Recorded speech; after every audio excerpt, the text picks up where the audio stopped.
Hello, everyone. Is this working? Someone do a thumbs. Is this working? Okay. We're going to start in just about 2 minutes. So everyone find a seat, and we'll be starting now in 1 minute and 50 seconds, thereabouts.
Okay, I think that was exactly 1 minute and 50 seconds on my clock, so we're going to get started.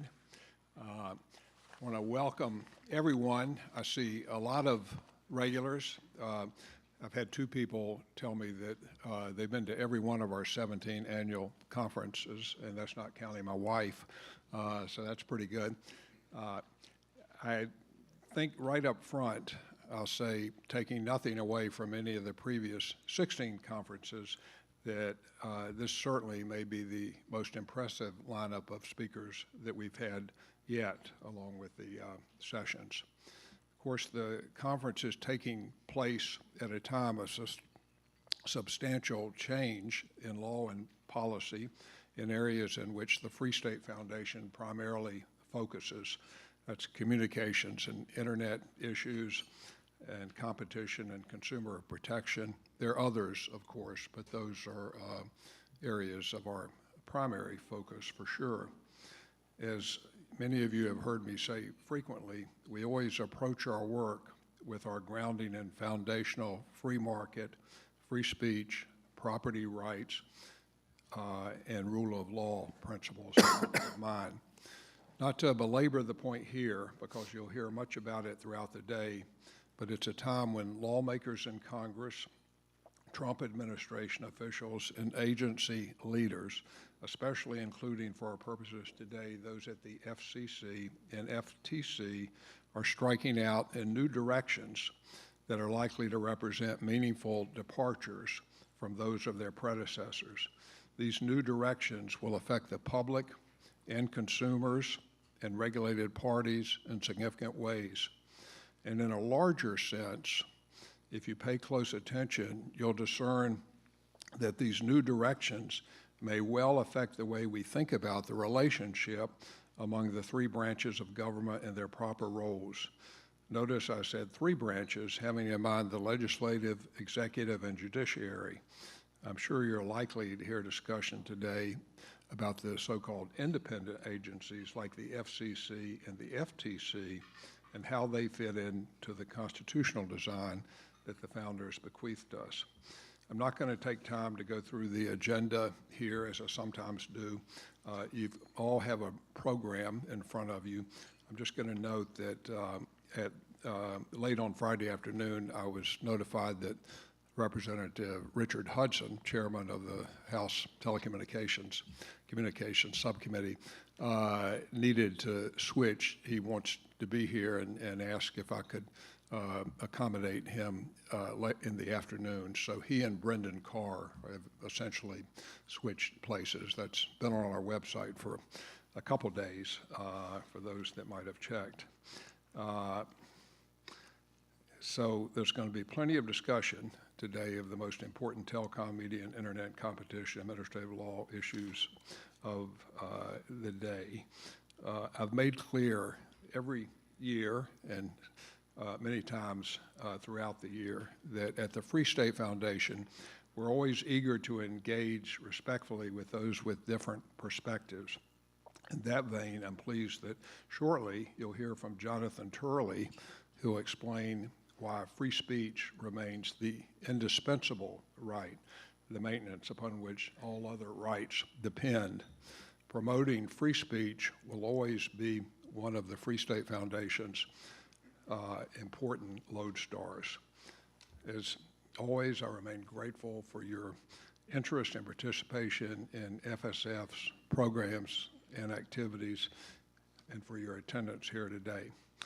Now, I want to, just a couple of recognitions. I'm pleased that two of our directors are here today from our board. Tom Talkey is here along with Ken Kane, both members of the FSF board. I don't want to forget to thank Kathy Baker, who's in the back. Simply put, without Kathy's hard work on the conference, it wouldn't be what it is today. And then I want to thank my wife, Laurie, who is helpful with conference preparations, as well as other FSF work. This year, on a more personal note, if I may, I need to mention that Laurie sustained a nasty break of her femur on December 28th. Hence, she's not as mobile as she usually is. So you'll understand why. And then 3 weeks later, she broke the femur again. So that was another break. Don't ask how all this happened. That's there's some stories about that. But Laurie's here helping out, and you know, even in her less mobile condition. So, if no one objects, I'm going to dedicate this conference to Laurie, who's been so helpful with this, and so much else. And it happens to be the week when we're celebrating another anniversary. And I'll just say we're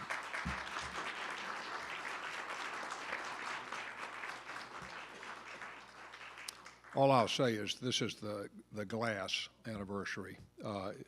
So hopefully that won't mean much to you because it's up there. Okay, now don't forget to tweet away at hashtag FSF conference, FSF CONF 17 exclamation point. And we hope you will tweet. So now I'm going to take a seat, and we're going to get started with the first session.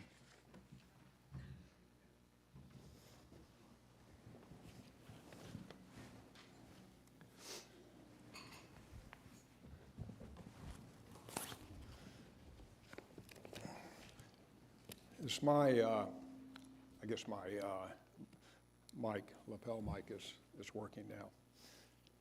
Okay, we're very pleased that Andrew Ferguson, chairman of the Federal Trade Commission, is with us today. And also with me as well up here is Barry Nigro, who I asked to help with the questioning. Barry's the global leader of the Fried Frank's antitrust department, and relevant to our session here today, Barry's a former deputy director of the FTC's Bureau of Competition. I think I have that right? Yep. That right. So thank you, Barry, as well. You're welcome. Okay, in April 2024, Andrew Ferguson was sworn in as commissioner at the FTC and designated as chairman of the commission on January 20th. Wow, that didn't take very long for that to, for that to happen. So, as is the case with all of our speakers today, I'll just say now that I'm not going to go through their entire bios. That for all of them, that would take more time than we want to use. But they're all in the brochure. So with Chairman Ferguson, I'm just going to recite a few highlights. He most recently served as Solicitor General of the Commonwealth of Virginia. Prior to that, he served as Chief Counsel to Senator Mitch McConnell and as Republican Counsel to the Senate Judiciary Committee. He earned his undergraduate degrees from the undergraduate and law degree from the University of Virginia. And after that, he clerked for Karen Henderson on the U.S. Court of Appeals and Justice Thomas on the Supreme Court. So I have to say that's quite an impressive resume for someone that looks so young, at least to me, from where I sit. So congratulations on all of those accomplishments. Okay, now we're going to talk, of course, about your specific priorities at the commission, but I think I want to ask you right out of the box about the FTC and how you think about it as an institution, and I guess as a jumping off point, we know that a few days ago, President Trump dismissed the two Democrat FTC commissioners, and essentially he didn't provide a reason in the sense of the statutory terms, neglect of duty or malfeasance or whatever, but just said that he was dismissing them. And so you have said, I think publicly, and I saw you on one television show, I know you've defended that action. And tell us, if you could, Chairman Ferguson, I guess, why you think the president does have that removal power now. We've got Humphrey's executor in the background, and well, maybe that's a good place to start. Well, thanks for having me, Barry. Thanks for being here too. I'm excited to be with the Free State Foundation. Yeah, so let's talk about the removal issue a little bit. I clerked for Justice Thomas, so my views on executive power generally are probably not terribly surprising. But the Constitution says that that all of the executive power is vested in the president. And dating back to the early 20th century, the Supreme Court has acknowledged that one of the key features of the executive power is the power to supervise and order subordinate officers who execute the laws in the president's name. And that one of the most important powers that attaches to the power to supervise subordinate officers is the power to remove officers. Now we have Humphrey's executor, a 1935 case that purported to bless, at least in some circumstances, for-cause removal protections for officers on multi-member boards. But I think a couple things to say about Humphrey's executor. First, I encourage you all to read it. It is a decision difficult to sort of defend on its merits, right or wrong. It describes the FTC, for example, as not a part of the executive branch, as a quasi-legislative, quasi-judicial body. The Supreme Court has since abandoned that entirely. In 2020, in a case called SELA Law against CFPB, the Supreme Court said, of course the FTC is part of the executive branch, of course it wields executive power. So the sort of premise on which Humphrey's executor rested has been abandoned by the court. The second thing that the court said in SELA Law is Humphrey's executor only applies to multi-member boards that do not wield substantial executive power. That's the test the court announced in SELA Law, is that Humphrey's executor's exception to the president's otherwise plenary removal authority applies only to multi-member boards that do not wield substantial executive power. If the FTC does not wield substantial executive power, I do not know what agency of the federal government does. We have the power to issue and enforce rules having the force of law. We have the power to issue compulsory process to conduct investigations. Our jurisdiction extends to almost every corner of the economy. We have the power to seek civil penalties. We have the power to obtain restitution, and we have the power to obtain injunctions in federal court. We also have the power to adjudicate disputes in our own internal court system. If that isn't substantial executive power, I literally can't imagine what would be.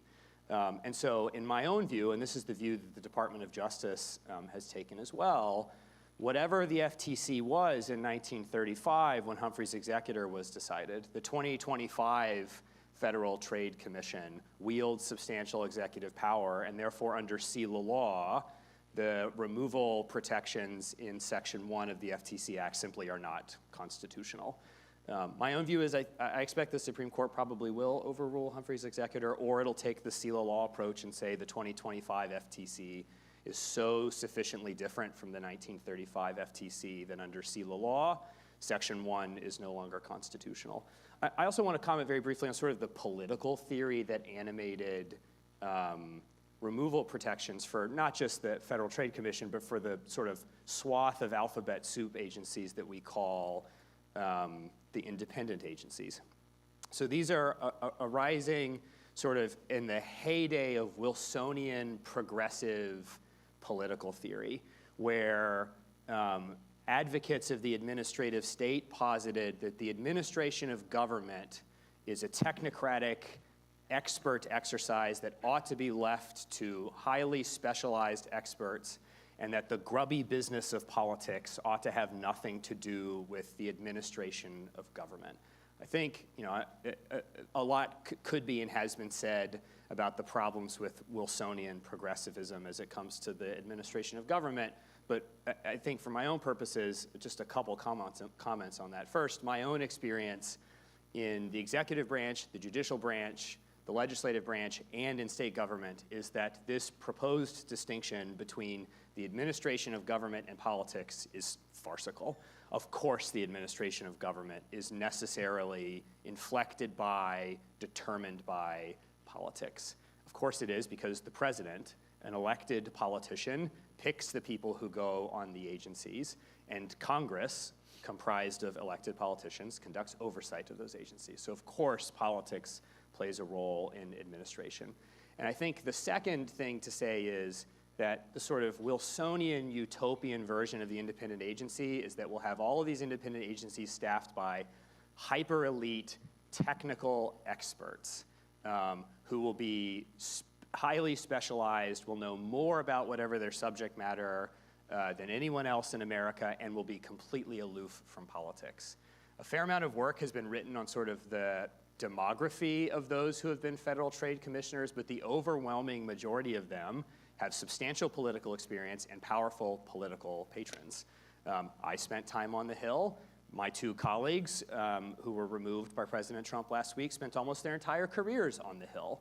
And so I think the idea that the independent agencies were going to be comprised of politically aloof experts has simply not been true as a historical matter, but I also think that it is the result of this sort of Wilsonian myth that the administration of government is distinct from politics and they ought to be separated. It's not true, it never has been true, and it can't be true. Politics and the administration of government, of course, go together, and this is the key point. If that is true, then the American people ought to have a direct say in how their government is administered.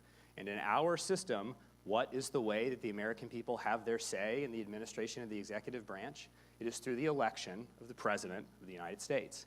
And so when we elect the President, when we pick the chief magistrate of our government, we are electing the person who is going to be able to supervise the entire government, not parts of the government, the entire government.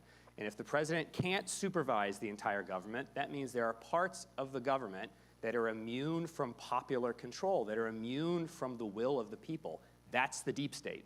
That's exactly the criticism that President Trump and Republicans have been leveling towards the way that the government has been run. And the way to ensure there isn't a deep state that is divorced from the will of the people is to ensure that the president, the popularly elected, politically accountable representative of the American people, can exercise real control over the conduct of his government. And that is why the removal power is so important to democratic accountability. Wow. Well, thank you for that very complete answer. I might try and transcribe that and submit it as a law review article. So watch out. No, so a couple quick questions, just with quick answers. Are Commissioners Bedoya and Slaughter, are they still at the commission this morning? And if they are, what does it mean for the, I guess either way, what does it mean for the legal validity of enforcement decisions going forward with or without them, just quickly? Former Commissioners Slaughter and Bedoya, of whom I'm personally fond, are not commissioners of the Federal Trade Commission. They were lawfully removed by President Trump. Both of them, of course, have suggested that they intend to sue to resolve this question, and a court or courts will, if that's true, eventually decide. But my own view is the president's removal was lawful, and neither of them are officers of the United States. In terms of the validity of our enforcement actions, the commission has operated with 2 commissioners before. We have specific rule that says that if the commission is comprised of fewer than 3 commissioners, then all of the commissioners, 2 of them, comprise the quorum. So, the commission can continue to take action, and we will continue to take action to protect Americans from monopolies and from frauds. At the end of the day, in my view, the president had the power to do this, but ultimately, I don't speak for the president. My job is to run the commission and to protect Americans and American families, and that sort of business of the commission continues, notwithstanding sort of the political drama of the day. Okay, and just one more institutional question, then we're going to drill down to specific issues. Has DOJ been active at the FTC in examining personnel and activities? And if DOJ has been, by DOJ, I mean the people that run DOJ, and how has that been working out if DOJ has been at the FTC? So we don't generally talk about personnel or other sort of internal agency stuff in public, but I will say that in my own view, I unequivocally support the president's sort of efficiency and deregulatory agenda. Government should be no bigger than necessary to secure the flourishing of all Americans.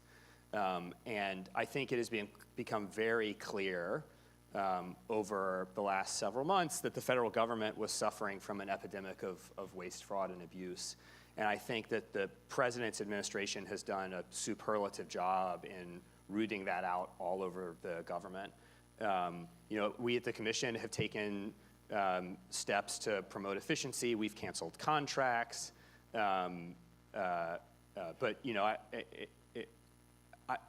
the American people voted for major reform of their government. The president is ensuring that major reform is taking place, and we unequivocally support that reforming mission at the FTC. Okay, so now Barry and I are going to come at you with some FTC-specific competition and consumer protection issues. And let me just start with asking about the consumer welfare standard. That was obviously, as you know, a big topic of discussion and concern during your predecessor's chairmanship. I guess to put a point on it, she moved away from the traditional, or wanted to move away from the traditional understanding of the consumer welfare standard as it had been understood for a couple decades, so that other factors that were not so strictly tied to the economic analysis came into play. What is your view, Chairman Ferguson, on how you think about how the consumer welfare standard fits into your decision making? The consumer welfare standard, properly understood, is the prevailing understanding of the antitrust laws in court. And at the end of the day, I'm a law enforcer, which means that I need to win in court. And if the courts say that the consumer welfare standard is the law, that needs to be sort of the critical part of my analysis. But I do want to comment on two of the things that you said. The first is, is the consumer welfare standard still here? The answer is definitely yes, but I do think that one of the most important things that happened beginning in the first Trump administration was sort of taking a broader understanding of all of the components of the consumer welfare standard. I think among some sort of antitrust scholars, but more sort of like advocates for particular industries, there's a desire to reduce the consumer welfare standard to sort of very simple econometric questions about short-term price effects and short-term output effects. That isn't what the consumer welfare standard has ever been. It's always understood consumer welfare in a broader capacity than just price and output effects. It's always understood risks to innovation, to future competition, risks to product quality.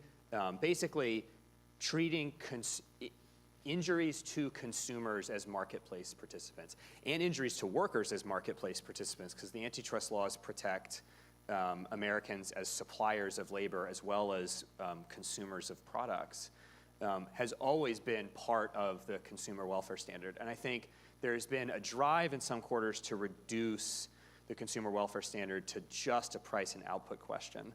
And I think that is sort of a misstatement of the consumer welfare standard.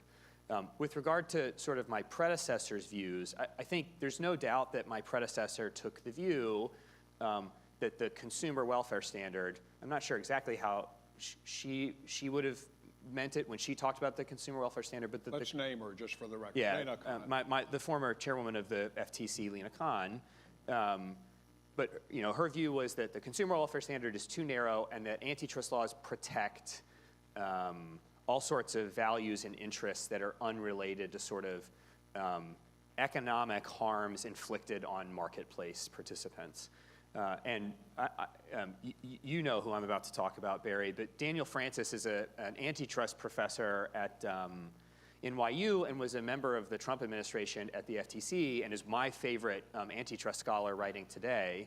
And he wrote an article in November assessing the effect of the sort of what we call or what they call themselves, the neo-Brandeisian revolution in the Biden administration.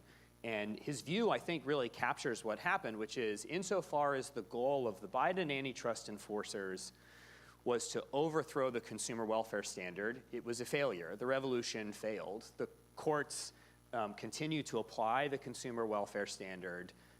In fact, some of the most aggressive early efforts of the Biden FTC to bring cases that weren't really tied to the consumer welfare standard, like Meta Within or Microsoft Activision, just failed quite spectacularly in court.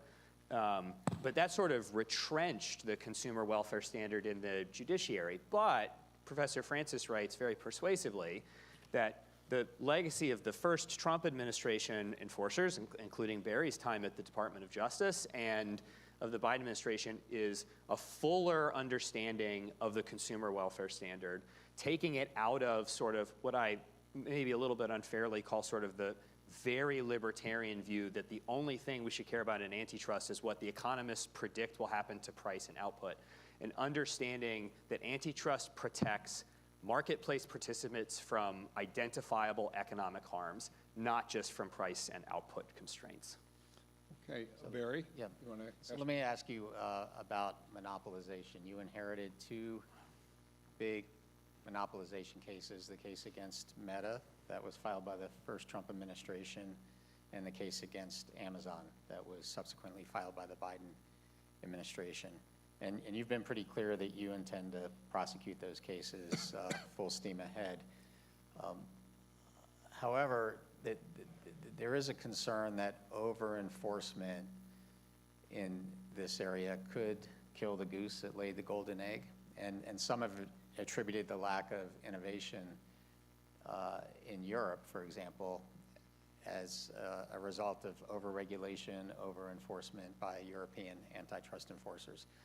What is your approach going to be on a going forward basis to monopolization cases, especially in sort of fast-changing dynamic industries? That's a great question. I'll talk about the Section 2 cases in a minute. You know, we're ready to go to trial, and the Meta case is rapidly approaching trial. I think we're like 3 weeks out from that. Our team is really geared up and ready to go on that, and I'm excited to see how that develops. When I was Solicitor General of Virginia, so let me back up for a minute. Two of the most important monopolization claims in living memory were not brought by a Democrat president. They were brought by President Trump in 2020. One was the Google search Section 2 case that was brought by President Trump, and they're in the remedy phase of that now, but the government won the liability phase at trial. The second was the one that Barry just described, brought by the Trump FTC in 2020 against Meta. But I want to talk very briefly about another monopolization case that was brought in the Biden administration, which is the Google ad tech case, which was brought by the Biden DOJ with a large coalition of Democrat and Republican states, including my state, and it was brought in the Eastern District of Virginia, and I argued several motions in that case in order to keep that case in the Eastern District of Virginia. I think it would not surprise you to know that there was a reaction from some in Richmond when Virginia was joining with the Biden administration to sue Google to break up the ad tech monopoly, that Republican administration was suing to break up the ad tech monopoly. It doesn't sound very Republican. But I think largely thanks to President Trump and his enforcers in 2020, sort of the approach to monopolization in big tech changed, but it wasn't a revolution. I mean, I encourage you to read the complaint in Google Search, Google Ad Tech, Meta, and frankly, the Amazon Section 2 case as well. These are not revolutionary claims. They're pretty run-of-the-mine Section 2 claims and Section 2 theories, and they had been on the table for some time. In the Google Ad Tech case, I had read people making arguments for the sort of tying claims that feature in the Google Ad Tech case for years and years, but enforcers didn't bring the cases. The reason enforcers didn't bring the cases were because of choices about political economy that Barry was sort of describing, but it was a general fear among the enforcers that, gosh, if I'm the one that brings this case, I might be the one that strangles the goose laying the golden egg, and I don't want to be the one that does that, so we're sort of going to be very hands-off about this. But I think it's important to acknowledge that wasn't really driven by the content of Section 2. It was driven by sort of political choices and ideological commitments about whether government intervention is better than the risk of monopoly, and the amount of deference that is owed to C-suites about decisions made in the marketplace. And I think 15 years ago, there was a lot of deference to decisions made in C-suites and a lot of concerns about killing the goose that laid the golden egg. But I think by 2020, a lot of Americans were, in my view, quite appropriately, really frustrated with the sort of economic power that big tech wielded over our daily lives. And I think a lot of people really started to understand what that power could look like in 2020. COVID, the election, the George Floyd riots, censorship that carried on into the Biden administration. And I think part of the reason that there emerged this like bipartisan consensus about the willingness to use Section 2 to confront big tech was because the average American started to feel the pain of the economic power that these big tech companies could wield over their daily lives. Now, that's sort of on the one end is, I think, consensus, a lay consensus and an enforcer consensus that for too long, big tech was allowed to sort of call its own shots, and it was time for antitrust enforcers to step in to protect ordinary Americans.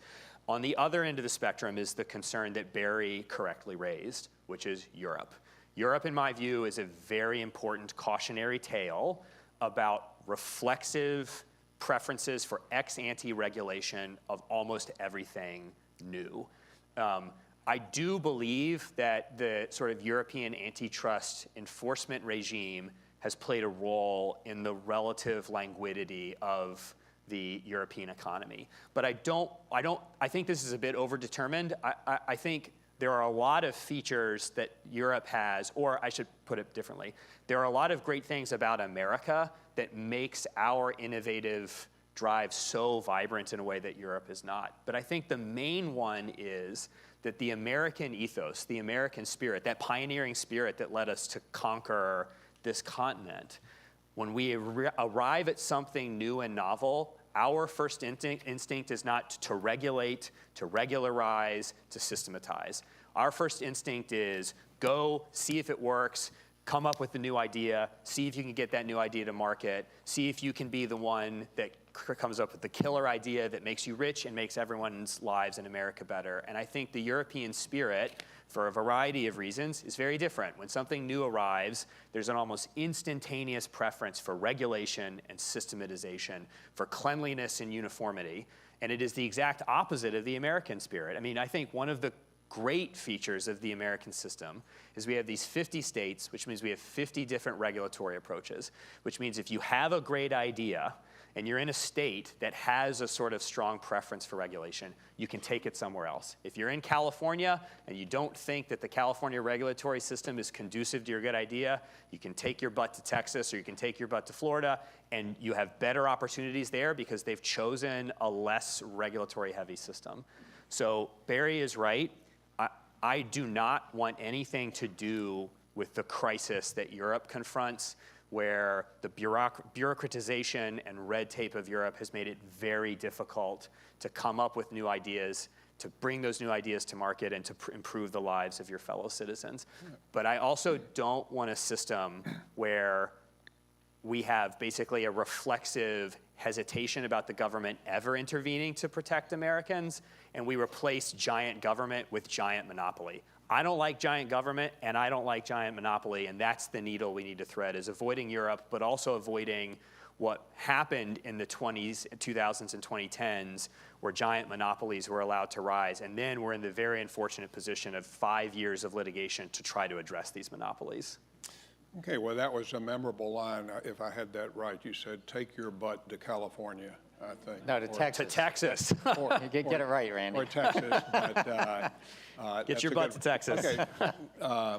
Well, you know, I can already tell, Andrew, that we are definitely going to have you back for maybe a half-day conference, because this is, your responses are so fulsome and helpful. So what we're going to do is probably move a little more into what they call a lightning round on the Sunday shows. Not completely, but we want to move along, and I want to get to a couple more topics. Okay. So you mentioned censorship in your response there. I know you've expressed the concern openly and often that you're concerned about, in your view, excessive censorship by, you know, so-called big tech. We say so-called big tech like we say so-called independent agencies with those quote marks. But you opened a proceeding. I'm just going to quote a couple sentences and then get your quick response. In the FTC inquiry, it says, quote, you opened it to better understand how technology platforms deny or degrade users' access to services based on the content of their speech or affiliation, and how this conduct may have violated the law. Just tell us specifically, so we'll be able to follow it going forward, how the conduct comes potentially within your jurisdiction, and what remedies you would have available potentially that wouldn't run up against, say, the First Amendment. Yeah, absolutely. Just really quickly, the FTC is not the censorship police. It's not my job to walk around and tell companies what they may or may not say. But we are the market power police.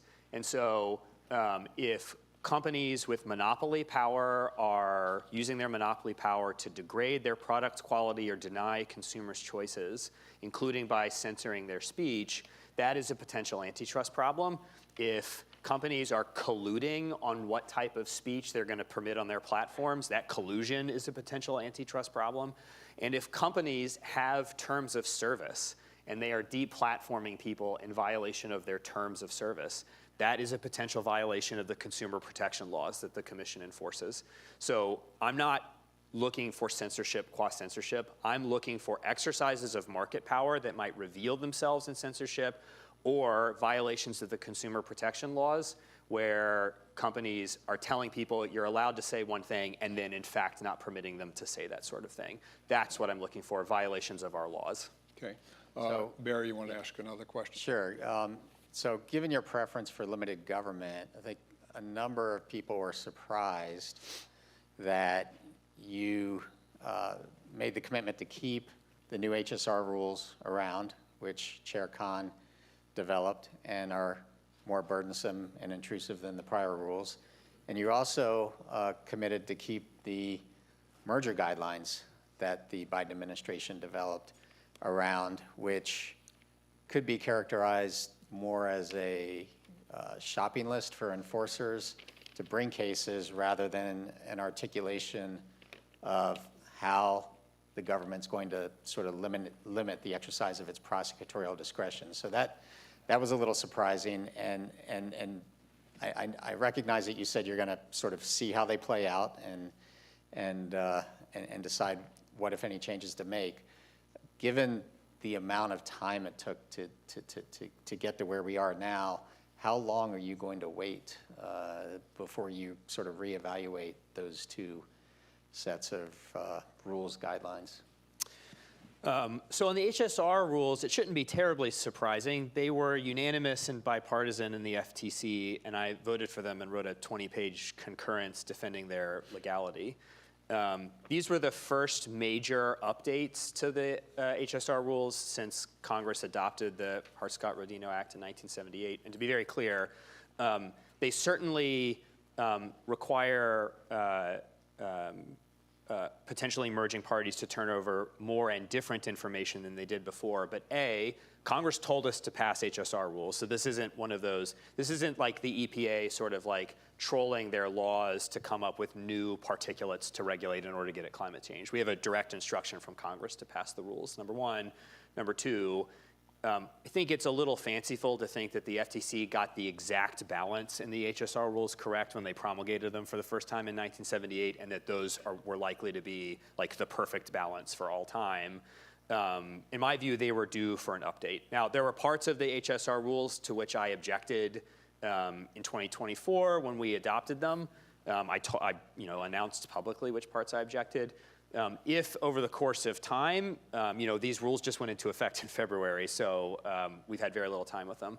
But if over the course of time it becomes clear that the information that they require companies to turn over isn't useful, or it becomes clear that the burden, the cost isn't justified by the benefit, Gail Slater at DOJ and I can put our heads together and come up with potential reforms and launch rulemakings of those. But the rules have been in effect for about 40 days, so we still need time to see how they're playing out. On the merger guidelines, President Bush kept President Clinton's guidelines. President Trump kept President Obama's guidelines. And part of the reason that is these guidelines take a very long time to write. I mean, President Biden's administration took upwards of 2 years to write the 2023 guidelines. But I think it's important for everyone to remember they are guidelines. They aren't the law. The law is the law. And any case that the FTC brings, I'm only going to bring if I am convinced that it is far more likely than not that the commission can prevail in court. And a lot of the objections that I've heard sort of in the corporatist press has been, well, these guidelines were the thing that Lena Khan used to prevent mergers and acquisitions and to dry up deal flow. First of all, historically, that can't be the case because the guidelines came into effect in late 2023, and this is what everyone had been saying from 2021 to 2023. So something else was going on in the Biden administration that was drying up deal flow that weren't the guidelines. And I think the thing that it was is the complaint I hear from business all the time, which was people would submit their deals to the FTC and they would disappear. Staff wouldn't talk to people about the deals. They would sit in the agency for a very long time and no one would know what was going on or why. They wouldn't even know what staff's potential concerns were. What I'm just describing, the principal objection that I've heard from industries on these questions, has nothing to do with the guidelines. It has to do with how enforcers obey with the rule of law and treat industry. My view is that my job is to look at mergers in the timelines that Congress has set.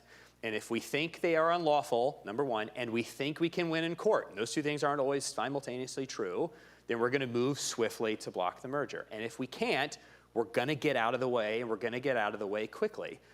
M&A, I have no ideological predisposition against mergers and acquisitions. It's part of how our economy grows. It's part of what keeps capital moving to vibrant new industries.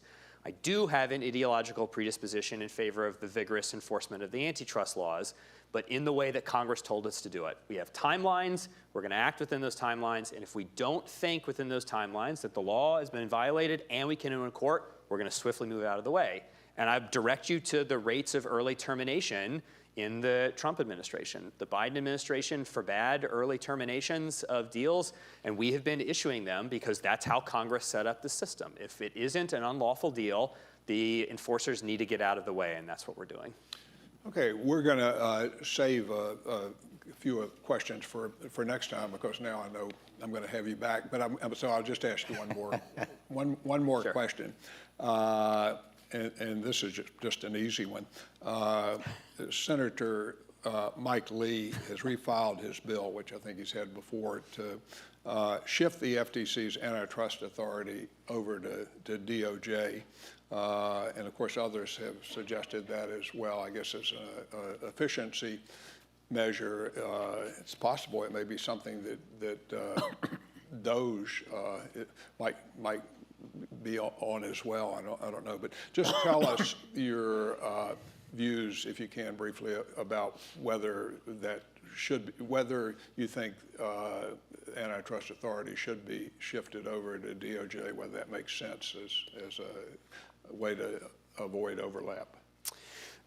You know, the agencies have done, over the course of years, a very good job at trying to minimize sort of the inefficiency of potential overlaps. Barry's worked in high-ranking positions in both, so he probably has the best insight on this. I'm sort of newish to the clearance regime from the inside. But look, you know, the FTC has, I think, a storied legacy. It has developed a lot of important expertise in a lot of industries that I think is very valuable.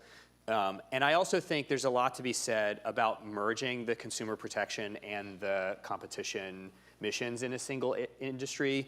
You know, admittedly, over its 100+ year history, the FTC has not always done a great job of having the two bureaus work together. But that's been one of my earliest priorities, is telling the bureaus, work together. If you spot things that you think are potential violations of your sister bureau's law, alert them immediately. We've developed procedures that allow for the two sort of to cross-pollinate their enforcement. And that is sort of a unique feature of the commission that is a consequence of combining those two jurisdictions. So Senator Lee is a great friend, great thinker, a great legislator. I understand what he's going at. The administration hasn't taken a position on this. And if Congress passes it, we will deal with it happily. We'll do a great job enforcing whatever laws Congress wants us to enforce. But I do think there's some value in having those two missions under one roof. Okay, well, Chairman Ferguson, I want to thank you so much for, of course, being here, but in addition to that, for your responses, which were so helpful to help me understand a lot of these things better, and I know that's true of our audience. So I know all of you in the audience want to, just a moment, thank Chairman Ferguson and Barry, and then I saw Professor Turley earlier. I'm going to ask him to come up right away, and we're going to do that. So please join me in thanking him.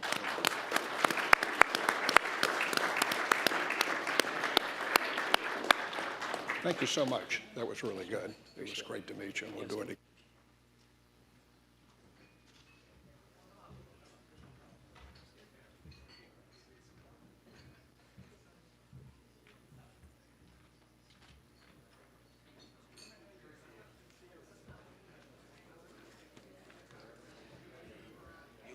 Yeah. Yeah.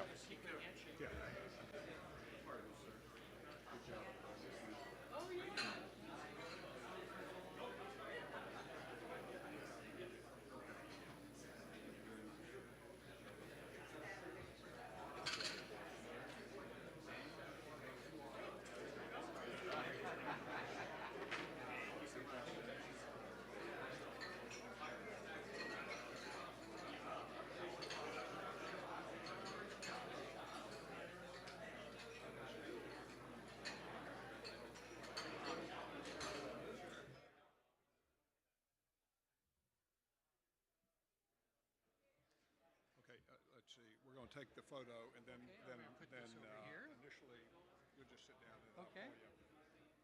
Great.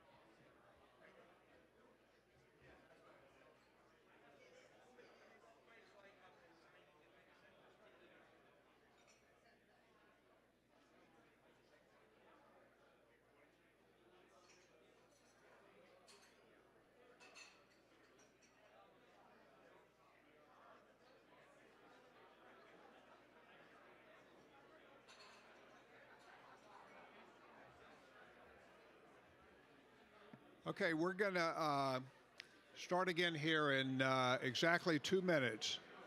So everyone get ready to sit down in just a couple minutes.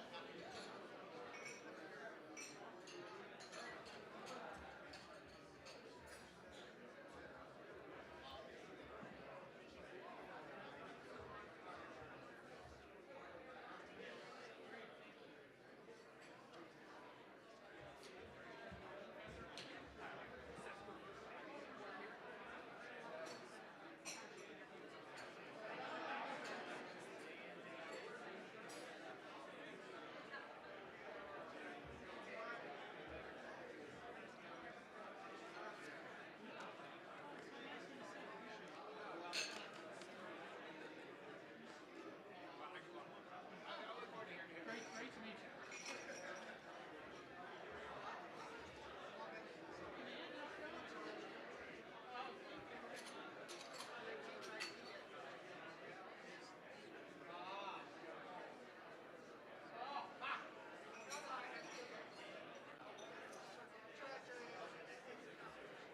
Seth.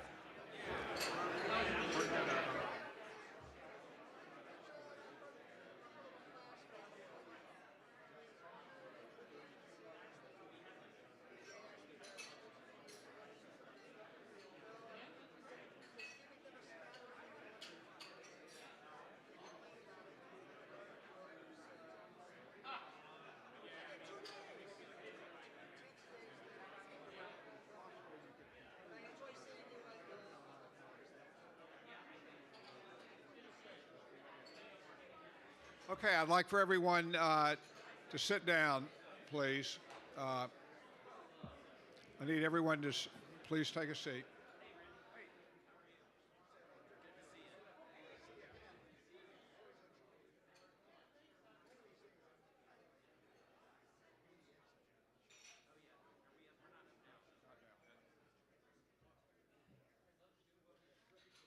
Okay,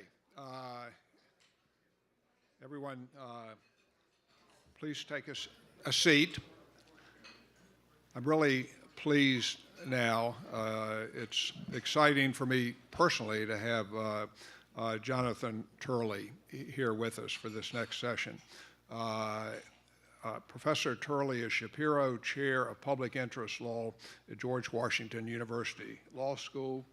And as most of you know, he's a widely admired Fox Media contributor on a whole host of fast-breaking legal issues.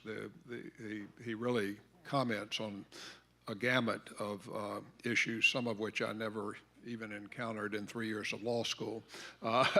So we're really pleased that Professor Turley is here. Jonathan, before you came, or I think before you were here, I announced that because we've got such a jam-packed schedule, we're going to dispense with the long bio. You've certainly got an impressive one. We've got it in our brochure, and of course it's on your website. For our purposes today, it's most relevant that Professor Turley is author of the new book, The Indispensable Right, Free Speech in an Age of Rage, published by Simon & Schuster. I have the book here. You see I've got it dog-eared on a lot of pages. It's a terrific book. You've heard me speak about our devotion to free speech here at the Free State Foundation, and if you also feel that way, this is an indispensable book about the indispensable right. There's so much that's important in the book, as you're going to hear from Jonathan in just a moment. I don't want to steal any of his thunder.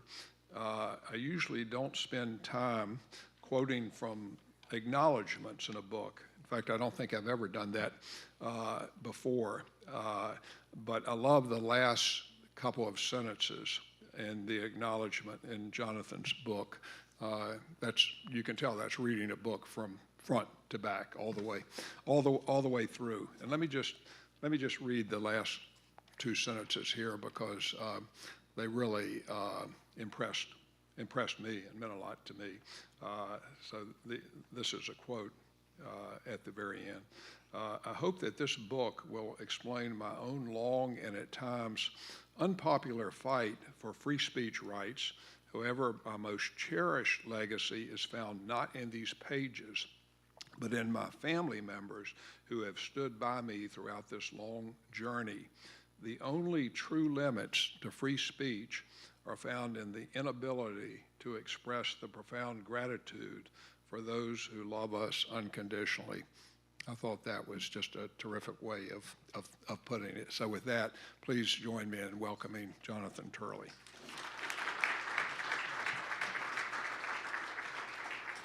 Thank you very much, and thank you to the Free State Foundation for inviting me. This is a great pleasure. It's a wonderful day to do this because free speech has been obviously much in the news. In fact, I just got back 2 days ago from Berlin after speaking in the World Forum, which was probably the largest collection of anti-free speech groups in history. And there was 2 of us from the free speech community, so Nadine Strausser and I were a bit outnumbered. But when I leave here, I'm going to be testifying in the Senate Judiciary on free speech. And so it's obviously a subject that is being addressed globally. We have but 30 minutes. I was afraid that the head of the FTC was going to monopolize my time and I'd have to sue, but apparently that is not the case. So in 30 minutes, doing the history of free speech is a bit of a challenge. So as Henry VIII told Anne Boleyn, "Fear not, I shall not keep you long." This book is 30 years in the making, and people have commented why it took me so long, because I've been writing in law reviews, litigating, and certainly writing as a columnist on free speech for 30 years. And the reason is I didn't want to just write another free speech book. I wanted to try to figure out why we're still struggling with free speech. And in fact, as we go back in history now, I want to note that, even though I'm sandwiched between the World Forum and the Senate in this speech, and there's lots of contemporary issues that are raging in those 2 locations, nothing will get resolved. Because, and this really came out in Berlin, that nothing will get resolved until we can resolve what free speech is, why it is we protect it. And that's what took me 30 years until my wonderful editor, Bob Messenger, called me and said, "Jonathan, I just want to introduce you to this curious fact about publishing, that you actually have to publish the book for people to read it." And that seemed like it made a lot of sense to me, and so I finally let it go. I actually have a second book coming out. This is how I succeeded, by cutting it in half, and on democracy in the 21st century. It's going to be coming out with the anniversary of the Declaration of Independence next year, the 250th anniversary. This book is about free speech, but it's also about rage. The subtitle refers to an age of rage. You'll note it's an age of rage, not the age of rage, because this isn't our first. Rage rhetoric, as I call it, has been part of our country since the founding. That's what the Boston Tea Party was. It was rage. And how we deal with rage rhetoric, how we understand rage rhetoric, is vital to this book. The problem is that the problem with rage rhetoric is not the rhetoric itself. 99% of it is harmless.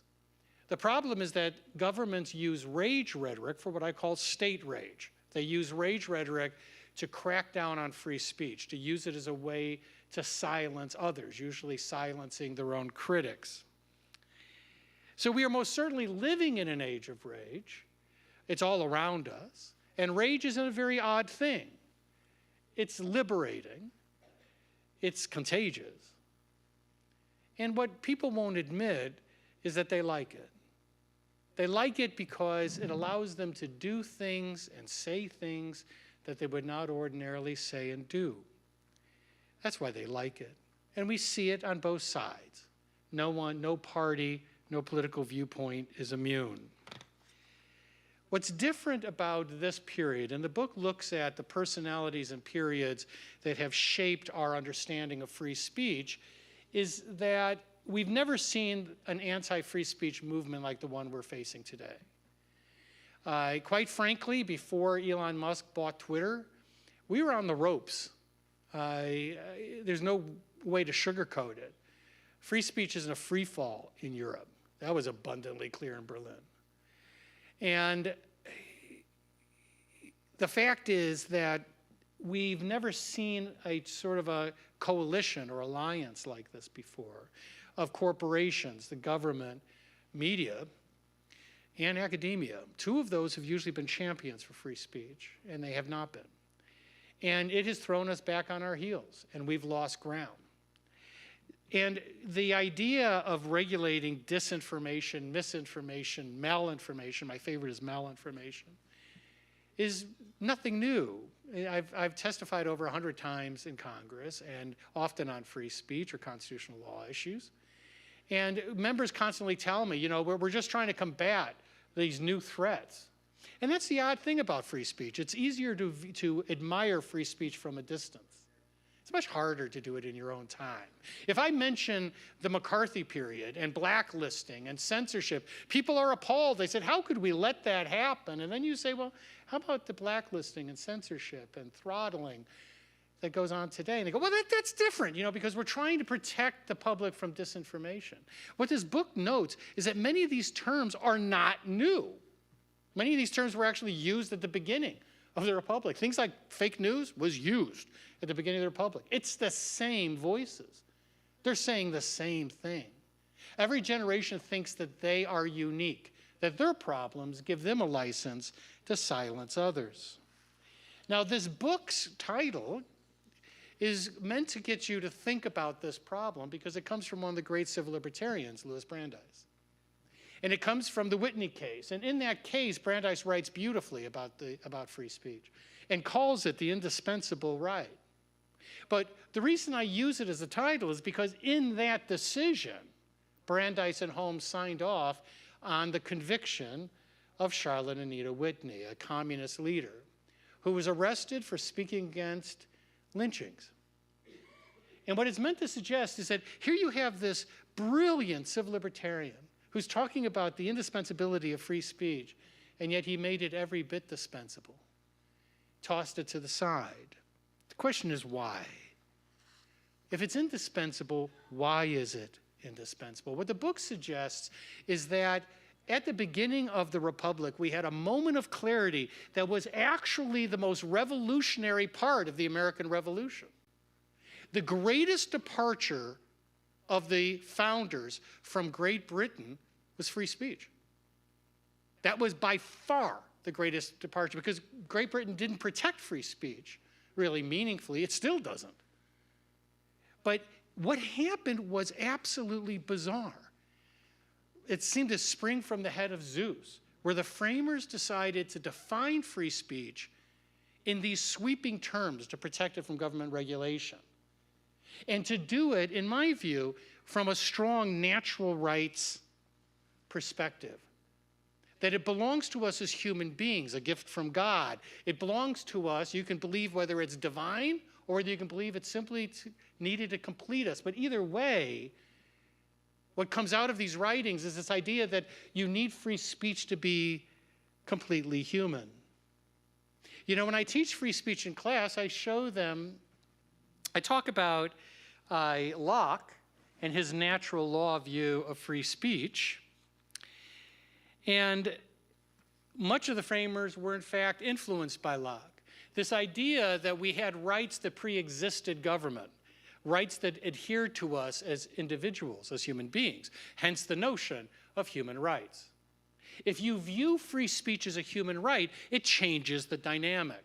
It changes how much you can trade off if it belongs to people, not because they're American citizens or German citizens or EU citizens, but because they're human beings.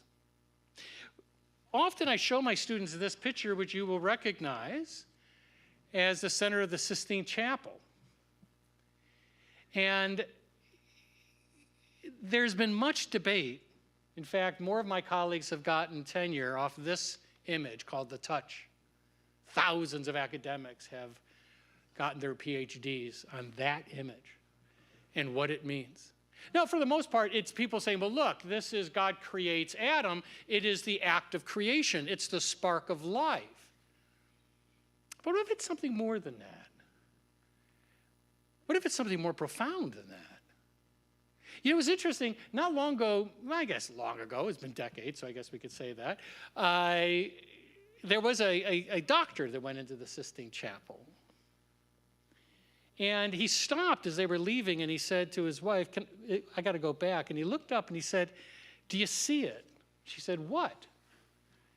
And he said, the human brain. He said, what's behind God's image is the exact image of the human brain. How weird is that? I mean, can that be an accident?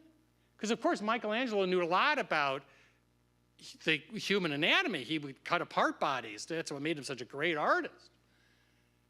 And this actually, that can't be an accident. It's the perfect outline of the human brain. So you could have lots of theories of what that means, of course. Some might suggest it's a secular hidden meaning. It was Michelangelo saying, you know what, with all this religiosity, you know, it's really about being human, right? What if it's something other than that? About that touch. What this book argues, and it looks at scientific studies, it indicates that we need free speech to be truly human, not just emotionally, not in terms of developmentally, physically. That when we've cut off human beings from being able to use free speech, they physically change. Parts of their brain change, right? The hippocampus actually shrinks. Studies of explorers cut off, prisoners in segregation. They physically change, and not for the better. There's something about human beings that requires us to project part of ourselves in the world around us. It's captured in the image of a starving artist, right? Like Van Gogh. Man is starving, and he takes the few coins that he has and buys canvas and paint. Now, surviving, sustaining yourself is the most basic of human needs. And yet, he bought canvas and paint. The need to project part of himself in the world around him was so great, it transcended his starvation. So then what does that make us? What does that touch mean? What if that touch meant exactly what Michelangelo said it was? He referred to the creator of man. What if God was actually creating a creator? What if being in God's image means being a creator? Right? You see it all around you. When I teach free speech, I walk around the classroom until I find a student doodling, and it does not take long. And I say, are you doodling? And they immediately freak. They go, no, I was listening. I said, no, it's okay. I love doodling. I'm fascinated by doodling. I'm enthralled by doodling. Everyone doodles. People doodle in weddings. People doodle at funerals. They doodle with a boat and a goat. They doodle everywhere. Why? You know, you do all these weird geometric shapes until they become just a blob of ink. You don't even remember what it looked like at the beginning.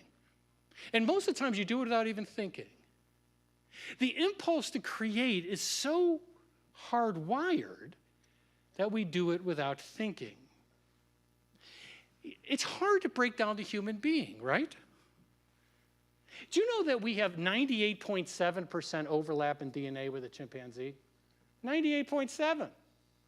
Wow. We have 80% with a cow. We have 61% with a fruit fly. And we have 60% with that. Now, if we have a 60% overlap with a banana, does that make us sort of a talking banana or a banana 2.0? Or is there something about being human that is different?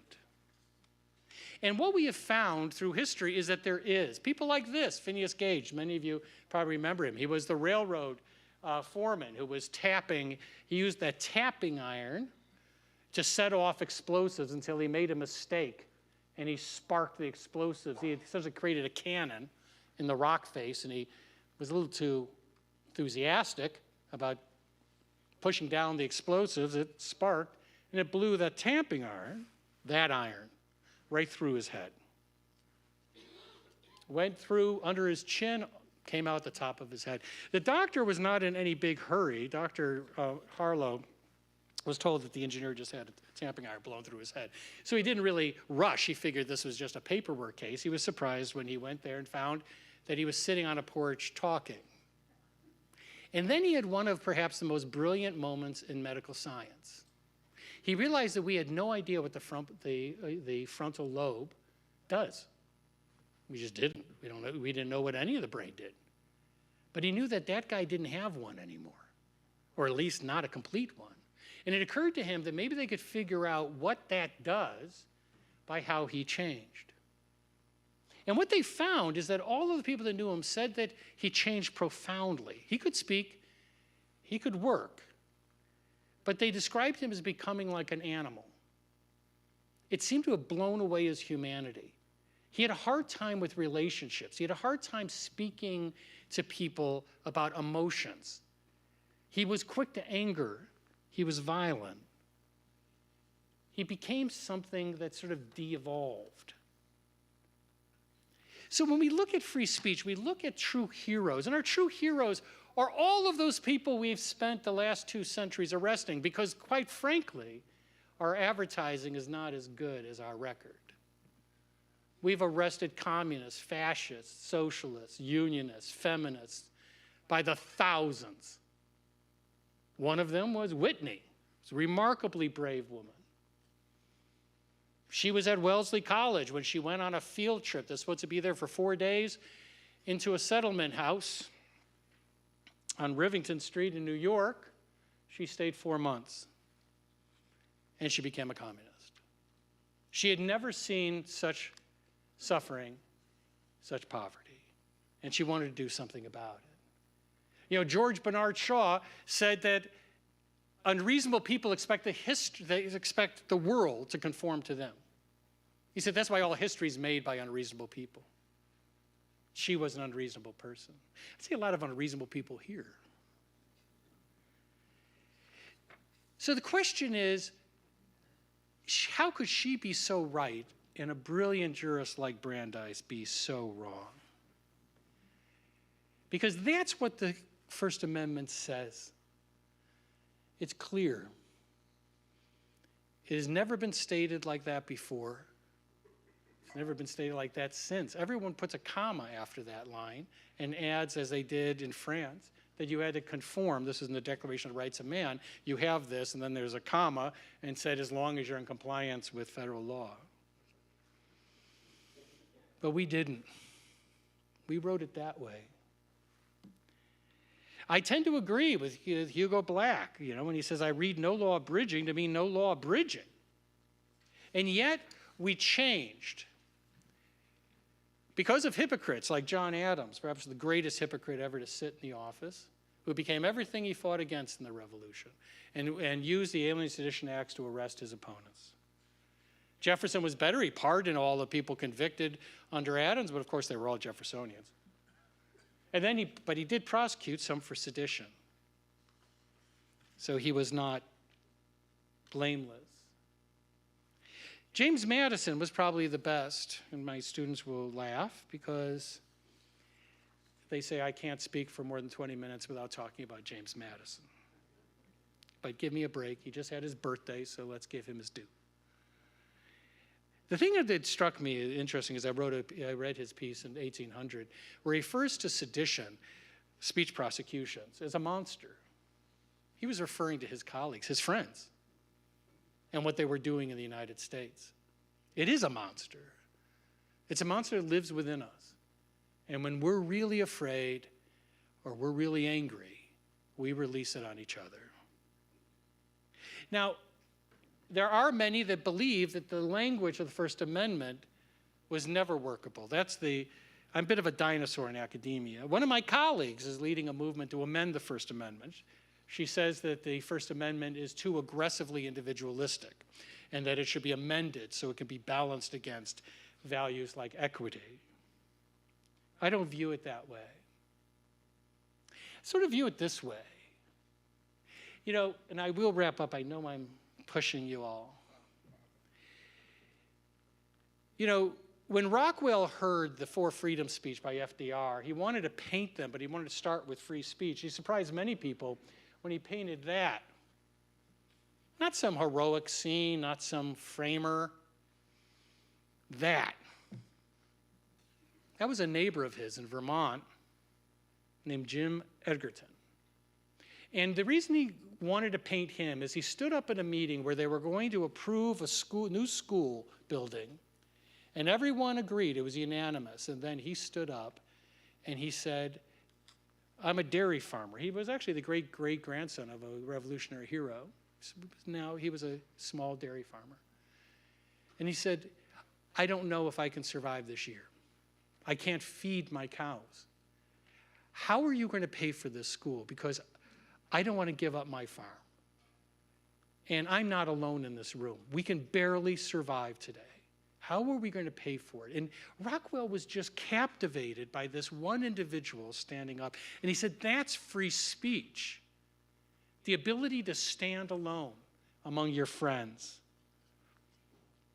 Now, Rockwell is interesting for this purpose because Rockwell was attacked endlessly, particularly by a New York journal columnist named Greenberg. And Clement Greenberg hated Rockwell. He was the man who discovered Jackson Pollock and helped move the abstract art movement of the United States. And he said, Norman Rockwell has decided not to be taken seriously, that his art is just kitsch, it's just cartoons. It was vicious almost every week. Rockwell never responded. He never did respond to critics until he did with this. It's called The Connoisseur, and it may be the single most eloquent rebuttal in history. It's a very large painting, and in the background is an abstract painting. And in the front, you see a well-dressed individual clutching an art catalog rather tightly. It seems like he's been there a while. It seems like he's looking, you can't see his face, but he seems like he's looking for meaning. Now, what was interesting is de Kooning was there at the unveiling, even more famous than Jackson Pollock. And when they unveiled it, de Kooning screamed, my God, that's better than Pollock. And he actually insisted the critics take a magnifier to look at the abstract painting in the background and said, that's one of the finest abstract paintings I have seen in a decade. Rockwell could paint it, but he wanted to paint something else. He said that he went through America and he saw things that other people weren't seeing, and he wanted to paint that. And he didn't think it was simplistic. An umpire yelling at a baseball player, a cop sitting next to a kid at a soda stand. These weren't simplistic to him. They were enormously profound. They were capturing something about this country. In many ways, I am undeniably Rockwellian when it comes to constitutional law. I believe the First Amendment is exactly what it seems. And it's not simplistic, it's profound. It captures something about us. So the question is, where does this take us? And, well, buy the damn book and find out. No, no, you gave me coffee. I actually had a croissant. Let me put it this way. It's sort of hard. Recently in Colorado, a woman came up and said, first, I really liked your book. Today when you speak, could you say something positive? I was heartbroken. And I said, really? And she said, yes. I sort of felt like Woody Allen when they said, could you end on a positive note? And Woody Allen says, I don't do that. But he said, would you take two negatives to make a positive? And let me give you two negatives to make a positive and we'll end. One is, it's not working. It didn't work. This anti-free speech movement had everything going for it. Social media, an enabling administration, enabling media. Facebook even ran creepy ads to get young people to embrace content moderation. It didn't work. It moved the needle a little bit, but it's hard to get a free people to give up freedom. The second thing is, of course, we do a lot of harm to ourselves. That's why we talk about Pandora's box. It was actually a jar. But you know what's interesting about Pandora's box? She was sort of the first femme fatale. And Zeus was extremely angry because Prometheus gave fire to human beings. So while he was getting his liver pecked out by eagles on the side of the mountain, he created the perfect human in Pandora and sent her with her jar, and inside was all the things we do to each other. All the things of death and poverty, animus and hatred. She wasn't supposed to open the jar right away, but he had made her too human. We're always going to open the jar. And so she released everything we do to each other. But most people don't talk about the last thing that escaped from the jar that Zeus didn't want to have released. And that is hope. The last thing out of the jar was hope. So when people ask to say something positive, I'll say this. There's a certain liberating quality to believing that free speech is a human right. Because you can't really kill it without killing us. It's in our DNA. You won't succeed in the anti-free speech movement because we're still here. And yes, we do horrible things to each other in ages of rage, but there's something about us that is quintessentially human, is that we always have a sense of hope that we can transcend our times and even ourselves. Thank you very much.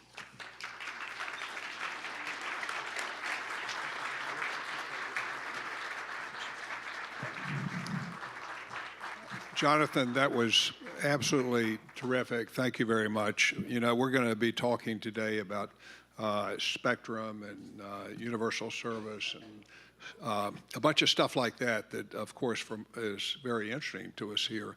But to me, this was really an important address, which is why I wanted to have you here.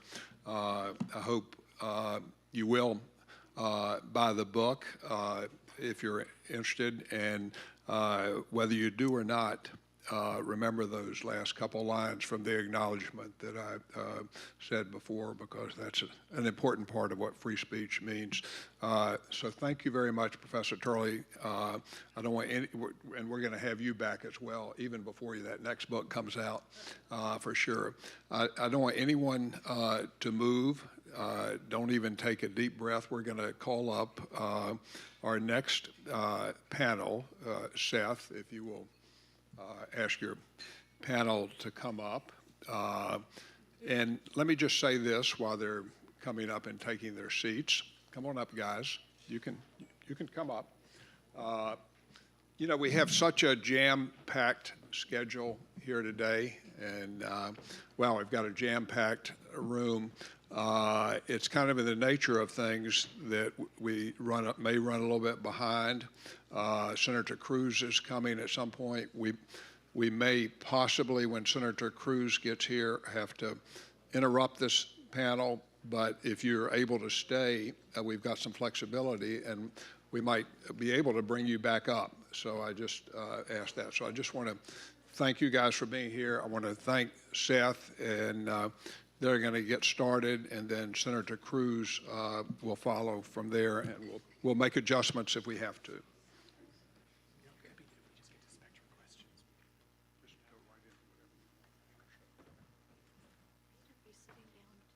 Oh, am I? No, I'm asking you. Are you going to stay I here? hadn't considered that. If you do, But I'm is- going to share a. I think it would be weird if I said, go ahead.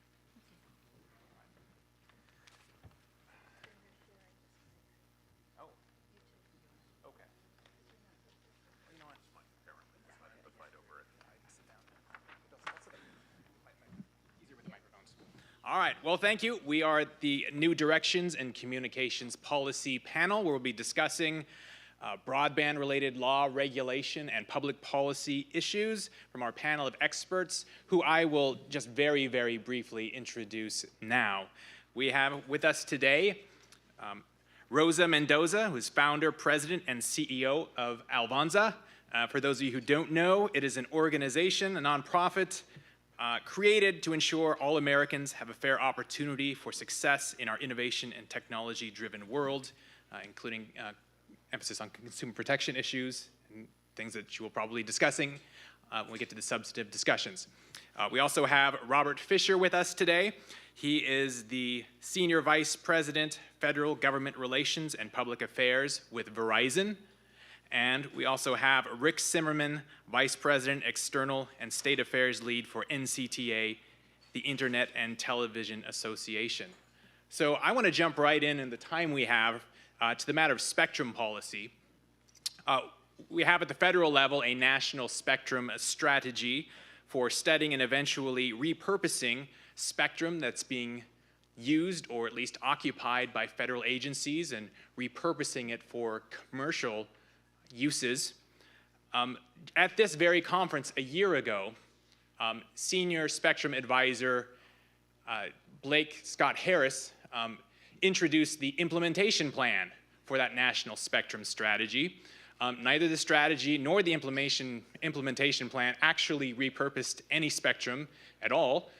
It was I think Mr. Harris rightly called it a boring document, but it set out a time frame of studying different spectrum bands. The dates for completing these different plans get pushed into middle or late 2026. And so when I turn to the panel and want to ask you about where we are on spectrum policy, maybe I'll start for this one. Maybe Rick Simmerman, I'll start with you. Is there anything that could be done to speed up this timeline for completing the plan? Or at the very least, are there things that we could do to lay down the tracks so that when these plans are completed, we actually get movement in this area to get spectrum made available for public use on a commercial basis? So first of all, appreciate the opportunity to be here. Thank you, Randy. Thank you, Seth. So as a veteran of hundreds of panels, I'm going to take the time-honored tradition and answer the question I want to answer and not the question you ask. Fair enough, okay. So I think it's important to step back for a moment. How many people in this room right now are using Wi-Fi? And don't be embarrassed that you're using Wi-Fi while I'm speaking, that's fine. How many people have noticed that on the table there is a piece of paper that gives you the Wi-Fi code here at the National Press Club? That's right, every single table here. Why do you think that is? Because Wi-Fi is crucial to all of us, and unlicensed spectrum, which powers Wi-Fi, is so important to our economy, to our lifestyle. The first thing that many of us do when you go to a coffee shop, or my kids when we travel, how's the hotel Wi-Fi? That's the first thing they want to know. We know that 80 to 90% of all mobile traffic carries over Wi-Fi. Cellular traffic is offloaded. There's 10 times more data carried over Wi-Fi than licensed spectrum. It's not a battle between licensed and unlicensed spectrum, but I think what's missing in some analyses about whether it's the National Spectrum Strategy or other looks in Congress, reconciliation to sell spectrum, et cetera, is the value of unlicensed spectrum. Now, I'm a family of 5, 3 teens, my wife and I. We have 30-plus Wi-Fi powered devices in the home. That's average, that's normal. Very heavy users might have 150 Wi-Fi powered devices in the home. There are estimates, I could look up the number, I have the statistics here about the 365 billion or whatever it is, Wi-Fi devices. So, we hear a lot about, well, Wi-Fi got more spectrum than licensed and all of that, but it's not an apples to orange comparison, and we're using 10 times more on Wi-Fi, on unlicensed. So I just want to make clear that unlicensed is hugely important, but so is shared spectrum. And we'll talk more about shared spectrum, but the key thing, I think, is a balanced approach, an all-of-the-above approach that includes spectrum for exclusive licensed, for shared, for unlicensed, and I think very often because, for example, unlicensed spectrum doesn't, score at CBO, the literally trillions of dollars of economic value that Wi-Fi delivers is overlooked when, some folks are saying, well, just sell the spectrum and we'll get some money and, we'll do whatever we're going to do with the money. So. All right. Well, Rosa, I am going to have to give Robert a chance to weigh in, but I'd be glad to take your response, or Rick kindly threw out the window, or to all the interesting things that Rick had to say. So go ahead. Thank you. And thank you, Randy, for including me in this important conversation. As you mentioned, we've been having this conversation for a while now about the fact that we need more spectrum for commercial use.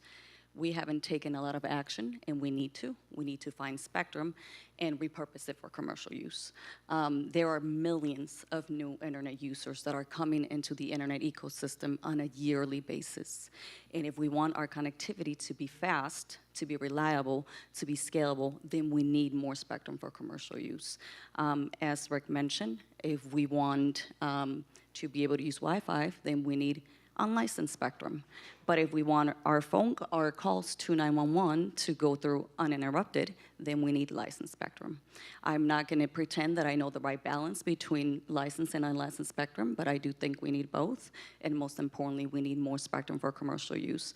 I think if most of you are like me, one of the first things that I do when I wake up in the morning is check my phone. And everything works perfectly fine.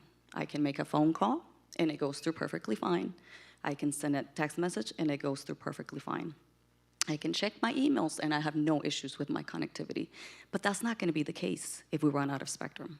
So I think we need to ensure that we make this issue a priority, that we find more spectrum for commercial use. And I do understand that this is a complicated issue, right? Because we have a limited amount of spectrum. All the players in the ecosystem need and want more spectrum, and rightfully so, right? They need to keep us all connected. The federal government needs more spectrum, and they have the vast majority of it. But I think we need to find a way to share, right? Or repurpose some of those bands for commercial use. Because again, if we want our country to remain the leader in innovation, we gotta have connectivity that works. We gotta be able to do our jobs. I would not be able to do my job if it wasn't because my devices work perfectly fine. And that's the case now because we have spectrum, but we are running out. And again, when we have millions of users, internet users joining the ecosystem, it is going to run out. So we gotta give this issue the priority it deserves. And just FYI, I'm an advocate. I run a nonprofit, so I'm going to focus my comments on how these issues impact consumers. All right, Robert, I would love to hear your views on these spectrum issues as one who works for an entity that licenses a lot of spectrum. Certainly value your input. Yeah, thanks, Seth. And thank you for having me speak here today. And I also want to recognize my mentor, Tom Taki, who's also in the room, who has imparted a lot of wisdom over my career over the years in sitting back rooms. I'm probably more nervous speaking in front of him than all of you, but in any event, no, I don't think Rick was passionate at all about what he said. And certainly, I think, Rick hit some important points, but I think much of what was said is also maybe not exactly the most balanced approach. And I think what we need to look at in any spectrum legislation or anything that Congress is doing or the FCC is doing is making sure that we do have a true balanced approach to how consumers get and view their broadband every day. There's absolutely a place for Wi-Fi. Verizon's never said that. In fact, we've said many comments in the past that Wi-Fi absolutely is critical and it's one component to broadband access. But does anybody know in the room what the fastest growing broadband service is right now? It's fixed wireless access. It's growing by huge numbers, right? And we're here at the Free State Foundation talking about free markets. And the free markets support competition in consumer broadband. And the way to do that is to allow everybody the right to compete and offer products and services that are best going to serve consumers. And so what companies like Verizon are doing is we are going out into the marketplace. Not only are we building our vast broadband networks with both fiber and for backhaul and wireless services, but we're also deploying fixed wireless access.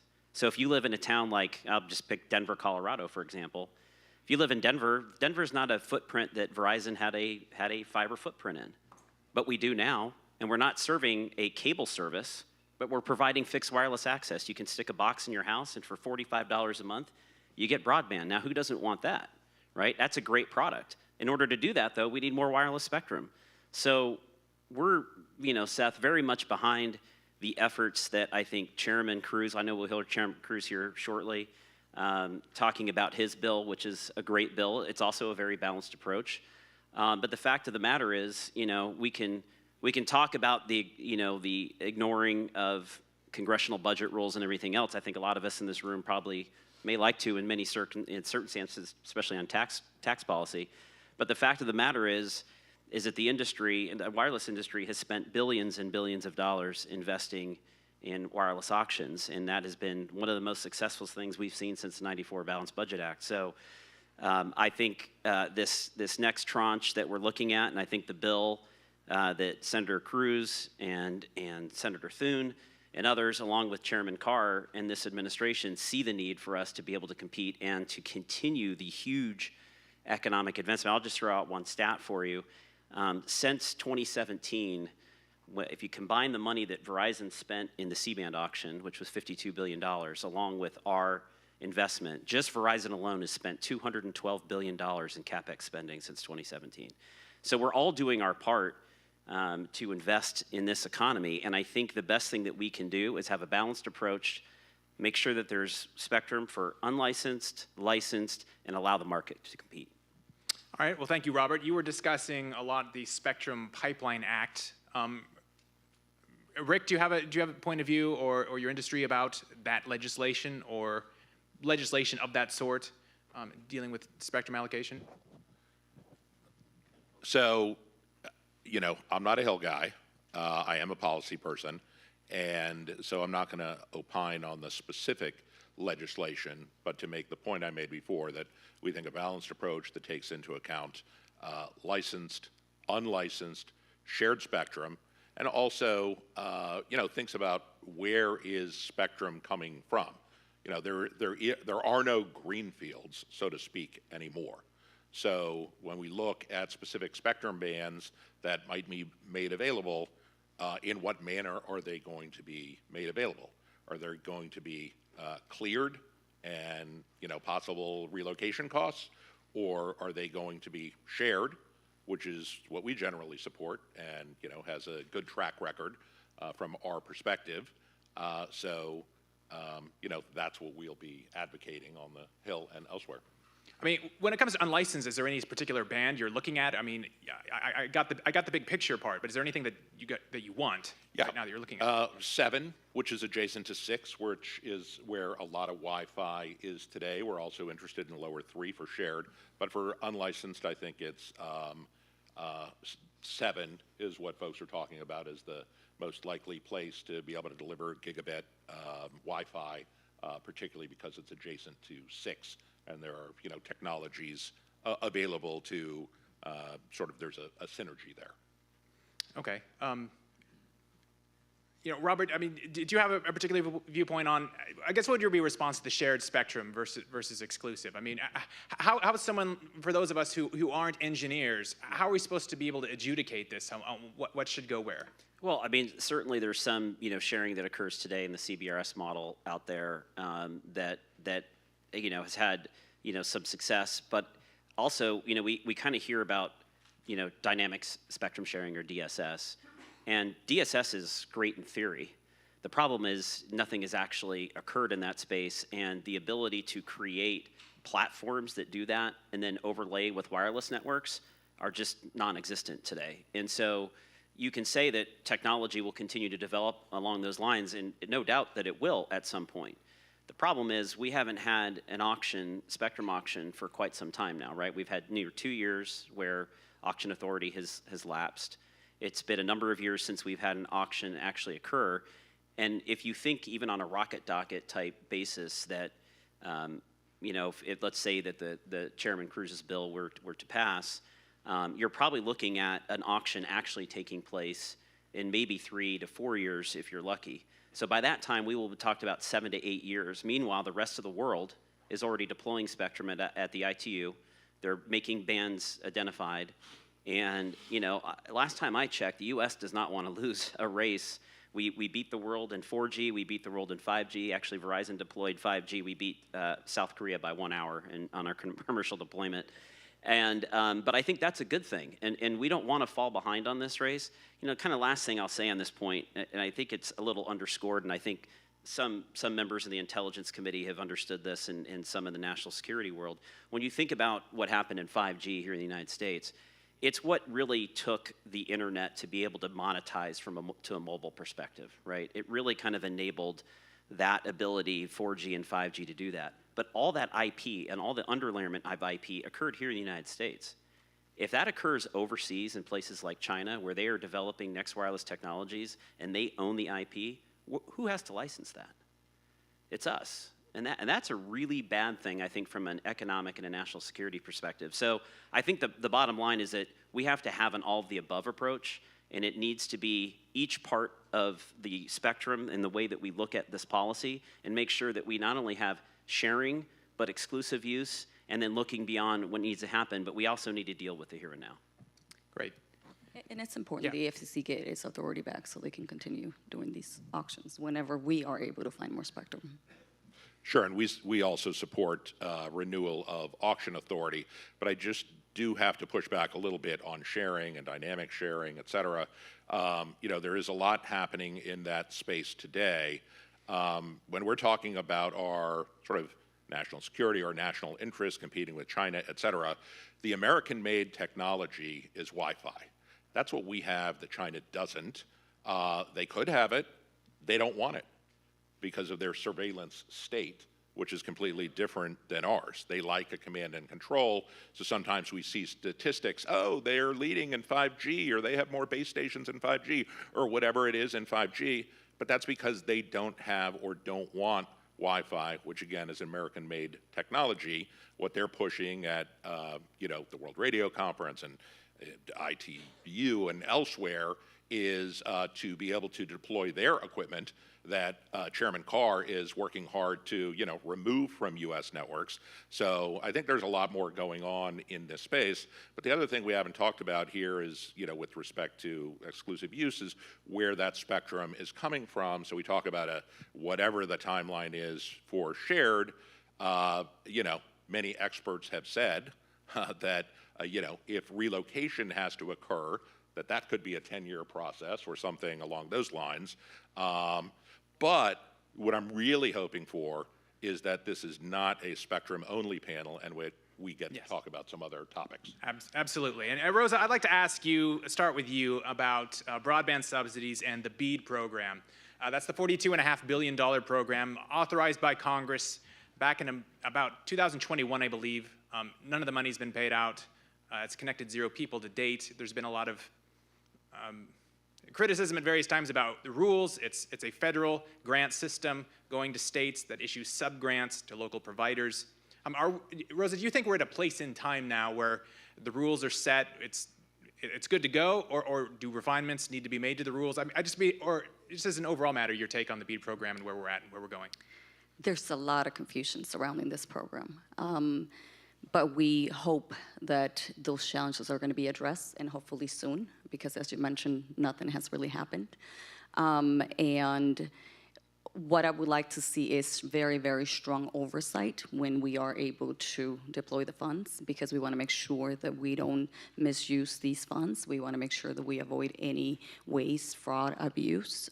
We want to make sure that we have very accurate maps to ensure that we actually are serving unserved and underserved communities, as opposed to overbuilding in areas that already have service. That obviously makes no sense, and that would be a waste of our taxpayers' dollars, and we can't be doing that, right? We don't have any money to be wasting. I believe that this program is a very important program if it's done the right way. It's a program that can help us close the digital divide. And why do we need to close the digital divide as a country?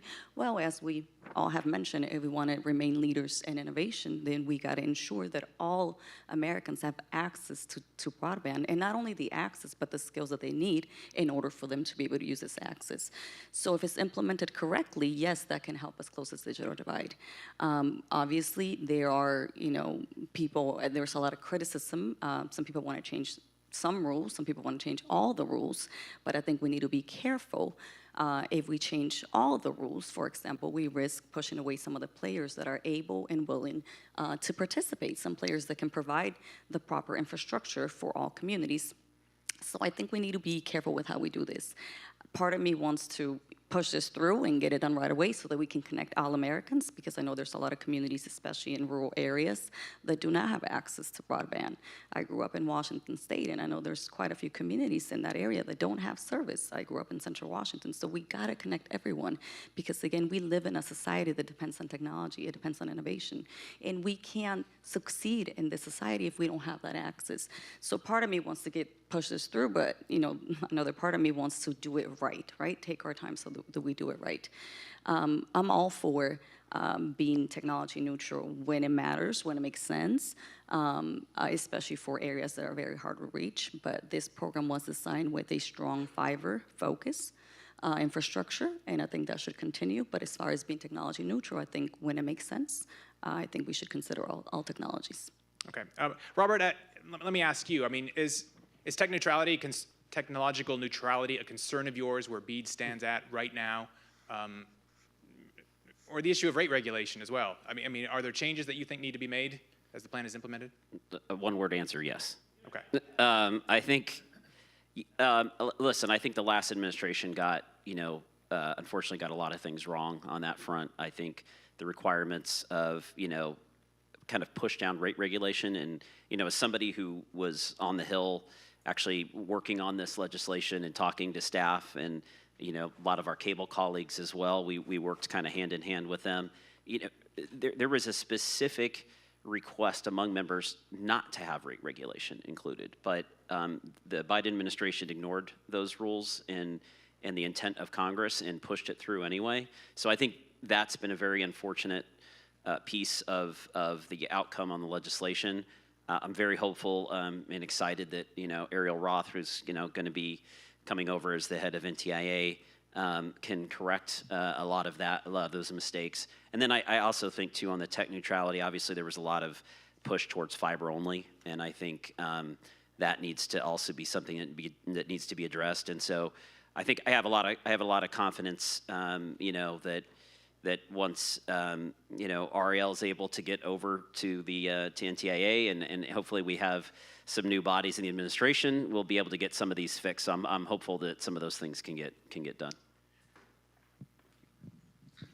So, first of all, Robert and I, and Rosa, I think all agree here. I want to read a passage here in a moment from the departing email from Evan Feinman, who was the BEAD director, and quote something specifically. We too look forward to the arrival of Ariel, and in the interim, Acting Assistant Secretary Adam Cassidy, who came over from Commissioner Symington's office. But one of the things, we've been consistent from the beginning. First of all, IIJ itself, we supported the language in there. We supported the program as conceived. We supported the focus on unserved areas, which has been our advocacy point for years and years across all broadband programs, focus on unserved first. But in its application, BEAD requirements were a problem. So one of the things that Evan suggested, Evan Feinman, would happen and should happen, removing the woke requirements from the program. This will include all provisions related to labor and wage, climate resiliency, middle-class affordability, et cetera. Now, here's where I differ with him. I do not regard the inclusion or removal of those provisions as significant. They were inserted by the prior administration. This part we agree with. And we said this, and it's great to hear from an insider. They were inserted by the prior administration for messaging and political purposes, never central to the mission of the program. But where we disagree again is whether they had any impact. Our friend Blair Levin has indicated they didn't have any impact, but here's where they are wrong. On the rate regulation piece, what it said in application was often you must charge $30 a month for 100 by 20 service for the period of federal interest. What's the period of federal interest? 10 years. Now, 24 states also said that 100 by 20, if the FCC changes the definition of broadband, your regulated price, they didn't call it regulation, your regulated price must track. So $30 for a gigabit service, let's say, in 10 years, for 10 years, you've got to charge. That has a significant impact on whether people bid or not. And so many folks are saying, let's move ahead, the states have done their thing, don't make changes. I think Our view is, you know what, there are people who would have bid that did not. So if you cleave all of these requirements, you need to give folks a chance to perhaps redo what they didn't do, sort of the sin of omission instead of commission. But it looks like we're getting the hook. Okay, you guys just sit right there. We're going to do what I said we might have to do and have an interruption. Senator Cruz is here, and we may be able to continue. I'm sure he won't mind having you here. So I'm going to, everyone, don't move. Senator Cruz, if you can come on up and I'll introduce you from here when you're ready. Okay, come on. Or if you want to finish your drink, whatever. I'm really easy, right?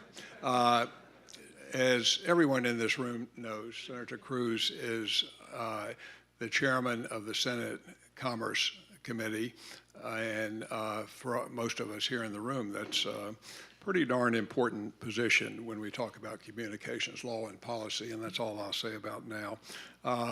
Even with Senator Cruz, I'm going to say the same thing I've said all along.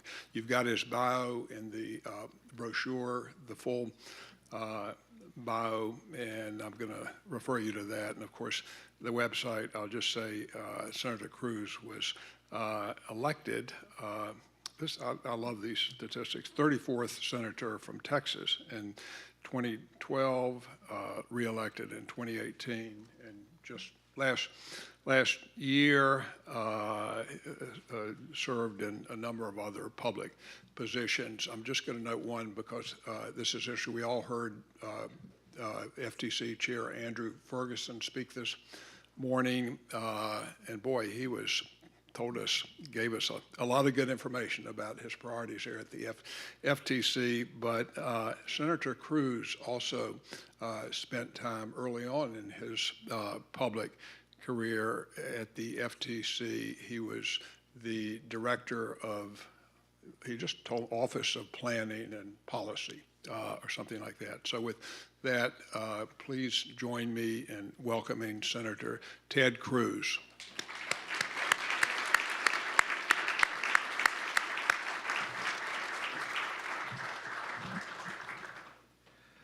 Well, thank you, Randy. Good morning. It is great to be with you. You, of course, said I wouldn't mind if folks stayed up here. It depends if they heckle me or throw things at me.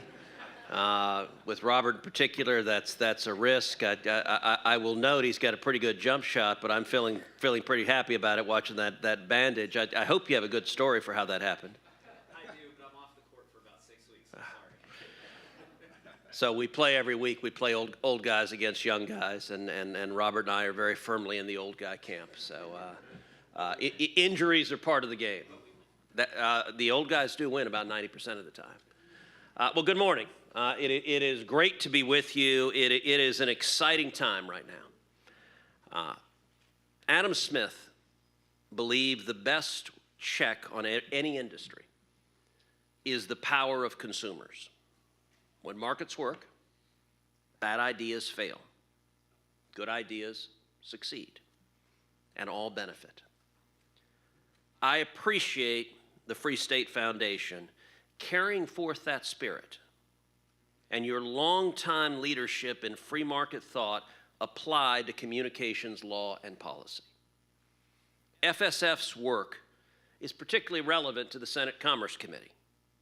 With jurisdiction over 40% of the U.S. economy, including telecommunications and technology, the Commerce Committee sits at the nexus of many of America's most critical industries. I'm grateful to serve as the very first Texan ever as the chairman of the Senate Commerce Committee. My number one priority in this role remains the same as it has been for the entire 13 years I've served in the Senate. Jobs, jobs, jobs. Pursuing policies that will create jobs and pursue economic growth. We're just 3 months into the new Congress, and I can tell you profound shifts are underway. We are working hard to get the country back on track. In a short period of time, we've been able to accomplish a number of things that last year Democrats stood in the way of. Earlier this month, the Senate unanimously passed the Coast Guard Authorization Act, which will enhance the capabilities of the Coast Guard to protect our borders, will facilitate maritime commerce, unleash American energy, bolster deterrence efforts, and improve support for Coast Guard personnel and their families. Back in January, as one of my very first actions as the chairman of the committee, I reintroduced the bipartisan, bicameral Take It Down Act that I authored along with Democrat Senator Amy Klobuchar of Minnesota. The Senate has unanimously passed our bill, and just a few weeks ago, at an event on Capitol Hill, First Lady Melania Trump came to the Capitol to urge the House to take up and pass the Take It Down Act. And then the President at the State of the Union address likewise urged the House to do so. I'm confident we will pass that bill into law. Now, what does the Take It Down Act concern?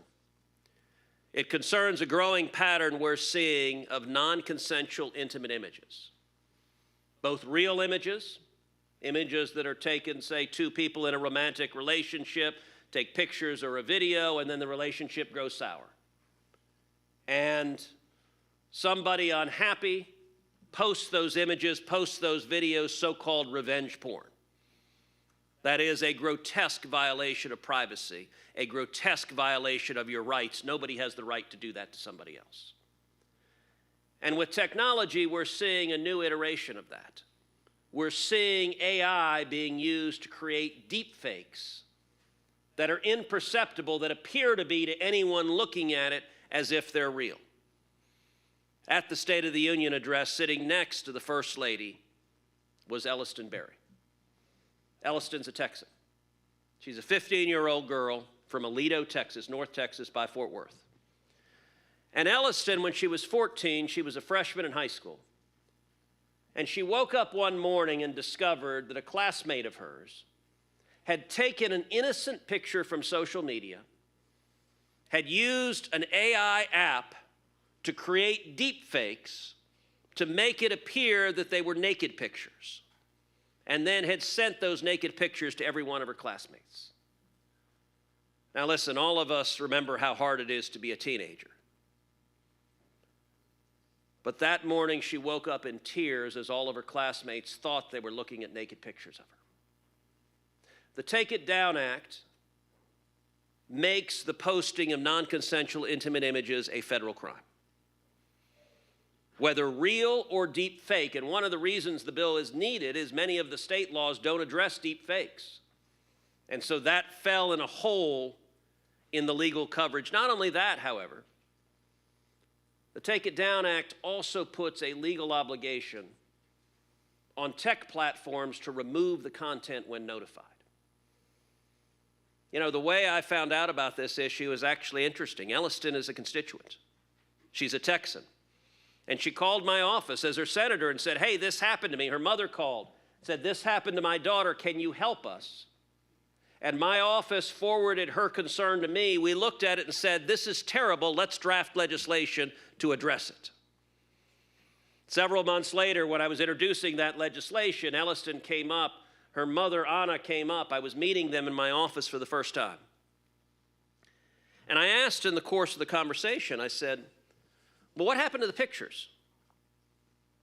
And they said they're still up. Her mom said maddeningly, she had called Snapchat over and over again. She'd emailed them over and over again and had gotten no response whatsoever, just a stiff arm. I turned to my team, I said, that's ridiculous. I said, I want you to get the CEO of Snapchat on the phone today. I want those pictures taken down today. Within 2 hours, they pulled the pictures off. Now, it should not take a sitting United States senator having to make a phone call to make that happen. And so what the Take It Down Act does is it puts into law a right to have the content removed. And this is, for all the law geeks in the room, you'll actually appreciate how we did this. We borrowed the mechanism from the Digital Millennium Copyright Act. So right now, if you tweet out a song from The Lion King, it'll be pulled down within hours. Because you can't tweet out copyrighted materials. We use the exact same notice and takedown provisions. Every tech platform has mechanisms in place to remove that content, and we applied the same mechanism to non-consensual intimate images, so that now if you or your daughter or your wife, if this happens, and over 90% of the victims are women or teenage girls, if those pictures are up there, you have a legal right to take it down. And I'll tell you, I'm very confident it helps when the First Lady decides she wants to champion the issue. And I will tell you, we had a roundtable with a number of victims telling their stories, including Elliston. Steve Scalise, the majority leader, was coming, and Mike Johnson asked at the last minute, he said, "Hey, do you mind if I come?" And I said, "Mr. Speaker, you have a standing invitation to crash any event we do." And so he pulled up a chair, and I will say, when the First Lady asked, will the House take this up, and passed it, and the Speaker and Majority Leader both committed, yes, we will do so.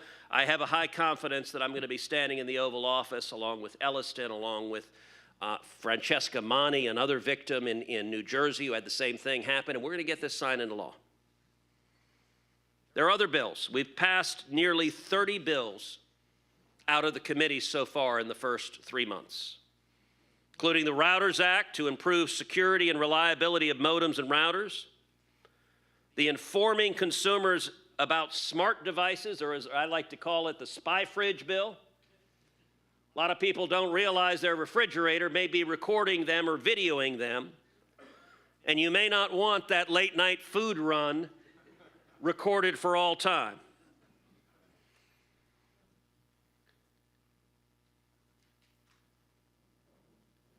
The number one priority on the committee, however, is spectrum. Why is that? Because my top priority is jobs, and there are very few policies in the Commerce Committee that can affect jobs more than spectrum. My Spectrum Pipeline Act directs the federal government to make available to the private sector 600 megahertz of spectrum. As we know, FCC spectrum auctions generate tens of billions or even hundreds of billions of dollars of revenue for the federal government. But the real value of a spectrum auction is not just the dollars that come in to the taxpayers. The real value is the private sector investment, the tens of billions, the hundreds of billions of dollars that will be invested in developing that spectrum, the thousands of jobs that will come with it. And in particular, we're in a race with China. We're in a race with China on just about everything. But we need to beat China to 6G. We also need to beat China on AI. And I'll tell you, the Commerce Committee, we are acutely focused on winning the race for 6G and for AI, and on America leading the world. You know, I'll mention in the world of AI, last year, I wrote an op-ed with my good friend Phil Graham, my favorite former senator. And Phil and I wrote an op-ed in the Journal that we did something that might surprise you. We praised a Democrat president. We praised Bill Clinton. Bill Clinton was president at the dawn of the internet, and Clinton at the time signed an executive order memorializing a light touch regulatory approach to the internet. At the same time, Europe adopted a very different approach. They adopted a heavy-handed prior approval regulatory approach, and the consequences were massive. A stat we cite in the op-ed is really striking. In 1993, the American economy and the European economy were virtually identical in size. Today, the American economy is 50% larger than Europe. 50% in 35 years. And the driver of that is two things. It's tech and the shale revolution. That's it. That's 100% of the difference. Our economy is 50% larger because we didn't screw up the internet and we didn't screw up energy. Now with AI, I actually think AI was one of the sleeper issues of this last election. Because the prior administration, the Biden administration, had signed an executive order, an AIEO, or as I like to call it, an AIEIO, that embodied the European-style prior approval regulatory approach, putting the federal government in charge of innovation, having to go to Chuck Schumer and Joe Biden and ask, Mother, may I, before we innovate. That's an approach that I'm convinced would have made certain America loses the race to AI. I'm very glad one of the first things President Trump did when he came into office is revoke the Biden AI executive order. That was the right thing to do. We need innovation led by America, and when it comes to 6G, we need innovation led by America. And I'll tell you, on spectrum, I am fighting hard for spectrum to be part of the reconciliation bill that Congress is taking up, that we're going to use to secure the border, that we're going to use to rebuild the military, that we're going to use to unleash American energy, and that we're going to use to extend the 2017 tax cuts and make them bigger and bolder. It's a big pay for in that bill. You got to pay for a whole lot, and spectrum auction is a big, big pay for. And it's profoundly important. As you all know, DOD historically has resisted giving up spectrum. But I think we're going to get this done, and that is a major priority. Now, there's a lot more going on. There's a lot of interest in what's going to happen on internet connectivity under President Trump. The 2021 infrastructure law's signature internet access program, BEAD, to date has been a spectacular failure. After 3 years and $42 billion, not a single home in America has been connected. Look, I got to say, even for Kamala Harris, that's impressive. Like by accident, she didn't even connect George Soros' house? Zero. That says a lot. Now, Commerce Secretary Lutnick has said he wants to conduct a rigorous review of the BEAD program. I'm glad of it. I think Secretary Lutnick is doing a terrific job. I'm working very closely with him. My hope is he removes all of the Biden-era extraneous regulations, including labor requirements, favoring government-owned networks, extreme tech bias of fiber over satellites and fixed wireless, rate regulation, climate change. By the way, have you noticed the radicals who think climate change is an existential threat to the world are right now firebombing Tesla dealerships? I got to say, my brain is not quite nimble enough to understand why we're all going to die, and so the answer is we must light on fire electric cars in order to prevent that. I will say also, as ranking member, before we had a Senate majority, I conducted rigorous oversight of the BEAD program. And I would highly recommend, if anyone here hasn't read it, the red light report that I put out on the BEAD program, which highlights waste, fraud, and abuse, including identifying unserved locations. One of my favorite unserved locations was the Washington, D.C. Zoo. Because, you know, pandas got to play Candy Crush.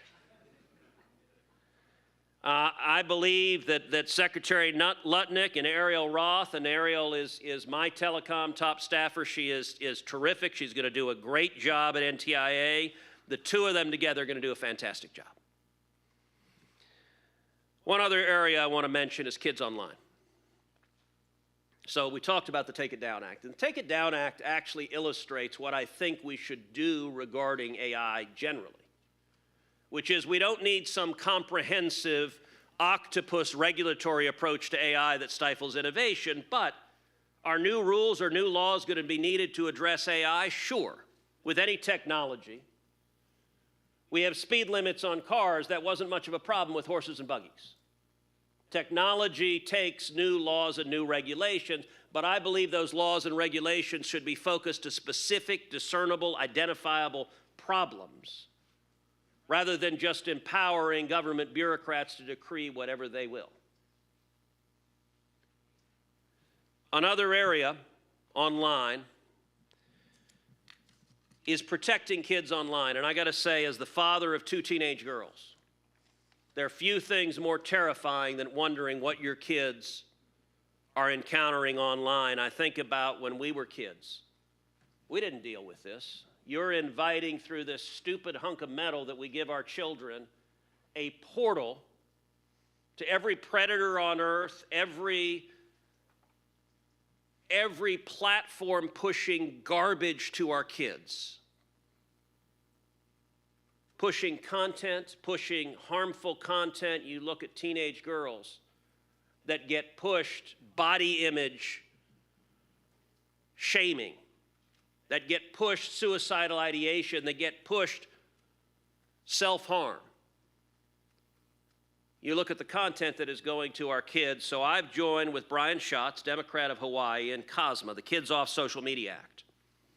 COSMA does a couple of things. Number one, it prohibits children under 13 from accessing social media. There's no reason on earth an 8-year-old needs to be on Instagram.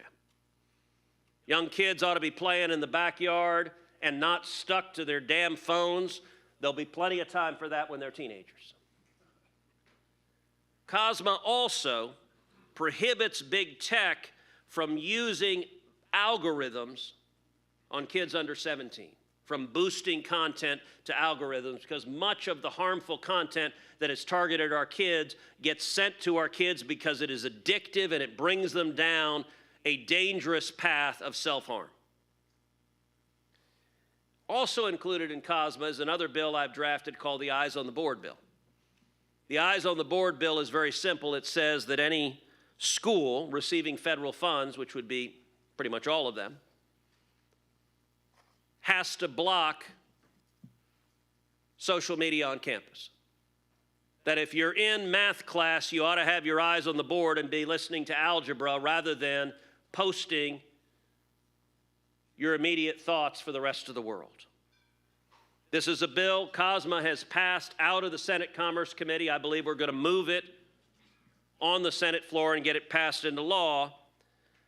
And I will say a final bill that has passed out of the committee, and I think we're going to get passed into law, is the AM Radio for Every Vehicle Act. Now, what's the origins of that? The origins are a couple of years ago, 8 big car manufacturers announced in concert, in unison, that they were all removing AM radio from all their new cars and trucks. Now, I believe that was a terrible development. It's a terrible development on many, many fronts. It's a terrible development because AM radio has very low barriers to entry. So there's much greater diversity when it comes to broadcasting on AM radio. There are incredible numbers of African-American-owned AM radio stations, Hispanic-owned AM radio station, women-owned AM radio stations. The barriers, if you have a view to get out and communicate, the barriers to entry are much, much lower on AM radio. Not only that, rural America relies disproportionately on AM radio. If you're a farmer in West Texas, AM radio may be the only thing you can get. To get the crop report or the weather report or to get sports or to get news, you're relying on AM radio. Not only that, in a time of disaster, AM radio has proven the most reliable form for informing people how to get out of harm's way. Other media tend to go down far more quickly, whereas AM radio is quite resilient. And I'll tell you, for me, the simple reality is AM radio has been an oasis of conservative talk. Without AM radio, there would be no Rush Limbaugh. And a lot of my colleagues on the Democrat side of the aisle would love a world where there had been no Rush Limbaugh. There'd be no Sean Hannity. There'd be no Mark Levin. There'd be no Glenn Beck. AM radio has proven to be an oasis for free speech. Well, when it came to AM radio, Ed Markey had a bill, the AM Radio for Every Vehicle Act. I looked at it and said, hey, I agree with that bill. Let's join together. Now, I'll tell you, Ed Markey may be the most liberal member of the United States Senate. I'm the most conservative member of the United States Senate. When the two of us joined together, it may have been a sign of the apocalypse. Like Bill Murray in Ghostbusters, cats and dogs living together. The end of the world. The day after Ed Markey and I dropped the bill, Ford Motor Company publicly announced it was reversing its decision. And it was going to include AM radio on new cars and trucks. They did so immediately when we filed the bill. I think they looked at the math and said, okay, if we got to get to the left of Markey or to the right of Cruz, there ain't space there for anybody. We passed it out of committee. We had passed it out of committee in the previous Congress. Unfortunately, Chuck Schumer did not prioritize this issue, so he would not give it floor time. I have a high level of confidence John Thune will give it floor time. I've discussed it with him multiple times. I think we'll put it on the floor. If and when we put it on the floor, it will get more than 90 votes. It may get more than 95 votes. There are only a handful of no's. And I think we're going to get this passed and signed into law. I think each of these are examples where there is a role for laws, there is a role for regulations that are directed at specific problems, but at the same time, we need to be unleashing innovation and investment and jobs. And I got to tell you, I'm really proud to be part of what's going on. Listen, it's an exciting time. I don't know about you, but I wake up every morning, grab my phone, and I'm like, what the hell do they do today? And it is embodying, this new administration, 64 days into it, is embodying the Silicon Valley ethos of move fast and break things. By the way, I'll put you all on a Signal chat later today. All right, that was a cheap shot, but you got to have some fun on that. But it is exciting. I'm going to say a final thing that's not actually topical, but it's something y'all may be interested in. So every week I do a podcast. It's called Verdict with Ted Cruz. I do it Monday, Wednesday, and Friday. We've got about 1 million unique listeners. I mention that in particular because last week I sat down for more than an hour and did a one-on-one interview with Elon Musk. And Elon is now a Texan. He's become a good friend. I know Elon well. And that was about as fun as anything I've done. Elon is a fascinating guy. He's absolutely brilliant. Look, I've been blessed, all of us have been blessed to know some smart people in life. If you assume intelligence is distributed on a bell curve, somebody's got to be at the bleeding edge of that bell curve, and his name is Elon. And he doesn't just think outside the box, he doesn't know there is a box. And so I would encourage you, you can watch it on YouTube or download the podcast, but the discussion with Elon, I talk a lot about Doge. You hear all sorts of cataclysmic thing. It is terrible that we're cutting waste, fraud, and abuse. It is terrible that we're no longer funding transgender sex surgeries in Guatemala. It is terrible that we're not paying for Sesame Street in Iraq anymore. It is terrible that we stopped $2 billion to a nonprofit that was partially being run by Stacey Abrams. Look, it's stunning the abuse that's being uncovered, and we talk about that at length, but we also talk about the origins of Tesla, of SpaceX. You know, one of the things Elon says in the interview, he says, I think I may know more about manufacturing than any person who has ever lived. And I got to say, when he said it, that's a startling statement. That is an audacious statement. And then when I paused and thought about it, I thought, well, this is not entirely crazy. The man is simultaneously the CEO of Tesla, the CEO of SpaceX, the CEO of the Boring Company, the CEO of Starlink, the CEO of Neuralink, the CEO of X, and running Doge. I asked him, how much do you sleep? His answer was 6 hours a night. But it was fascinating, and I'll give you one tiny vignette and then wrap. I asked him, all right, you start SpaceX. How do you do that? How do you wake up one day and say, I'm going to start me a rocket company? What does one do to start that? And he said, well, at first I wanted to start an effort just to build public support for NASA to go to Mars. And he said, I started doing that, and then I realized NASA's never going to go to Mars. If we're relying on NASA, it ain't ever going to happen. So then he said his next idea, Randy, this is wild. He said he wanted to buy Russian ICBMs that are being decommissioned because of the SALT treaty. And so he went to Russia. I'm like, all right, how do you do that? How do you go to Russia and say, I want to buy me some ICBMs? And he's like, I went over there, negotiated with the government. And he said, you only need one other stage to an ICBM to actually go all the way to Mars.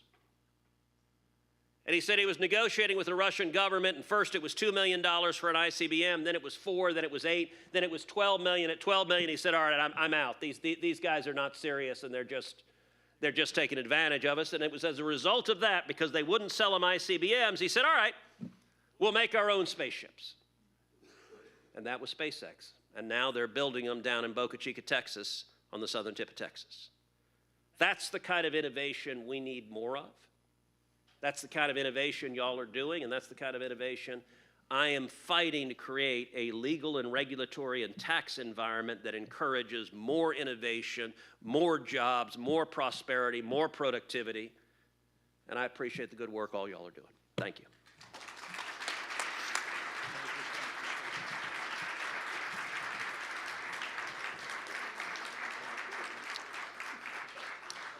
Well, I've got a couple of basketball buddies here that we didn't know about. That's good.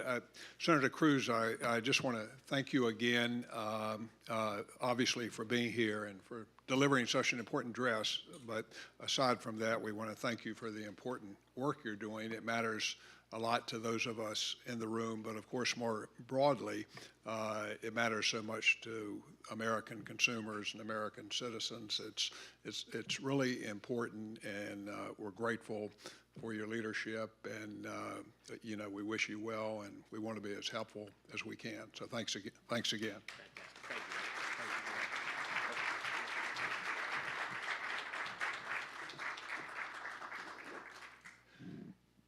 Okay, that was terrific. Now, so what I'm going to do, because they're still sitting here, I saw Chairman Carr come in, so that's good. But I know it's we had to adjust a little bit. I think what we'll do, Seth, if it's okay, just let each of the participants just take say 2 minutes and say whatever you want that you haven't covered. We want to. That's, I know, a little dangerous.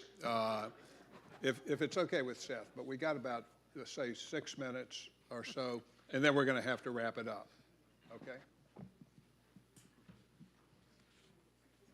It's okay with me. So we'll just, one of the topics I would be interested in anyone has to say anything about would be the issue of, not necessarily federal preemption. This panel was sort of preempted federally, but state broadband affordability. We see the bills that have come out. I'll just put that out there as something I'd be interested in hearing someone speak to. But why don't we just go down the line with Rosa, Rick, and Robert, and we'll close this couple minutes out. Take a couple minutes each. The issues of the day that are on your mind relating to broadband and what you would like to get out there. You mentioned the state program. I don't agree with programs like that. I think programs like that are unnecessary interference. I think they create confusion, especially for providers that work in multiple states and different states. So I think programs like the state affordability, the New York program, are unnecessary, not only interference, but antagonistic approach to dealing with the issues. I know that the goal of that program is to deal with the affordability issue. No doubt we need a solution to that, but that's not the right way to do it. Government should not be dictating rate regulation. That should be determined by the market. So I don't agree with programs like that. And to close, I just want to say that when it comes to the issues we've discussed, I just would ask that we put consumers first, that we do what's best for consumers. When it comes to BEAD, we were discussing that before the senator joined us. I agree with my colleagues on the rules that need to be changed, especially the rate regulation rule. Again, as I mentioned, the government should not dictate rate regulation. That should be determined by the free market. So yes, there are some things that need to be changed about the program in order for it to be effective. And if it's done the right way, then yes, it can be a successful program and it can connect Americans to broadband as we should. When it comes to spectrum, we again need to ensure that we have more spectrum for commercial use to ensure that every American can have an opportunity to benefit from and contribute to our internet-based society. All right, thanks. So, real quick, with respect to the broadband rate regulation in the states, our view is that it's unnecessary. All of my companies have longstanding, low-income affordability programs. Comcast, of course, Internet Essentials, Spectrum Internet Assist for Charter Spectrum. Cox has Connect to Compete operating. They've got millions and millions of customers offering low-cost broadband at high speeds. So I think that private sector efforts are, well underway. I did just want to say something about the delete proceeding that Chairman Carr has begun, and I know that we're working with our telco brethren on, various things we'd like to see changed, but I just want to focus on video policy for a moment. I know that your colleague, Seth Andrew Long, wrote a nice piece about some changes that ought to happen in the video marketplace, and also Mike O'Reilly, who is affiliated with Free State Foundation, basically wrote a piece that said, sort of take a Doge bulldozer to video policy. Much of video regulation today stems from the '92 Act. 33 years ago, we've got must carry, program access, leased access, retransmission consent, horizontal and vertical ownership, and that was a very different world when we were serving, 80+% of the country for video, and now our numbers are below 50%. We only did analog video, and now we've got broadband. We have mobile services, we have local phone service, et cetera.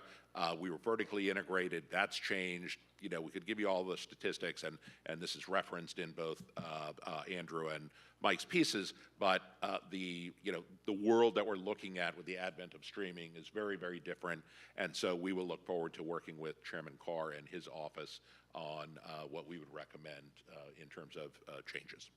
All right, Robert, we'll give you the last word for this panel. Yeah, sure. Well, the absolute last thing, the worst thing on a panel is to be squished in between Chairman Cruz and Chairman Carr. So I'm not gonna go much further other than to say appreciate everybody's time here today. Great subjects discussed. I think really this is an exciting time in telecom. Really is. I think Chairman Cruz hit the nail on the head on everything that he's talking about before the committee and the issues that he's working on right now, which I think are really important. And I'm really excited about Chairman Carr and his leadership at the FCC, and to see the things that he's going to be able to do. I also will say what Rick said on delete. I think there's some great actions that the chairman's going to take, and it's an exciting time to be able to have people like Chairman Carr and Chairman Cruz. So look forward to the future, and thank you, Randy, for having us all here. All right, thank you.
Kathy,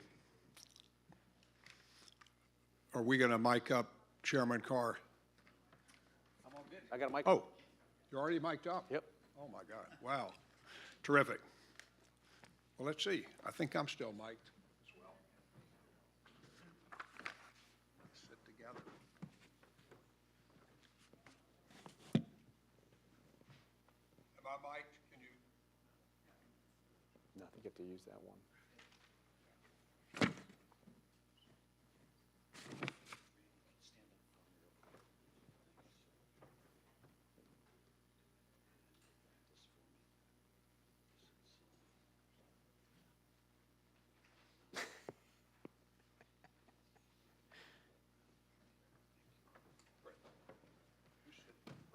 Sure.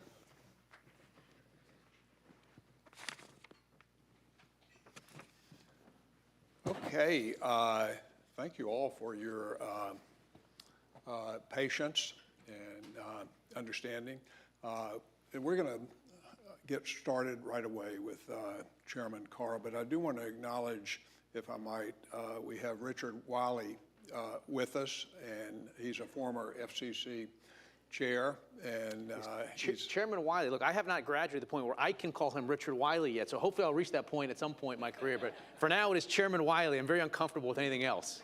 well, without going into any further details, Richard Wiley and I are old enough and have known each other longer than you have. Yeah, I'm getting there. I'm getting there. And he's whipped me in tennis enough that if I want to get back at him, I can call him Dick or Richard whenever I want to.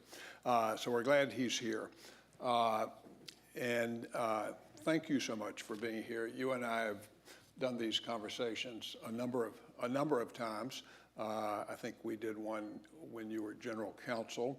I know we have done several when you were a commissioner, but now you're chairman, so that's exciting. And it made me think, I stayed up last night really wondering in what capacity you might move up to next when I have when I have the next conversation with you.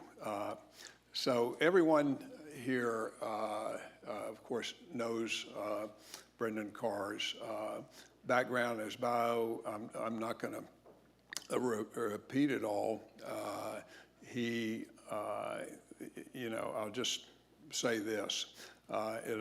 He was confirmed by the Senate unanimously 3 times. That's really an achievement. And then It'd be tricky to do it a 4th time. That's a bit much. That might be asking too much. 3 might be the most I could do unanimous. well, I've noticed you haven't been pulling any punches in order to line yourself up. So anyway, let me just start this way. Give you a couple softballs.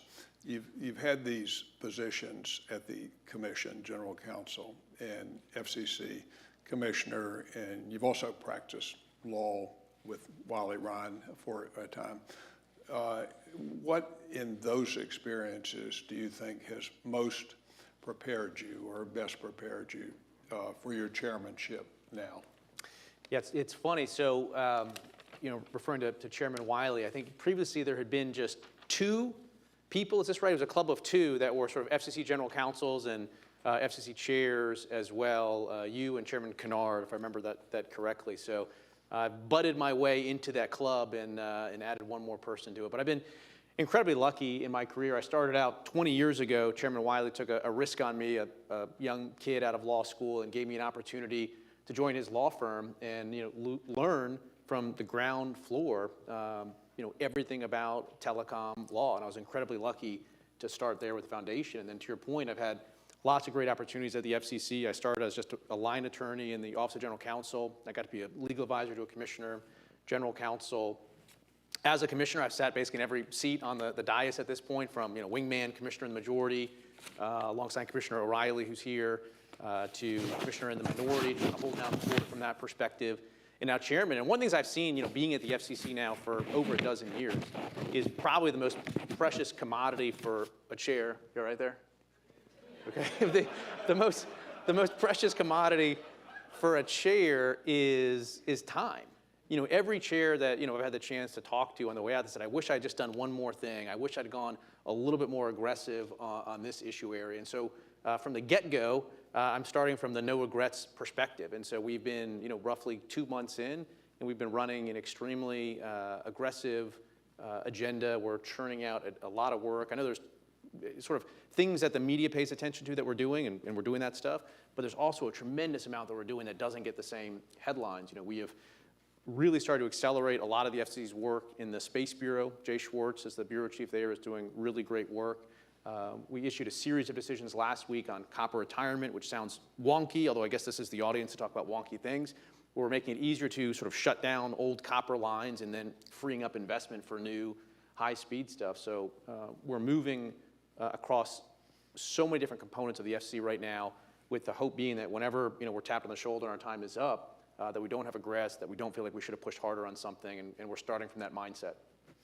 Okay, well, don't be afraid to make any headlines here today. That's perfectly all right.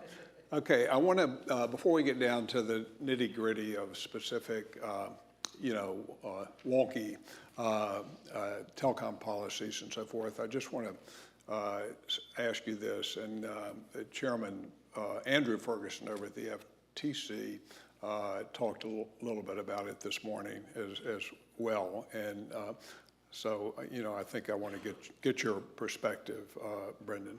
The status of so-called independent agencies in our government is much in the news these days and has been debated now for many years by scholars, and there's been quite a bit of recent Supreme Court jurisprudence, like the Seal Law case related potentially to the nature of independent agencies.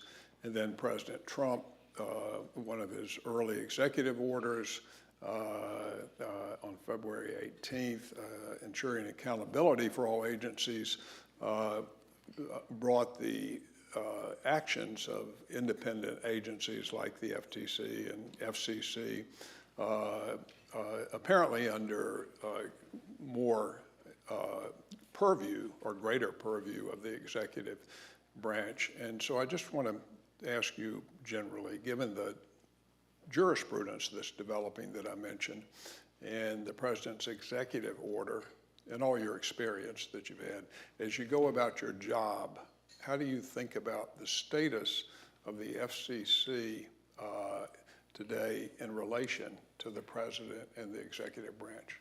Yeah. Well, I think this is an area where the Constitution is crystal clear. Article 2, first sentence says that the executive power shall be vested in the president. I think that's a pretty clear statement of where those authorities lie. I've got no doubt about the president's power to remove various government officials. If you look at the Federal Communications Act, for instance, passed in 1934, which was actually 1 year before the infamous Humphreys executor case. The prior case, the bookend on the other side of that, was a case called Myers. And Myers took the position that the president has essentially unfettered ability in carrying out the executive function to fire certain officials. That case was modified by Humphreys executor. But in 1934, when Congress passed the Communications Act, Myers was the law of the land. And so Congress did not think that constitutionally they could impose a limit on the president's removal of FCC commissioners. So the Communications Act, unlike other acts passed afterwards, does not have what we call for-cause removal protection on commissioners. So the president can remove commissioners without cause, at least under the terms of the Communications Act. What I've said is, from day one, I want to understand as my first thing, 100% President Trump's agenda. It's his administration that he's running. And that's how I've sort of gone about it, is with that understanding. And again, we've taken sort of immediate action across a lot of different areas of the FCC. In terms of Humphreys executor itself and how it plays out, I imagine there'll be court cases coming, and the court will provide some more guidance on that. Thank you. Okay, this is always somewhat tricky, but I'm going to do it because I know how you always adhere to whatever I ask you to do. Just tell us at the macro level, sort of like a topic sentence level, what your 3, 4, 5 priorities are, and then so I'll have them in mind, and then I want to drill down on some of those questions. But if you could just give us that top level. Yeah, I've been pretty clear about the type of agenda that I want to run. I guess I'll summarize it maybe in 4 core points. One, we need to reinvigorate the FCC's approach to media regulation. I think you've seen several actions from me on that front. I'm happy to sort of drill down on what that means.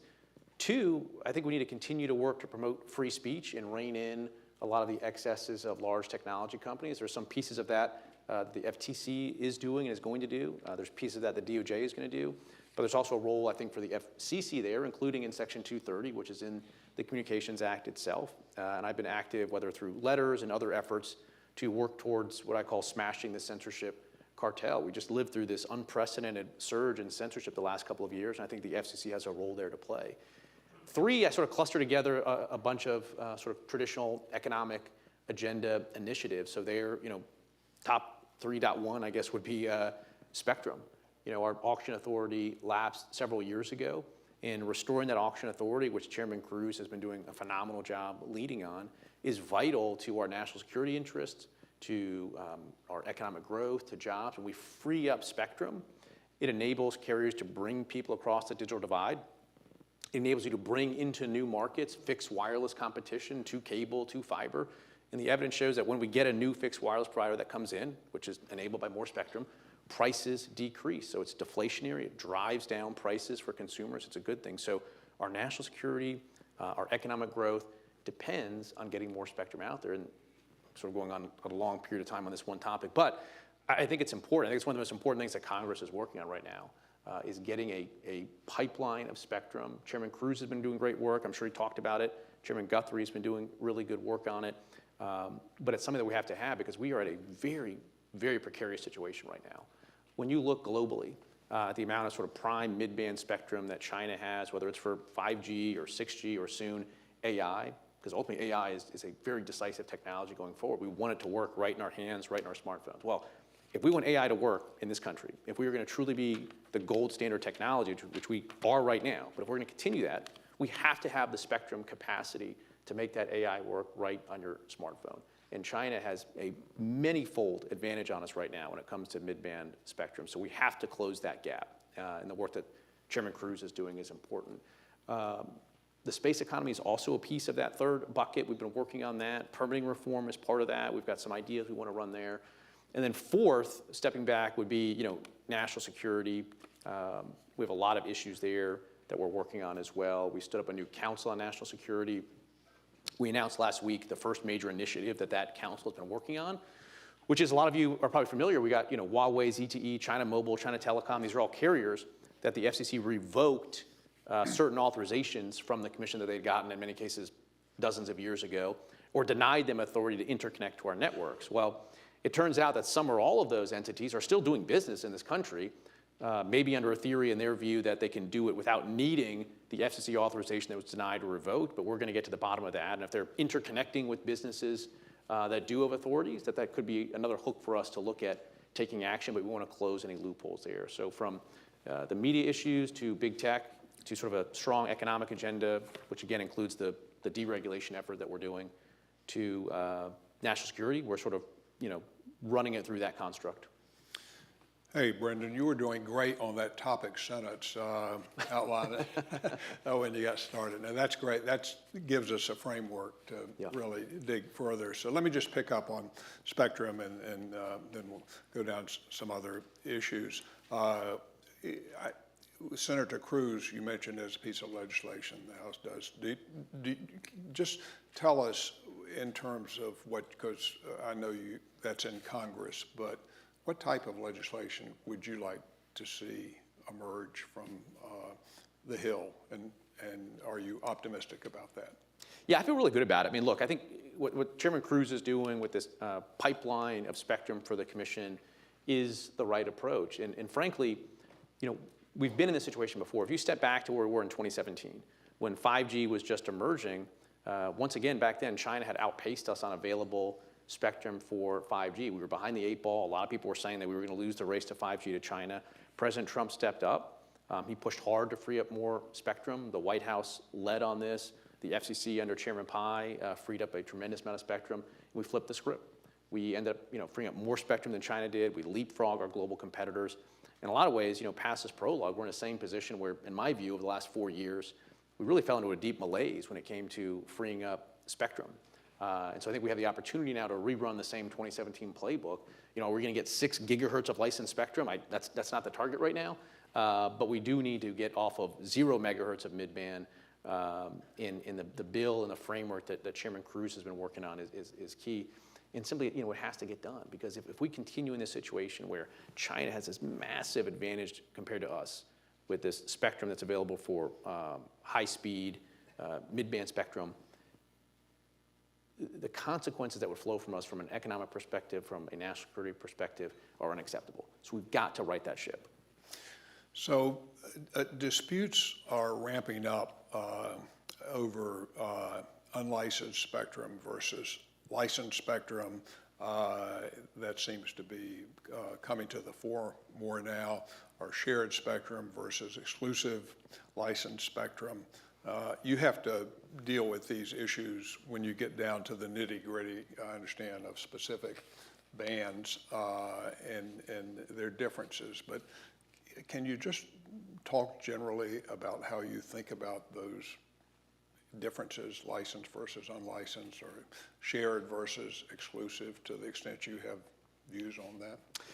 Yeah, I mean, ultimately, we got to have a little bit of everything, and we need the right balance. And my concern right now is that we are just drastically out of balance. I mean, you can count mid-band spectrum different ways. You can count spectrum towards shared or high-powered in different ways. But just as a matter of sort of rough approximation, I think it's safe to say that we've got something like, of the mid-band spectrum, maybe 65% of it is available to federal users, either shared or exclusive. On the unlicensed side, I think we have somewhere roughly, give or take 5%, 25% or so available for either unlicensed or for shared on the commercial side.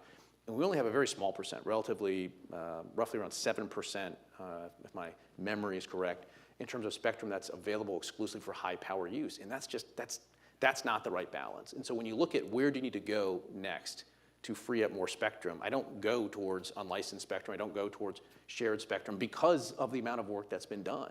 Where we really need to plug the hole is with that high-speed spectrum, and that's whether it's, again, 5G, 6G, or again, I think AI is going to be really the main driver. When you look at the hockey stick of demand that we've had for spectrum over the years as data has increased, you put AI on top of that, that hockey stick goes, even steeper. So that 7% number is not the right place for the country. Okay, I want to turn to the BEAD program, the broadband deployment program, and maybe relate that also to universal service reform as well. But you've been critical of the Biden administration's implementation of the BEAD program. Was I? I really didn't feel like I talked about it that much over the years. Yeah. This is By the way, news to me. I'm just hearing for the first time. We have as well. As you know, at the Free State Foundation, we've been critical. We figured we were in good company with you. But you were the first, I think, at least the first that I'm aware of, to really call attention to the fact that not one shovel had been put in the ground or one. I remember a tweet or two on that. Yeah. Coming back to me. I don't know anyone else that said that first. So now we're. And that obviously was disappointing so long after the money was appropriated. But we are where we are, and give us your views on what should be done to fix that. I understand Congress has a role in NTIA, and Ariel Roth hopefully will be over at NTIA shortly. But you, of course, are such an important part of it, and the FCC's got its own responsibilities with USF. So just talk about where we are and what you would like to see done to get broadband deployed in the remaining areas, the few remaining areas that don't have it, and what we need to do in that regard. Well, first of all, I think Ariel is going to do a phenomenal job when she gets over there at NTIA. She's obviously an old FCC hand, significant experience on Senate Commerce Committee. This is going to be one of the things, obviously, that she's tasked with dealing with, I imagine, similar to Spectrum. And so I think, having Ariel over there is going to be a really good thing for the country and sort of helping our economy. So I'm excited about that. And obviously, has her hearing later this week, and hope that she moves through very, very quickly. I guess the good news on BEAD is that it's sort of a Commerce Department program at this point, and so my role with respect to sort of talking a lot about that, I think naturally has receded. What I said before was a couple of things. One, I thought that the way that the Biden administration was running it was contrary to the statute. The statute said take a tech-neutral approach, and I think the Biden Commerce Department put just too much of a thumb on the scale for fiber. We love fiber. We want fiber in lots of places. Maybe it should be the lion's share of connections in certain programs. but basically almost 100% was where the Biden administration was heading. And I think that's a mistake. And actually, I don't like fiber, because if you're saying that, what you're really saying is that those families that are stuck on the wrong side of the digital divide should just wait for years longer than necessary to be receiving high-speed service. So I think that was a mistake. But I defer entirely to the Commerce Department and where they end up landing on that. I mean, the other issue that I focused on is there was a lot of extraneous political goals that have been sort of inserted in there, promoting DEI, climate change agenda, price controls that I think just made it very difficult for providers to participate in the program. So I think get rid of all that stuff, but then otherwise, obviously, I sort of defer to where Secretary Lutnick goes on this one. Okay, well, the Universal Service Program, on the other hand, is a program that the FCC does have obviously a central role in implementing, and reforming the existing program has been a hot topic since shortly before Genesis, or maybe before that. So to a significant extent, it seems to me, Chairman Carr, that consideration of USF reform, which we talk about with those air quotes, at least as to the funding on the broadband deployment side, can't be entirely divorced from consideration of the proposed expenditure of the massive BEAD subsidies and there are some other broadband subsidy programs as well. And then, of course, tomorrow we have the Supreme Court's argument in the Consumers Research case, and the issue there, to put a point on it, is whether the universal service regime is constitutional or not under the non-delegation doctrine. So, you know, I'm going to put a couple questions to you. I'd love to hear your predictions. I know what the FCC's position I'm with the is, USG position on that, in that case. Yeah, no news to break there. But if you want to make a prediction about the outcome, we'd like to hear it. But putting that aside, assuming just for the sake of argument now that the program is held to be unconstitutional, it seems to me then we're sort of back at the drawing boards in terms of, there's an opportunity to go back to the drawing boards to refashion whatever universal service regime would be appropriate at that point. So I'd love to hear your views on what you think that should look like, how it should be funded. Should it be funded by direct appropriations? I know in the past you've talked about the possibility of having contributions come from so-called big tech companies as one source of funding. You know, all these things presumably are going to, might need to be addressed conceivably sooner rather than later because of the Supreme Court's decision. So talk to us about universal service, and to the extent it's relevant, how that relates to the other subsidies we were talking about before. Well, my own experience with universal service goes back to actually my very first day on the job in 2005 at Wiley. I was an associate. Someone had asked me to track some of the changes in the USF contribution factor over the last year or two, and I remember this very vividly, that the contribution factor had gone from 5.5 to 5.75 to 6%, and people were saying this is really on an unsustainable track.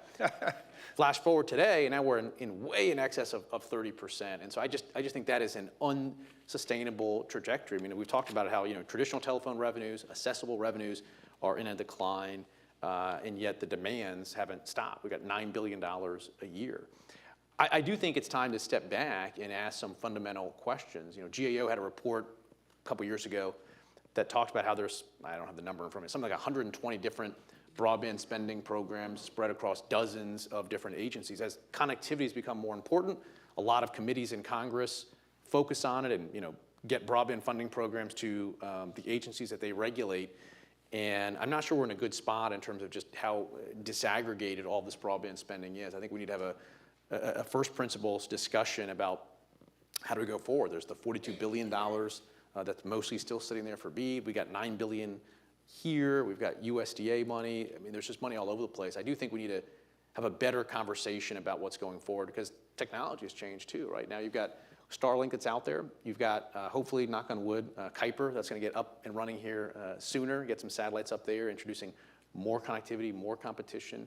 You've got, all these new developments in fixed wireless. You've got direct-to-cell technology. So in light of the technology options we have today, how would you build this system if you were starting over? I think that's a conversation that, as the FCC, we should be having, and hopefully we will have. I don't know, the outcome yet. I think if you are going to sort of keep the program, and there's, fundamental questions about that, I do think that looking to the different corporations that benefit from those expenditures and asking them to contribute a fair share is an idea that I've pushed before. I think it still makes a lot of sense, but I think these are all sort of the threshold fundamental questions that we should, potentially look at the FCC. Okay, now earlier when you were giving us your top level priorities, you mentioned the censorship issue, and you've talked a lot about that, and you're concerned that there's been too much censorship, excessive censorship, not just by the government or by the government, but by private entities, including big tech. And shortly after the election, you posted on X, quote, "We must dismantle the censorship cartel and restore free speech rights for everyday Americans." And already this morning, Brendan, we've talked quite a bit about free speech, and we've had Jonathan Turley talk about his new book, The Indispensable Right, meaning free speech. And as you know, I've been concerned about excessive censorship as well for many years, both by the government and private entities. But I want to ask you several different questions. And it's appropriate, I guess, that we're here in the National Press Club talking about free speech. So 230, you mentioned 230 yourself, and the question, I guess, is just what you think your authority could be under 230 to achieve what you would like to achieve to address censorship. At the Free State Foundation, by the way, we've actually written several times that we think there's the authority, you have the authority to offer your opinion about the interpretation of 230. But beyond that, if there is a beyond that, how do you intend to use 230 to address this concern you have? Well, look, I do think Free State and you have done really great scholarship over the years on Section 230. I mean, it wasn't that long ago where Section 230 was not as hot a topic as it was over the last couple of years. My own view is I agree with the view that was expressed by the FCC's general counsel, Tom Johnson, when he worked for Chairman Pai. He put out a legal blog that walks through very clearly that Section 230, people like to say Section 230 of the Communications and Decency Act. I always get a little bit of a cringe. It's actually Section 230 of the Communications Act. It's actually a different section of the CDA. I don't know how, this is one of those like myths that just took off. But anyways, because it's in the Communications Act, it's very clear. If you look at Supreme Court cases, if you look at various provisions of Title II, the FCC has authority to interpret the provisions of Section 230.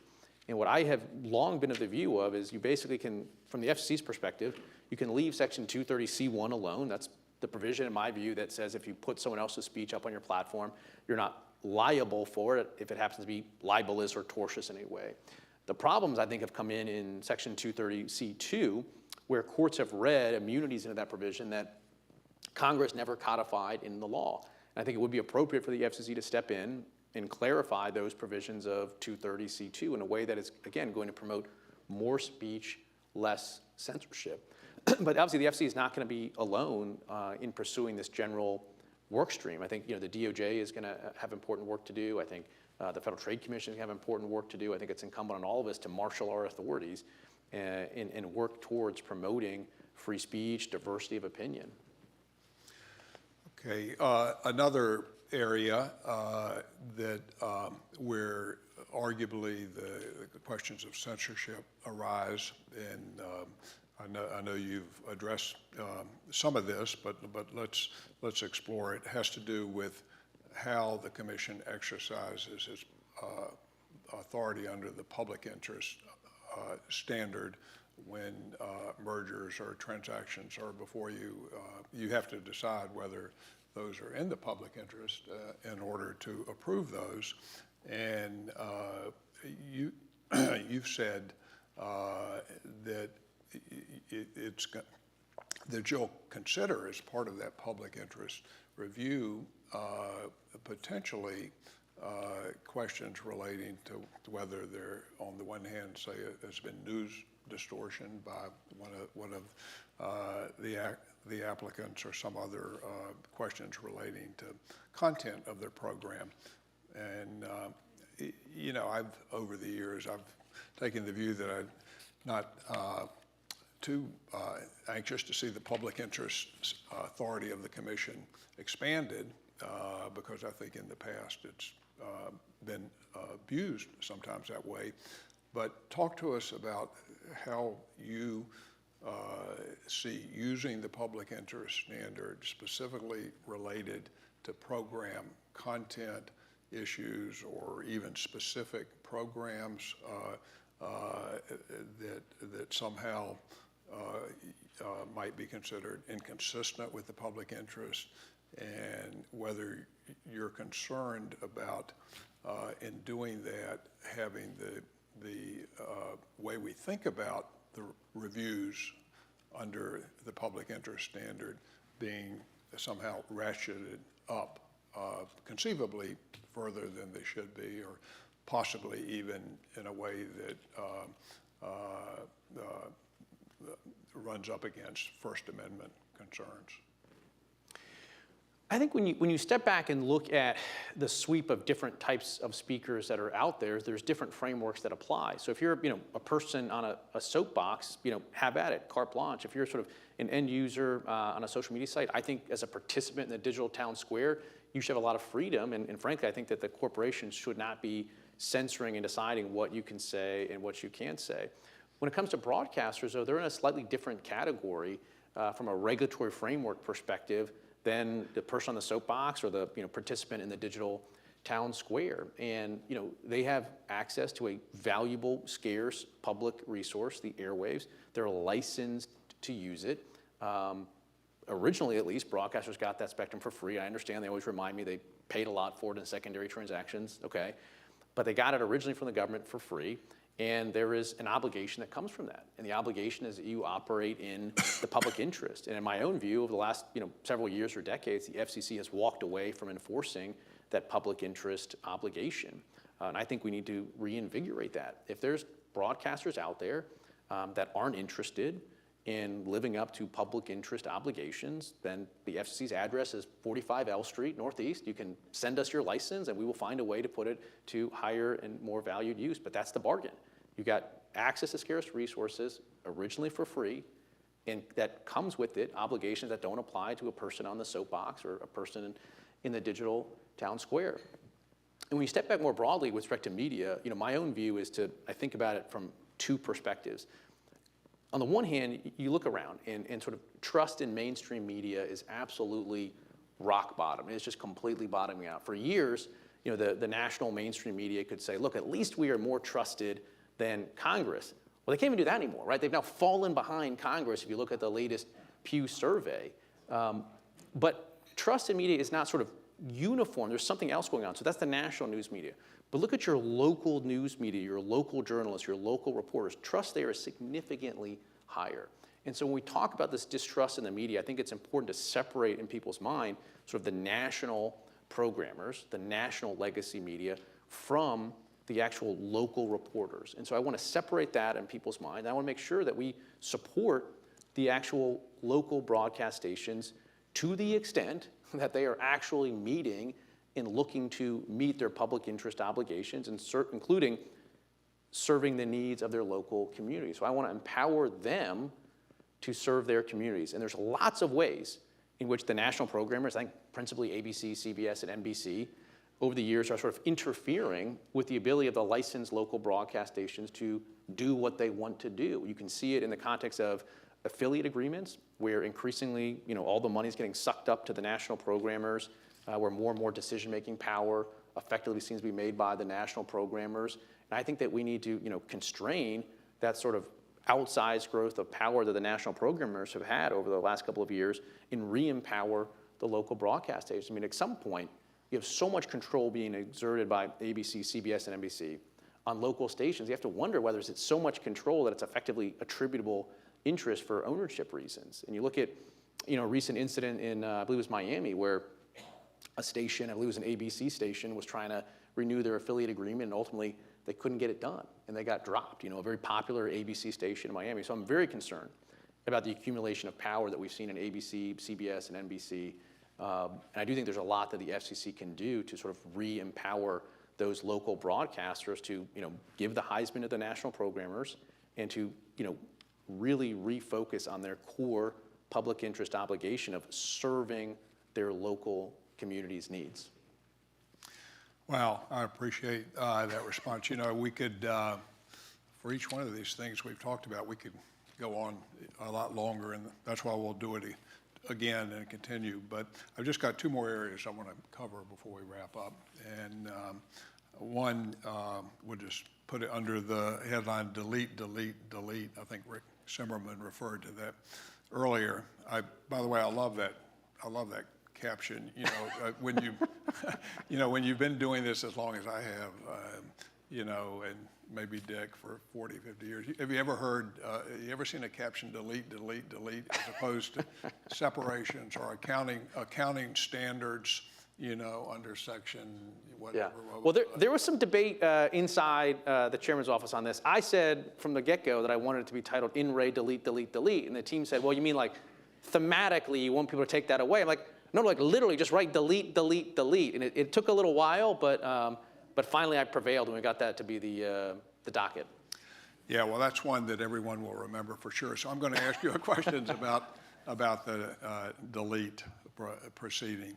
And, the notice says, I'm just going to quote right at the beginning, the agency seeks comment on every rule, regulation, and guidance document that the FCC should eliminate for the purposes of alleviating unnecessary regulatory burdens, close quote. So let me put out a couple questions, and you just take them as you will. Has your staff already identified, or are they beginning to identify on their own rules to delete? Because I guess one reason this is important, if you happen to want to adopt a new rule, I'm not sure you have one in mind that you want to adopt, but if you do under President Trump's order, then you've got to delete 10. So you need to have some stocked up, I guess. Yeah. Put some deletes in the bank. Yeah, you got to get deletes in the bank. So two other related questions. Some of the rules, a lot of the people in this room, I'm sure are going to, take the opportunity to submit a lot of paper in this proceeding, and some of the things that will come in, some of the ideas will be things that Congress needs to do. Are you guys going to help formulate some recommendations for Congress as a result of what you get, which I'm sure would be helpful? And then secondly, related to this, can you describe the role that DOGE might play in this effort, has already played at the commission, whether they're have already been involved with the commission or not, because I'm sure there's some interest in that as well. Yeah, we, as we talked about, we branded it delete, delete, delete. I think a lot of the lawyers in the room are calling it billables, billables, billables as they're viewing this FCC proceeding. But to your point, we already do have an internal DOGE team that is working. We are already underway assessing rules, regulations, subparts of rules that we can delete. We are already, banking, at least in my own view, a number, dozens and dozens of regulations that we are prepared to wipe off the books. And so I think we're already in a good shape there, but obviously there's going to be a tremendous work stream that is going to go through this, because we're going to look, at every rule, at every regulation. We've got stuff working across all the bureaus at this point. We're going to be working with the actual official DOGE group as well as we go through all of these issues. And if we end up with areas where there's some sort of regulatory asymmetry and we can't solve it because of a statutory reason, then then we'll welcome the chance to work with Congress on this. But I think this is going to be a very significant effort. And to your point, we're not, waiting to complete it before we start to bank deletes. We should be doing that very soon here. Okay, finally, I just want to ask you about an area that you mentioned, Brendan, at the outset as one of the priorities, and that's national security. That's important to me, and I assume all of us here, and hopefully all of us in this room. If not, get out of here. But, sometimes I think some people forget that right in Section 1, right at the top of the Communications Act, it says one of the purposes for which the FCC was created is, quote, for the purpose of the national defense. It's sometimes in the past hadn't been talked about very much, but it's important. You created this new Council for the National Security. Just tell us briefly why you did that and what you hope to accomplish with it. If you step back over the last couple of years, I would view this council as more of a continuation of really the good bipartisan work that Chairman Pai did, that Chairwoman Rosenworcel did on this area. But it used to be that almost all of the FCC's work that would fall under the national security rubric could be dealt with by the Public Safety and Homeland Security Bureau. But now so much of our work cuts across bureaus. Just look at OET, for instance. We have the Secure Equipment Act, where we prohibit equipment authorizations for particular entities or particular devices and models. And so the FCC's work on national security is no longer siloed in one place. We wanted to put together sort of a cross-agency, cross-bureau work group with a national security advisor, so it's a direct report to me as a specific national security advisor, to make sure that we're collaborating across all these different groups. And I think it's going to be very important. As I indicated earlier, we had our first big initiative there, issuing a number of letters of inquiry and at least one subpoena. There's a lot of other workflows that we're doing. There's more work ahead for the FCC, for instance, on Secure Equipment Act. We have a proceeding right now that's still open on bad labs that we started during the prior administration, and ultimately we'll get that one across the finish line as well. And so I do think this is going to be a really productive portion of the FCC's work, and thankfully we're plugged in with the National Security Council, with other sort of experts across government on national security. I think it's going to be a really good initiative.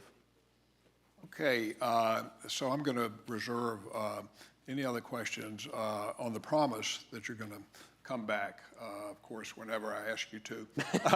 But I always enjoy it. I started out asking about your previous experiences, and how they relate to how you think about your chairmanship, how they prepared you. But what I already understand, I think everyone in this room understands, all of your experience, Chairman Carr, in those various roles, really has prepared you for the job you now have in front of you, and the task you're going to confront. Whether anyone agrees on all of the positions you've taken or the things you've said today, I don't think anyone here will disagree the knowledge that you bring to the job, the experience you bring to the job, and the dedication as well that you bring to the job. And I think we are grateful for that. I know I'm grateful for that.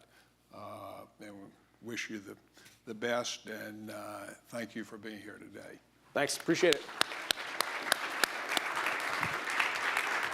Thanks so much.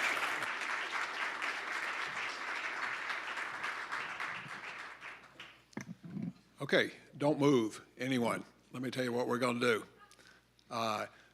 We're going to have lunch in about 15 minutes. If you've been here before, you know there's a really nice buffet lunch behind those doors. I'm going to ask Professor Lyons and Professor Connolly to come up now, and we're going to have a little more in-depth discussion about universal service. And they have the benefit of having heard some discussion already this morning about that.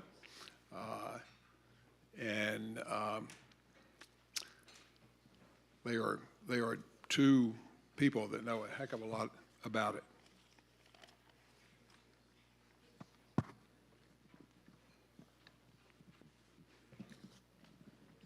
Okay. So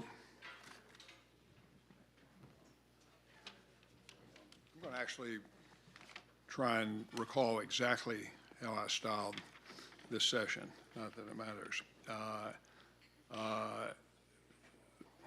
So this is a session really to talk about, as I said, I mentioned earlier we have the consumers research case tomorrow before the Supreme Court on oral argument and whether it's constitutional, and then there's going to be all the fallout from that. You've got the bios of these two distinguished professors here. I'm just going to put it this way. They're both members of the Free State Foundation's Board of Academic Advisors, but probably for them, more important than that, Michelle Connolly is a professor of the practice in the economics department at Duke University. She twice served as chief FCC economist. I think still the only person to have done that. Quite an honor. And then Daniel Lyons is a professor of law at Boston University, Boston College. I've done that before. All of Boston. Boston College Law School. I know he's a dean there as well, and an expert on telecom. So here's what we're going to do. I'm going to ask Daniel first to talk about the Supreme Court case tomorrow. Just give us the brief background, what's at stake there, what the issue is, and then give us your prediction. I'm going to force you to do that. And then we're going to ask Michelle Connolly to tell us what she believes an ideal USF program should look like in this day and age today. Daniel. Sure, thanks for having me. I realize in this tremendously powerful lineup we're the undercard, not only like compared to other speakers, but also compared to my co-panelist. And also we're the only thing standing between you guys and lunch, so I'll try to be fast.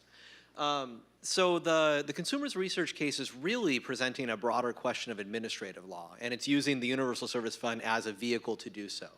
So I think throughout the history of the non-delegation doctrine, everybody recognizes that there's a theoretical boundary beyond which Congress has delegated the legislative power to executive agencies. But every time every time the court is asked about it, it's said, well, this doesn't approach that limit. There's only been twice in the history of the court that the court has found a non-delegation doctrine problem. Both was in 1935, and it involved a statute that literally allowed President Roosevelt to cartelize the entire economy. So the non-delegation doctrine has not had a great, I think, history, but it has presented us with, over time, as Congress has devolved more and more power to agencies, sort of a death by 1,000 duck bites, right?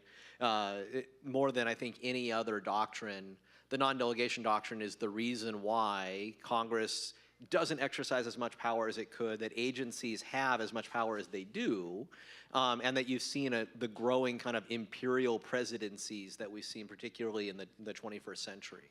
So the Fifth Circuit kind of forced the court's hand on this by striking down the Universal Service Fund as a maybe violation of the non-delegation doctrine, which caused the court to take it up.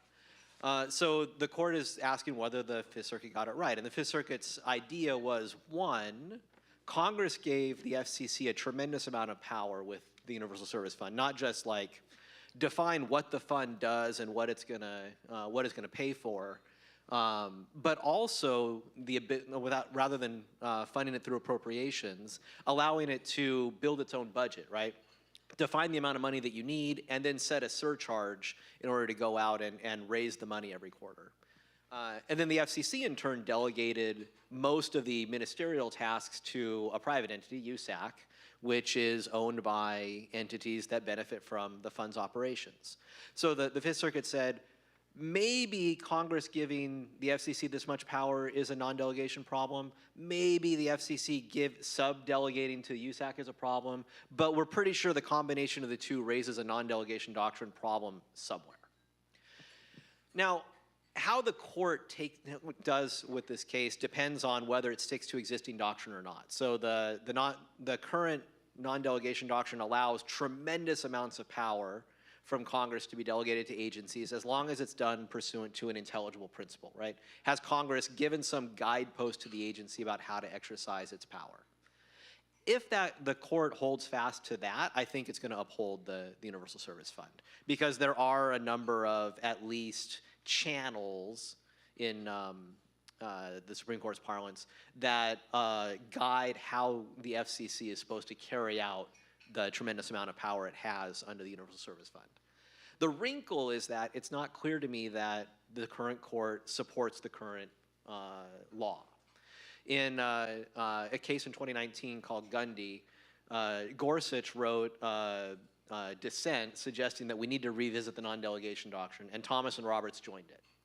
Alito concurred in Gundy. He didn't join the dissent. He said, I think that's a good idea, but this isn't the case for that. And Kavanaugh was recused from that case, but since then wrote in another setting, yeah, the non-delegation doctrine is something we should think about. So if you're counting noses, right, there's 5 votes for the current non-delegation doctrine is a problem. That doesn't necessarily mean there's 5 votes for what the right answer should be, right? But with the Fifth Circuit forcing the court's hand, there's at least a chance that the court will add more teeth to the non-delegation doctrine through this case. And I think you don't have to have a complete answer for what a more robust non-delegation doctrine is. The court can start small by saying whatever else Congress can and can't do, it shouldn't give away the taxing power to an agency. And if it just says that and starts building a more robust non-delegation doctrine over time, this could be a good starting point. Okay, well, I guess a lot of us will try and listen in tomorrow, and we may have a better idea. Now, Michelle, you get to do what I guess professors like to do or should like to do, and that's write on a blank slate here, maybe. So just assume that we're starting from scratch, more or less, and we know what the modern environment looks like, technology, marketplace, so forth. How would you design a universal service system to accomplish whatever you think may need to be accomplished? And just take about 5 minutes to tell us if you could. All right, I had like 10 pages of notes.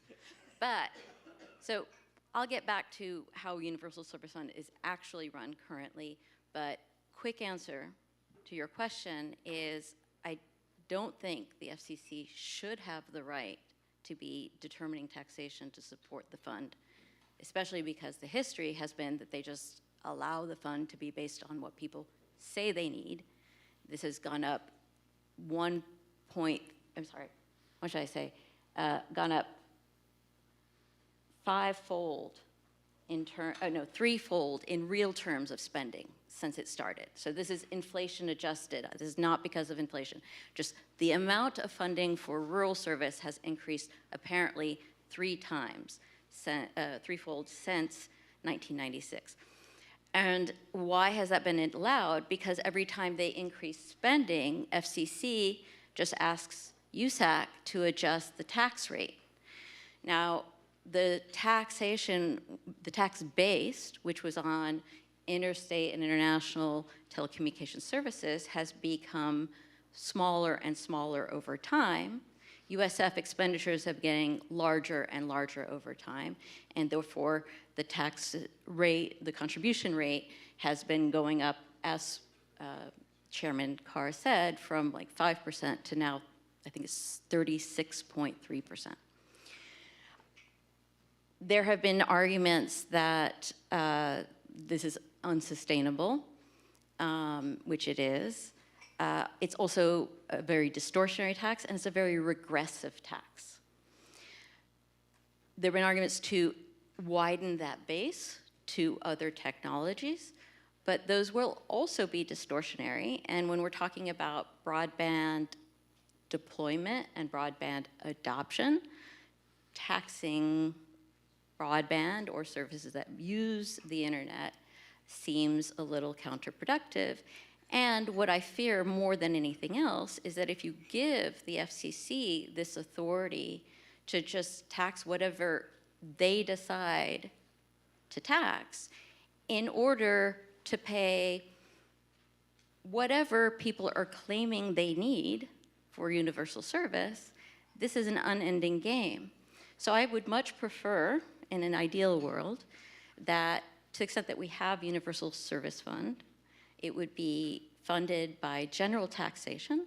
So there would fundamentally be a budget and some sense of oversight and some kind of pressure towards efficiency. I would stop, and so this is my pie in the sky, because I know politically this is not going to happen right away, right? Or maybe ever. We need to stop subsidizing supply. At this point, if you use an honest definition of broadband, not the current FCC definition, an honest definition of broadband based on speeds that people actually need to do the things they need to do, using whatever technology allows them to accomplish that so that they can choose what services they want to have, then we don't really have an access problem. We have simply, in certain areas, an adoption problem, or for certain households, certain communities. So as a policy matter, if that's the issue, then that's what we want to target, and not subsidize everyone and their son going to college, which literally was a case funded by the USF. So I lost my train of thought. You're okay. And by the way, since you're a professor at Duke, you can take some extra time, only because you're a professor at Duke. Okay, so what I would suggest is at this point, we need to focus on subsidizing demand, and only where it is necessary. Once we stop defining broadband in a technologically biased fashion and in artificially inflated numbers, then access is available. People can use it. Now, certainly, for example, I loved the discussion of BEAD, which when the NOFO came out, I said, I and every other economist on this earth said it made no sense. And in the 3 years, they've accomplished nothing, zero, zero, zero, zero. When I looked at the deployment maps and access on the FCC broadband map, in those 3 years, especially the rural areas where there was real concern of access, at least access with low latency, now that's almost fully covered. In fact, I'd say 98% of that has been filled in by SpaceLink, low Earth orbit satellite, which changed the game. They're the first ones in. They won't be the only ones in. And why has that changed? Because satellite before was geostationary, very far away from the Earth. And so even though it could have reasonable speeds, it had latency issues. And certainly if you're doing Zoom, that's a problem. But low Earth orbit has latency that's between 25 and 75 milliseconds. So that's totally within a reasonable range. And once you do that, but this kind of technology has hardware costs, upfront costs, like $500. Many low-income families are not going to be able to afford that. There are liquidity constraints, and upfront costs are big. So for areas where you might need to rely on a technology with high upfront costs, that's where I think the Universal Service Fund could come in, help with those upfront costs for families who are in need, in low income, not Goldie Hawn and Aspen, right? How do you define, I took the position, for example, I've always been a Lifeline supporter, but I thought the Affordable Care Program, which in some ways conceptually was, I thought, an advance in supporting low income because of its the fact that vouchers were made available, and that was but how do you think about what support is needed if you can be a little more specific than you were? And just if you answer that, and then I want to give Daniel a chance to answer that. And I know you've also written about it as well. Let's do that, and then we're going to get some lunch. This is appetizing discussion here. Go ahead. So the ACP, what I liked about it is specifically it was a voucher program for families who satisfied an income criteria. The problem is the criteria was set at 200% the national poverty line and was set at $30, despite the fact that at the time, most major internet service providers were offering low-income households $10 services.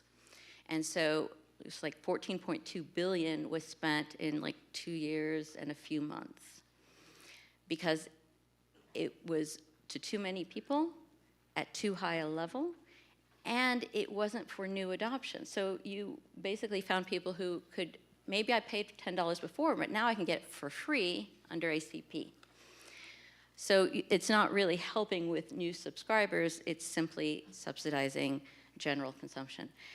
So in terms of specifics, I think the upfront costs, and in fact, research on the impact of the USF, the only thing the USF has done that has empirically been found to have had a positive, statistically significant effect was Link Up, where it helped people connect and start having a phone.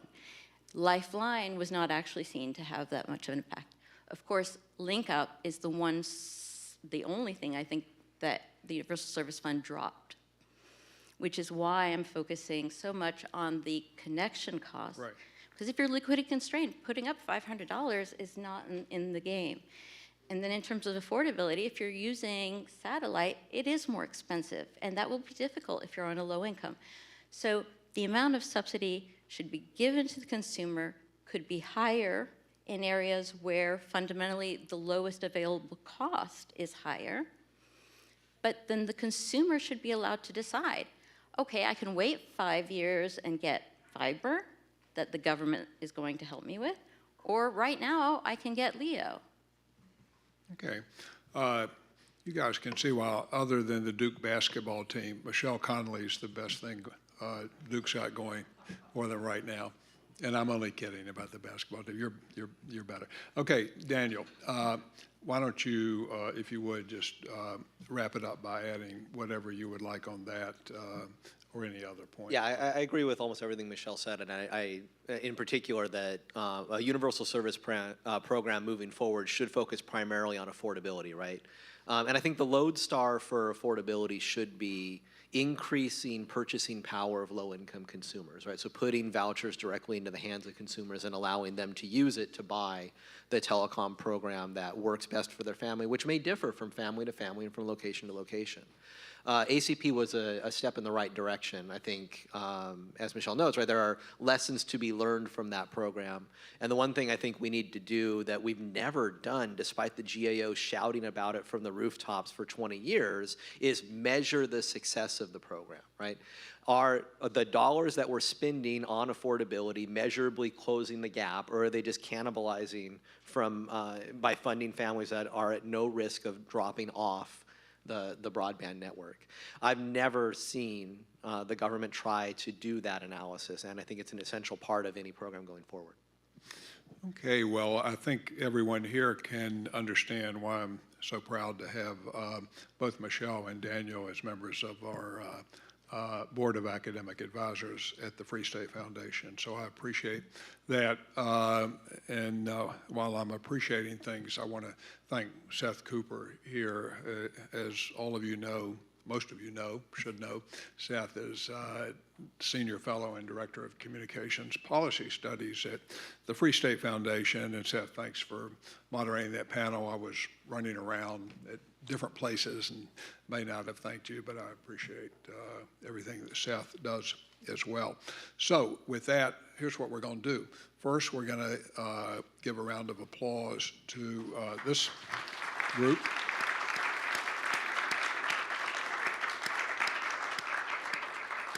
And then now, in just a moment, we're going to break for lunch, and lunch is going to be right behind you. There'll be a nice buffet lunch. At least I paid for a nice buffet lunch, so hopefully it should be one.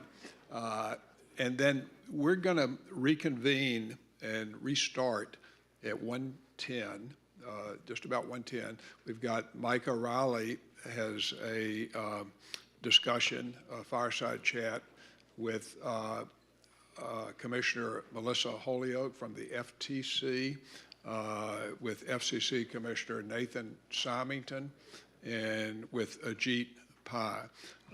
That's going to take place about 1:10. And then, as I mentioned right at the very beginning, and I know some of you may not have been here, but Congressman Richard Hudson, who is chair of the House Communications and Technology Subcommittee, of course, a very key committee.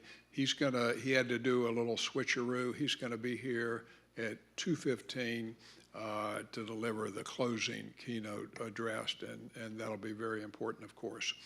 So that's the plan of action. So right now, let's go have some lunch, and please be ready at 1:10 to restart. Thanks.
Okay, we're going to get started here.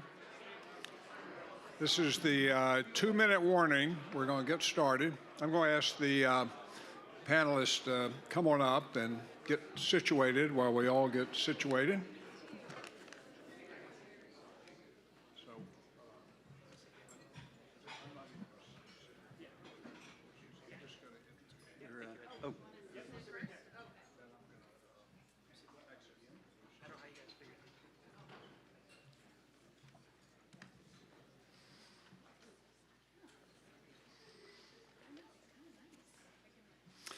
Boy, it always amazes me, impresses me really how quickly you guys come to order. That's really terrific. I was prepared to have to wait another minute or two, but I share your anticipation of getting this next session underway with these all-stars.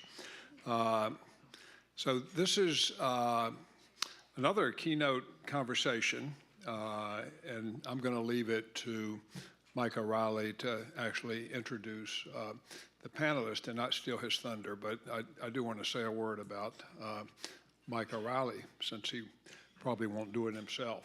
Well, number one, I'm very proud that Mike is an adjunct senior fellow at Free State Foundation. And of course, one of the important things he's been doing is a podcast, TMT with Mike O'Reilly. And I'm embarrassed to say, when we first started talking about it, I had to ask what TMT stood for, which I should have known.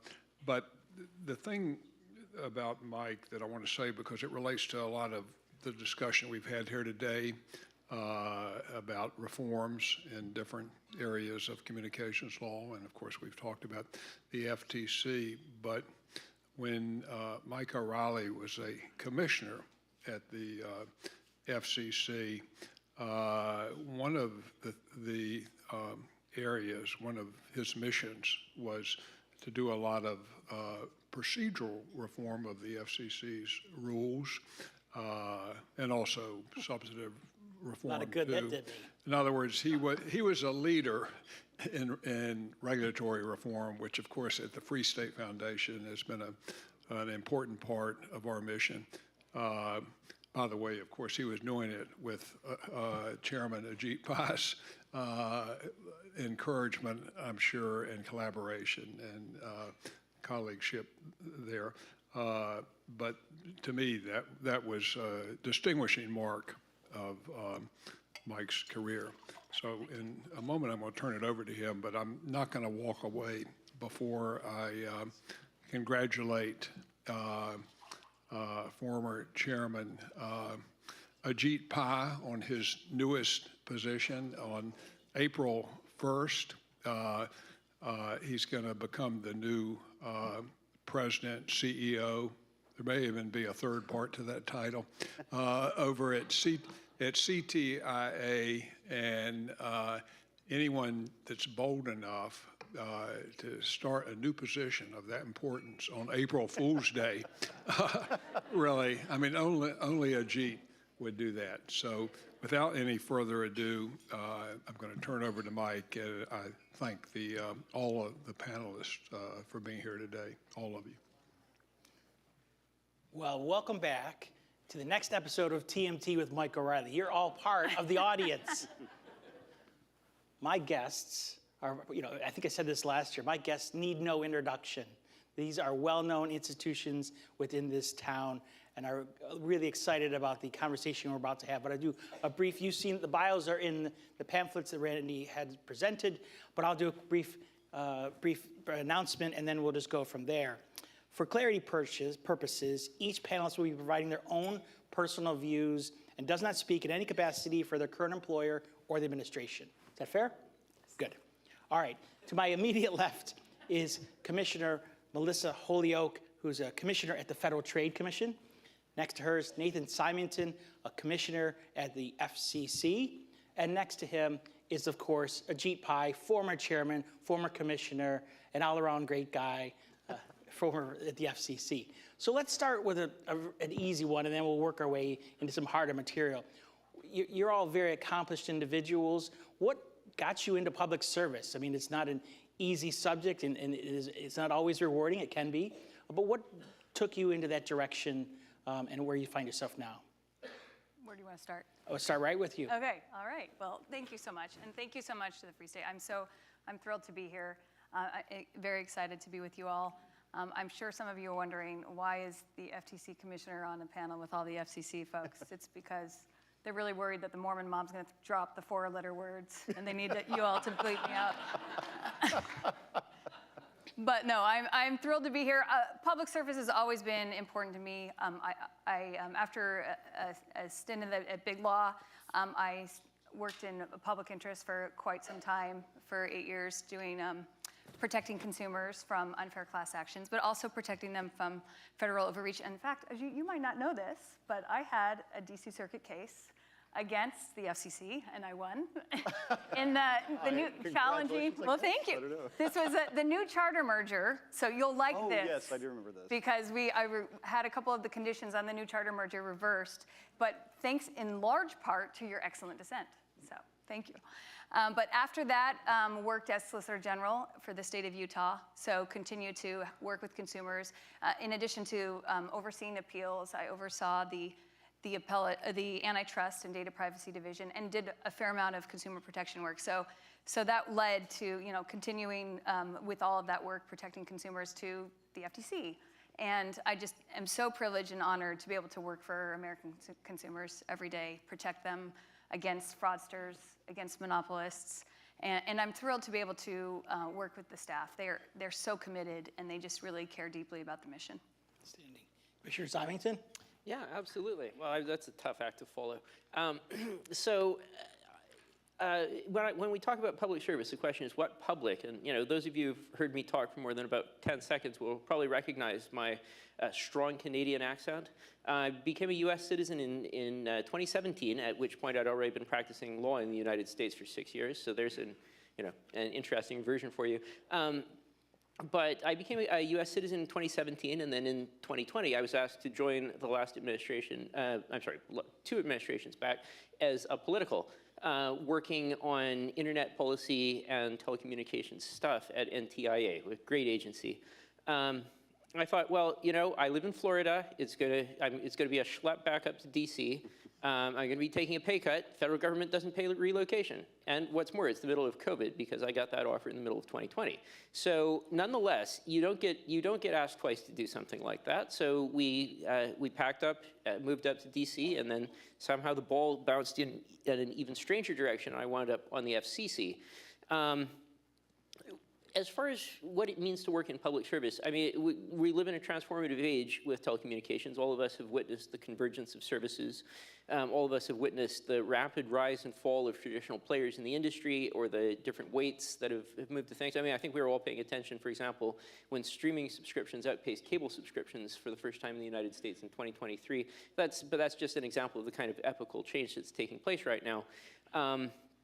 And as well, we're seeing telecommunications increasingly move away from merely person-to-person and increasingly into machine-to-machine industrial applications, and those are now also at the forefront of national and trade policy. So it's been a fantastic topic to work on. I've always I strive to do it justice. Hard to say with to the extent to which I succeed, but it's an honor to have the opportunity to try and serve the public trust. Chairman Pai, you've been out for a little bit and got to see what the outside is. How did you? I'm back. All right. No, first and foremost, thank you, Commissioner O'Reilly, for convening this panel. Many thanks to Randy May for his kind comments and his many generosities to me over the years, including when I had the privilege of leading the FCC. And thanks to my fellow panelists. Clearly, they are the brains of the operation. I'm just going to be vamping up here for a little bit. But they've obviously elucidated some very good reasons for why they entered public service. For me, it was something a little simpler. Back in the 1980s, I remember when we first got satellite television. I was growing up in a rural part of Kansas. We had the 3 broadcast channels and daily newspaper, a wired phone line into the wall. It's pretty hard to get a vision as a little kid into the outside world. And when we got satellite, the entire world was open to me. And unlike most of my friends, I was one of these dorks who discovered this thing called C-SPAN. And so I'd watch these Senate and House proceedings and President Reagan speaking on the White House lawn and whatnot. And I was transfixed that this was my country. I could finally see the seat of my country. I'd see Senator Hatch and Senator Kennedy battling it out in the Senate Judiciary Committee. And I remember thinking, I only wish something like that could be achieved by someone like me with no connections. None of my family had any governmental experience. None of them were lawyers or policymakers or anything like that. But I just had this burning ambition to someday go to Washington and just visit the buildings. That would be enough for me. And so, obviously, as you know, through a variety of what I've called forced gumping my way through Washington, I ended up in the corner office. And some of my most rewarding experiences in life have been just sharing that experience with my parents who came here in 1971 with $8 and a transistor radio and just a belief that the American dream was possible. And so, obviously, I could go into detail about all the stuff I'm proud of that we did at the FCC together with you, Commissioner Riley, Commissioner Symington, and my other commissioner colleagues. But to me, just being able to share that dream of America with them was just really meaningful. And even now, every now and then, my mom will pull up the picture. I happened to go with the president in February 2020 to India. There's a picture of me standing on with the prime minister of India on one side, the president on the other. And it's just like only in America could some kid with no connections whatsoever end up in this position. And then she hastens to add, you can still go to medical school to make it all but once an immigrant mom, always an immigrant mom. But, anyway, so just the chance to roll up my sleeves and go to work on behalf of the American people, and in a tiny way, not to say that I'm the only one doing this, but just help vindicate the idea that public service really is a noble calling in America, that you're helping people who may not ever know your name, and that's a pretty cool way, I think, to spend your time. Okay, so let's dig in a little bit. Commissioner Holyoke, Commissioner Symington, can you explain your current agendas at your agencies? And then are there issues that you personally hope to accomplish during your terms at your respective agencies? Do you want to start, Commissioner Holyoke? Sure, yeah, I'm happy to. I think we all heard from Chairman Ferguson this morning, and I agree with him completely that we need to robustly enforce the antitrust laws. And if we don't think there's a violation, we need to get the hell out of the way. Oh, sorry, get the heck out of the way. Whew. You guys, you were watching. We didn't beat you. Yeah. You were. But to that end, my priorities are like when are on the competition side, because we both promote competition and protect consumers from consumer protection violations. On the competition side, to really focus on strong cases where we see antitrust violations, to really think about bringing cases where what I've described as a three-legged stool for antitrust litigation, where there's strong testimony and strong documents and strong economic evidence that suggests there's harm there. And to be focusing on that on the consumer protection side, I think we need to absolutely double down on our anti-fraud work. We have recently found out that fraud has increased by 25% last year. So this is billions of more fraud, and we need to really be focusing on that. And I think it's really important to our anti-fraud work as part of a pro-growth agenda, because if you think about it, and I'll give you some examples, when you have new industries coming up like AI, for example, it's a nascent industry, and you have consumers that are going to be interacting with that. They're going to be, if it's riddled with fraud, consumers are going to be hesitant to be working with that new technology. And so we want to relieve that emerging technology from that problem so that consumers can interact with it and it can flow, innovation can flourish. And so I think that's an important part. Another important part, which I think Chairman Ferguson also mentioned this morning, is really talking about the problems that we have seen that are well known now on deplatforming and silencing users of platforms and social media platforms. And I think that's an important part of what we're doing. We have recently put out an RFI asking consumers about their experiences being deplatformed or silenced on these platforms. And so gathering that information and understanding the harms there and trying to figure out how to address those is going to be an important part of what we do. Absolutely. So I really like those comments about fraud, because if there's one thing that Americans don't trust, it's the integrity of their data.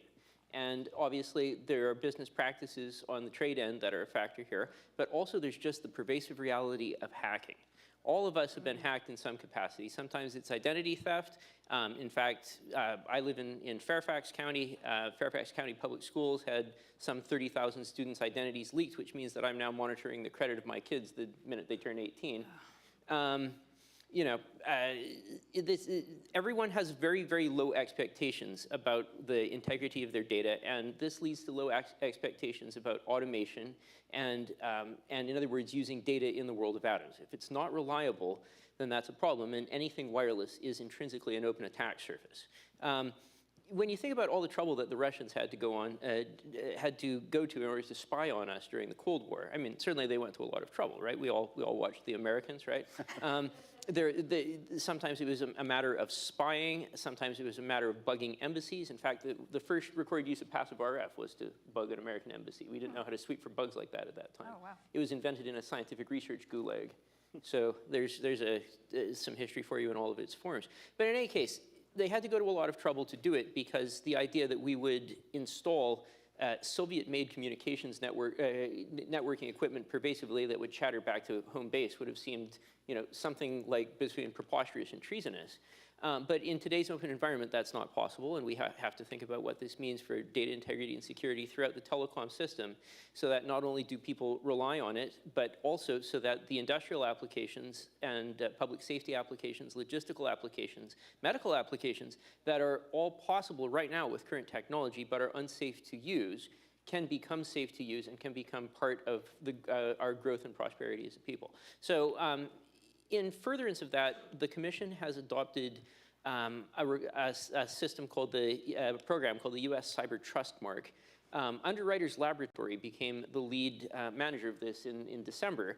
So in that capacity, we're hoping to make it similar to insurance. If you open a pizzeria, you can't buy a non-UL certified pizza oven because your insurer will drop you from coverage, right? And so by those means, we prevent innumerable restaurant fires that otherwise would happen, be a blight on the landscape. Likewise, by getting certified equipment to be the norm and by having real teeth to that certification such that an affected consumer is able to reach back to the vendor, and presumably the vendor can then further reach up through their SLAs.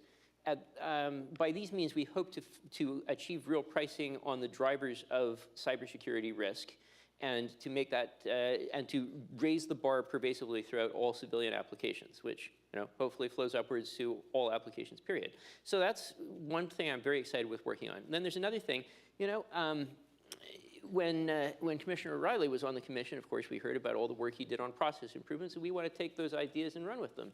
Because when I talked to satellite companies, there was one case where a satellite company I spoke to had been waiting 8 years for a license.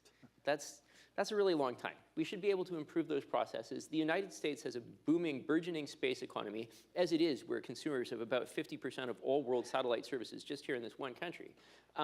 We love to buy satellite services in the United States. In some cases, you have agribusiness companies or companies that you wouldn't traditionally think of as agribusiness, but that have built up practices in these areas that are monitoring plants at the individual level optically in order to maximize yield and output. As someone from a farming family, I find that very exciting. So there are all kinds of satellite services going beyond just the communication satellites of the past. There is increasingly industrial activity in space, which I find also very exciting. We wrote the first commercial deep space licenses in Commission history in November of last year. So there are many more applications coming, and the private sector has definitely stepped up and is delivering this. So we have to make sure that the FCC does not become a choke point and a needless drag sail on what the boundless creativity of the American people is yielding up. So those are a couple of my priorities. Interesting. Chairman Pai, 8 years? No, seriously. In your new role in the private sector, are you going to have an opportunity to interact with public officials going forward? I certainly hope and expect to. That's one of the things that I enjoyed even when I was in office, getting to liaise with my colleagues at the Commission, the Federal Trade Commission, Department of Justice, and within the executive and legislative branches. So I would expect that to continue. And I'm just so impressed with each of the commissioners, how they've really charted a course within their respective agencies. And that's something that I think is really critical for any agency, is to have a very strong bias towards action Clearly, each of the commissioners reflect that, and I think the agencies overall did. And I'd like to think that our FCC reflected that as well, that you do across the board from broadband deployment to spectrum to consumer protection, all kinds of different issues. Now, with the benefit of 4 years out of office, I can see, wow, we actually accomplished a lot together, and most of it was bipartisan, and now you're starting to see the cumulative benefits of that across the country. So it's really rewarding when I meet people, some in the industry and some not, just in airports or grocery stores who stop me, like, oh, you're a Jeet Pie, and I'm like, oh God, here we go. But then it's like, oh, you actually did X, Y, or Z, and they can sort of understand now, like the kind of logic of what we were doing and why it was important. So I really enjoyed all the work we did together, including with each of you. Outstanding. So all of us have served in the minority at one point, and we all have got the opportunity to serve in the majority. And though the FTC and FCC aren't fully to majority status yet, what's it like to be on this side versus the other side? Do you want to start, Commissioner Holyoke? Yes, absolutely. Yes, we have Mark Metter, who will be joining soon, hopefully. So that will be wonderful to have that addition. So there is a change in that when we have the majority, we can set the priorities of the commission, set the agenda. And I think that can be very important in accomplishing a lot of things. I do hope that we can, and as part of that, fulfilling what we think is President Trump's vision for America, which is a global, America is a global marketplace, and we want to remain at the forefront of innovation in all of these areas, including in some of these emerging technologies. And to do that, we want to have an environment where regulatory and an enforcement environment that sort of gets out of the way, as Chairman Ferguson had mentioned, but allows innovation just to absolutely flourish here. And I think to do that, as a commission, we want to make sure that we're providing clear guidance to markets, and so that they can understand the direction that we're taking.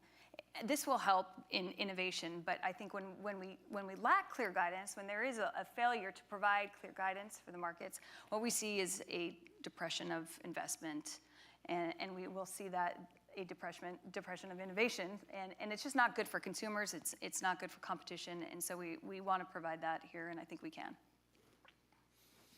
Remington? Yes, so thank you. Ajit, I'm sure you remember swearing me in. We did it over Teams. I did, yes. So it was the depths of COVID, December 2020. I took office on, I think, the 14th. And so I went to the Commerce Department that morning, sent in my resignation letter at about 8:30, turned in my badge, gun, computer, etc. They don't give us guns, no. But I turned in all of my things, and then I turned around, set up my video conference, and got sworn in remotely. I think we won't be seeing too much more of that. So it's hopefully. It's sort of a unique historical moment. So since that was December 2020, I got to serve in the majority for all of about 5 weeks. And at that point, we turned back around, and Ajit followed the customary procedure and resigned on inauguration day, and then we saw we saw ourselves go into minority, or at least the chair pass hands, which at the commission can be almost as effective as going into minority, because the chair gives so much direction to the agency staff. So in other words, I've spent almost all of my time in minority, and in fact have only been those 5 weeks in majority, because the commission has not yet seated a third co-partisan. So as far as what it's like to be in the majority, it's sort of a distant memory. And when it finally happens this time, I'll let you know. But what it was like serving in minority was interesting as well, because since I was the junior member of the minority party, there were no expectations, which is good, because I would have had a hard time fulfilling them. But no, it was good because it let my team start working as a research unit. And what we did is, rather than attempt to litigate fine details of policy, we decided to go out and find what we thought would be driving the bus in the next few years, so that we could be anticipating and not responding. And I think that's where a lot of the issues started to manifest that we discovered. I mean, we took innumerable meetings with startups, for example, which is how we got on some of the specifics in the space beat. Altogether, my team, we went back and compiled our meeting records, and we'd collectively taken 700 meetings in the first 6 months. which I was personally at about 500. So we just tried to get as much information from the industry as possible to get a full synoptic view that is not just the cable industry perspective, not just the wireless communications, telecommunications perspective, but really as synoptic a view as possible of every FCC regulatee and every second order effect that was being induced by some action at the FCC or some inaction at the FCC. So I think that's the best thing I could have done with my time. Because at the FCC, the career staff, you'll meet people who have 30 years of experience in some deep corner of telecommunications law, and they might be the world's leading expert on that subject. And the problem is you go over to the next office, and there's someone who's just as deep into some other area of telecommunications law. And after a few minutes, you really start to, of talking to people like this, you really start to feel like you'll never quite match them in their depth. So your only option is to compete on breadth. And but we were able, I think, on my team to really try to do that and to engage with the broader questions of the increased degree to which telecommunications is moving off of the phone or off of the TV set and into other aspects of our daily lives, particularly with IoT and then with space. So I feel like that was the neat thing to do in the minority, and to anyone else finding themselves in minority, that would be my advice.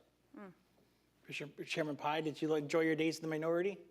Yes and no. I mean, look, being in the minority is fun in a sense. You get to pick which issues you focus on. You can write a dissent that ultimately finds vindication either in the halls of Congress or in a court. I remember several times when the DC Circuit would reject an FCC decision from which I dissented. You just, it's kind of gratifying to know, like, wow, a court actually saw it my way in terms of the law and the facts, which is pretty nice. But the inability to set the agenda and to constantly be on the losing side of 3-2 votes is not always that pleasant. And I remember very vividly in 2013, at the tail end of Chairman Janikowski's time, he and I would meet periodically, and there's some issue, I can't even remember what it was, but he was saying, you really need to vote this way on it. And I said, well, look, what about this, this, and this?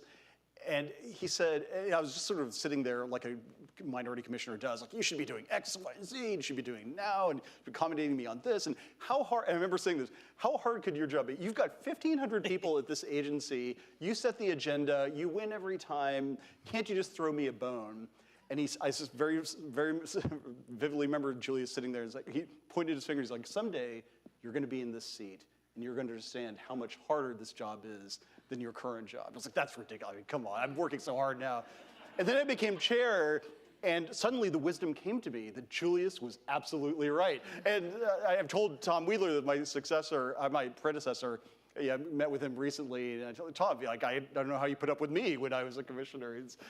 It's just a very different, it's a big challenge. And yes, you get to set the agenda, and yes, you get a lot of the acclaim that comes with that, but just managing an agency of that size is really challenging, especially in that political environment, is quite challenging. It had major repercussions for me and my family, all sorts of other stuff. And it just, I wouldn't say it was fun to be the chair at that time, but on the other hand, it was enormously rewarding because now, with the passage of time, I can get to see a lot, as I mentioned, some of the dividends from our policy decisions finally paying off. But yeah, there are times when I remember my team and I would just, the core team who were there in the beginning, it's like, oh, it's so much easier in the minority when you just, hey, let's write a dissent on this case because we see it a different way. And that was, I mean, gosh, that was our big project for the month, let alone for the day. Whereas as chairman, it's like they're constantly stuff beyond your control, from Hurricane Maria to IT issues. I mean, it's all on your lap, and you have no way around it but to just work your way through it.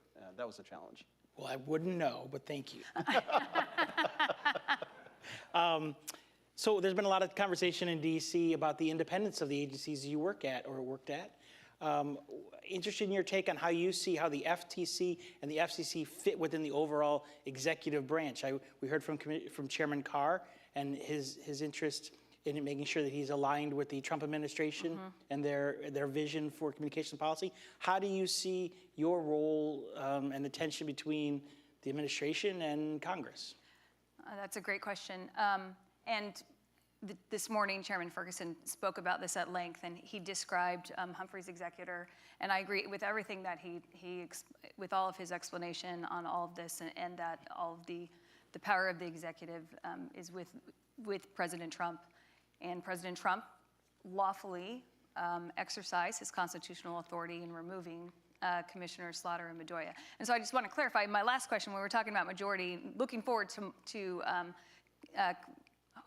Mark Metter joining the commission, I did not mean to suggest that we could not proceed as a commission now with Chairman Ferguson and me, with just 2 commissioners at the commission. We can, and as Chairman Ferguson described, I absolutely agree with him on that.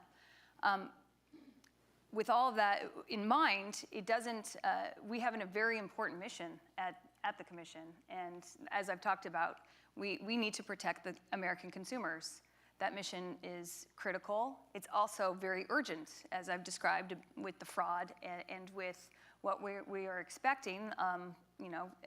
There's been some forecasted a lot of M&A activity coming up, so we have a very important and urgent mission coming up, and we will continue to do that.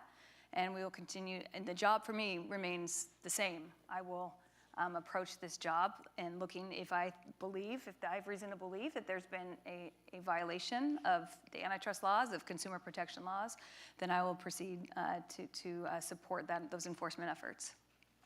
Mr. Symington, any thoughts? Yes, absolutely. So we're going to find out if Humphrey's executor is good law, and right now only the Supreme Court knows for sure.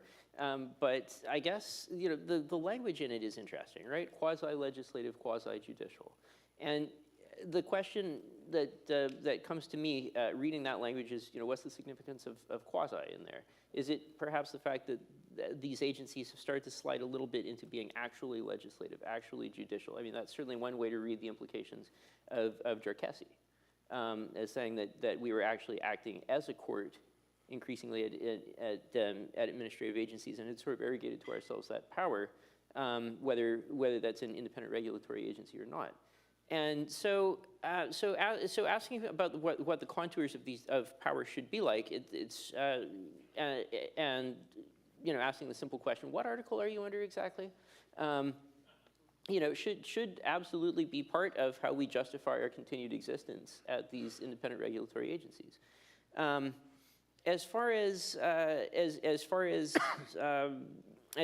the outcome of the case, I have to admit, before Jarkessi came out, I was not thinking all that much about the 7th Amendment as an FCC lawyer, but it turns out to be enormously significant, I think, for how we act. And it may be that there were simply constitutional norms that no one had really thought about for a long time, but that actually wind up being fundamental to how we do business, and that we were in fact trespassing on them for some period of time. So it's always, I think, good to remember that we serve the American people, and that means that we have to uphold the rights of the American people, and that's where all the justification for what we do comes from. And I think that's what the coming cases are going to demonstrate. Chairman Pai, you lived in a different time, and are you intrigued by how things have developed? It's been fascinating. I remember reading Humphrey's executor as a law student, and it didn't quite make sense to me because, following up on Myers and some of the other cases that preceded. And so there were a number of cases like that when I was in school. And just always I wondered why, but that's just the way it developed. And when I was in office, obviously, it was a somewhat different time, as you mentioned. In some ways, this issue is pretty simple. I mean, you ask any general consumer of Schoolhouse Rock how many branches of government there are, they'll tell you 3, right? Like legislative, executive, and judicial.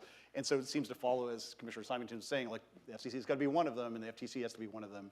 And it seems pretty clearly to be within the executive branch. On the other hand, obviously, there's a complicated body of law that's grown up along with some of the practical precedents along with it. So I'll be curious to see what the court does. I will simply say, for my part, I always tried to call the balls and strikes as I saw them, and sometimes that was consistent with the White House's goals, and the White House was actually helpful.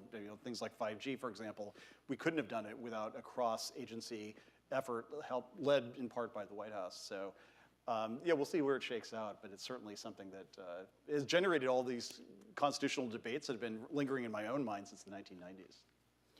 So, with that in mind, do we need 2 reviews of merger applications? So you have 2 agencies that review merger applications? I'll take it if you guys don't want to. Go. No, yeah. Absolutely not. No, I started my career in Washington in the honors program at the Department of Justice in the Antitrust Division. And I remember very early on, the Telecom Task Force, lost a merger review to the FTC. And I remember asking my boss at the time, what does that mean? How do we lose something? And apparently there was a room where the relevant FTC official and relevant DOJ official would sit in and like hash out, okay, you get this one, I get that one. It never made sense to me why we had duplicative reviews, one of which was within the Department of Justice, clearly within the executive branch, the other one with the FTC, obviously multi-member independent agency with a different standard of review. It was just this weird residue, it seemed to me at the time of the New Deal. And to me, it's only become clearer over time that we should have a singular antitrust authority. Sorry, I mean, I don't mean to take away a job from you today. As long as it becomes effective in like a couple of years. Yeah, no, it's like sort of like exactly, like the 27th Amendment Yeah, will be effective after the next election. So, but similarly, the FCC on top of that has its own layer of review with an amorphous public interest standard, which is elastic depending on whatever the majority at the time happens to think it is.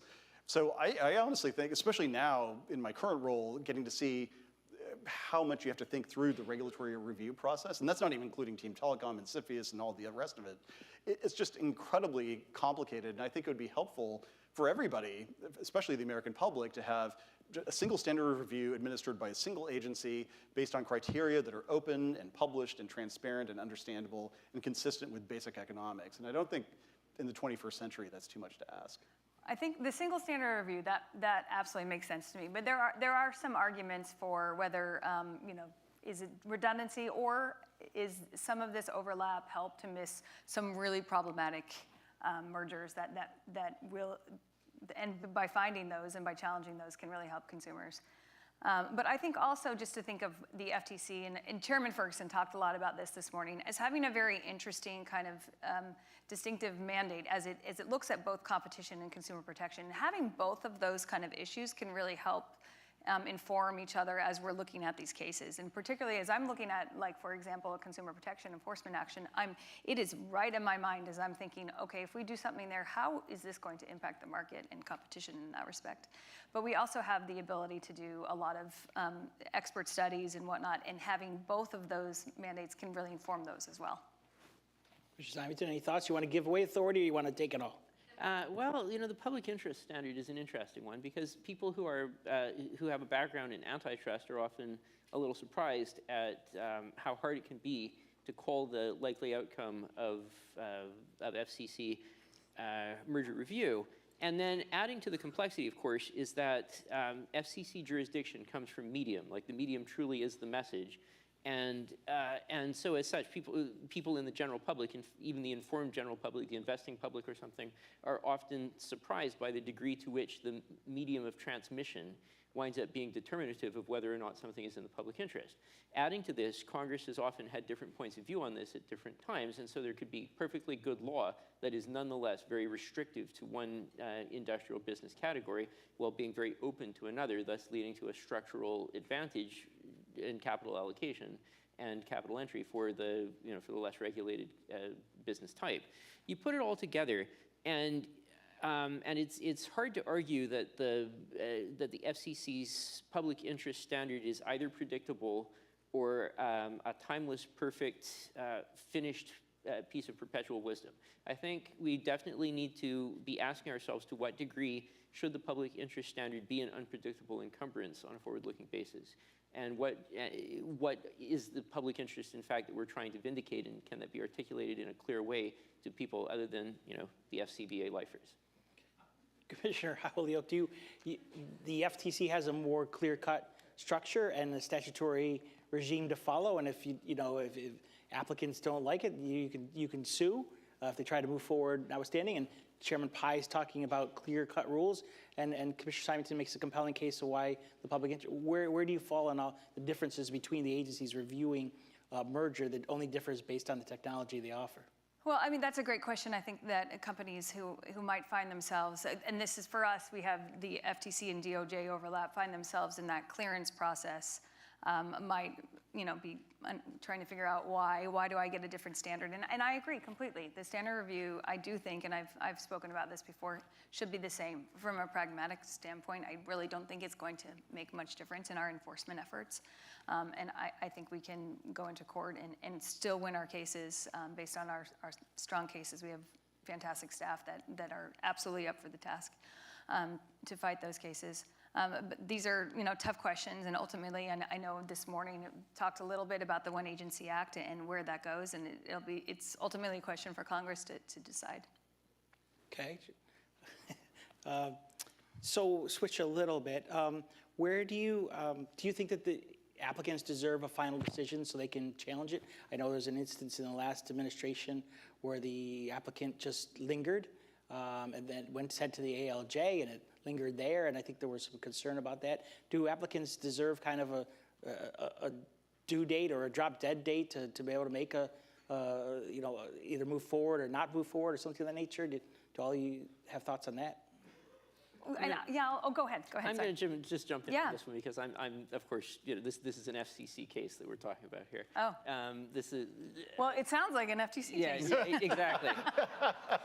I was just going to say, yeah, you could probably think of it either way. Well, look, I made my view clear that we should be able to do a satellite license in fewer than 8 years, right? And it's also probably true that we shouldn't, that there shouldn't be any rubric of suspicion that a telecom deal has potentially been killed by allowing the financing to expire while it was under an ALJ. It's one of these things where it's, of course, impossible to determine with a total degree of certainty what's happened, but it calls the credibility of the process into question at minimum. So the FCC has made, I think, great strides whenever it's worked to increase certainty. I don't think it's very easy to point to abusable bright line certainty at the FCC, whereas it is possible to point at process vagueness causing a deadweight loss. So I think I would say that we should be on the road towards more clarity, more certainty, and brighter lines. And if at some point that becomes a problem, we can readdress. But I think we've got a long way to correct before we get to that point. That aligned with what you're thinking, Chairman Pai? Yeah, generally it does. I mean, look, I said this when I was in office. I think applicants have a right to say, tell me yes, tell me no, but tell me something within a time specific. And that was one of the things that drove me crazy as a commissioner. Like, why are we sitting on a lot of these things that have been around for years, in some cases since the Bush administration in the early 2000s? And that's why, well beyond the merger review process, when it came to spectrum issues that had been sitting around since 2003, or all kinds of other issues, I mean, we always tried to take action, even if we knew that this was going to cause some opposition. I mean, there are a lot of 55-45 issues in telecom, and it's very easy as a chairman or a commissioner to say, you know what, let's just punt that to the next administration. Let that be someone else's problem.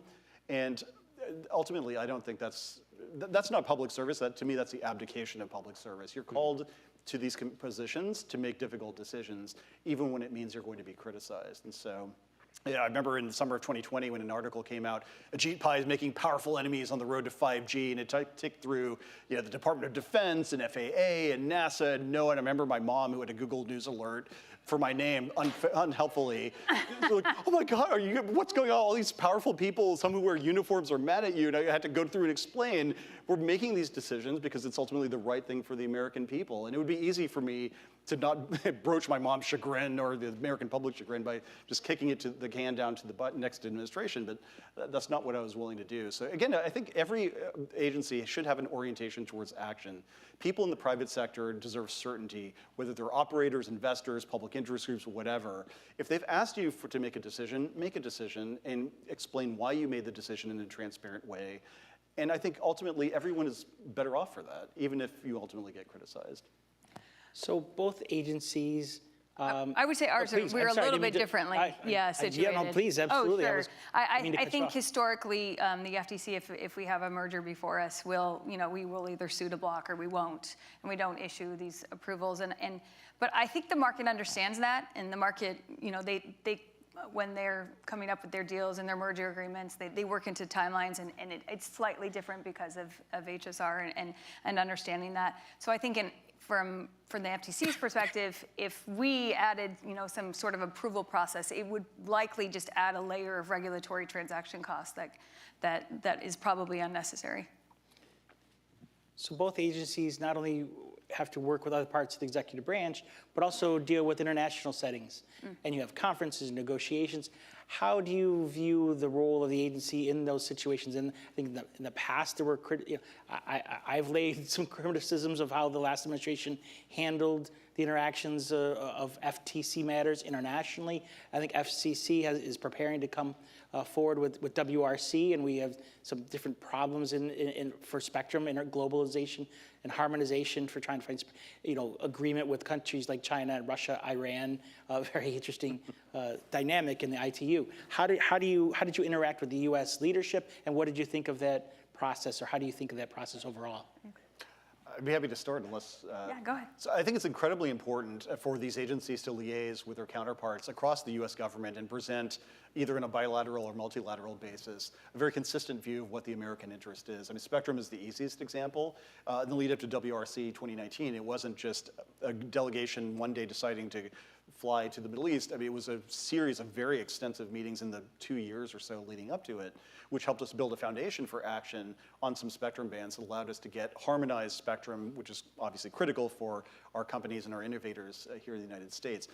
That takes a lot of time. I mean, I'm sure you've both found it as well. I mean, it's not easy. There are no discernible KPIs for progress. But if you don't do it, the price is going to be inaction. And so I think it's really important for agency officials, chairs, commissioners, et cetera, to work with their counterparts in other countries. We had to build MOUs or other understandings and relationships that will help you advance the ball, and in a multilateral way, just work as collaboratively as you can within the relevant entities to achieve progress. It's not going to be easy, and now, Mike, better than most, you've had a lot to say about the ITU process and how it works or doesn't work. I think it's going to be interesting to see in the next couple of years how that develops, given some of the geopolitical changes we've seen. No, I absolutely agree. Having the relationship, being able to make sure you have, and we do have a close relationship with USTR, Department of State, others, and making sure we have a clear and message across the government. And we've seen this. We've seen President Trump and Vice President Vance speak to officials, foreign officials, about competition policies and how we view those issues. Any thoughts, Commissioner? Yeah, so, the FCC doesn't have a foreign policy of its own, but we do have a view of, I think, what's right for the American people. And I think it's very important for us to keep the connections open particularly with the State Department, but generally with all the agencies of the U.S. government in order to get good results. To pick something actually from your tenure, Ajit, at Work 2019, one of the headline issues from my perspective was liberalization for solid-state beamforming eSIMs, which wow, somebody remembers. That's great. I'm thrilled. Anytime anyone drives cross-country with a Starlink box, that's an example of that kind of liberalization, and it was a recognition that we had moved from a world of primarily large parabolic antennas to a world where increasingly you could use small solid-state arrays of antennas to make your connections, including on mobile vehicles. So, I'm using sort of a slightly frivolous, although fun example of a Starlink on an RV, but obviously any kind of a moving array antenna is an example of this kind of thing. So that's the kind of maybe individually unglamorous, but cumulatively enormously influential thing that happens at these conferences. Once you have harmonized rules on this, all of a sudden hundreds of millions of people the world over can access a different tier of service. Commercial investors become convinced that generally this is a service type and category that will be adoptable and saleable worldwide, and that's to a market of billions of people. And so getting it right is extremely difficult. But it's also vitally important, and I think it's actually a core certainly in the case of us at the FCC, it's a core responsibility that we really understand how to plan with about 2 years lead time, I would say, for the big international conferences in our areas. Yeah. They wind up having huge knock-on effects.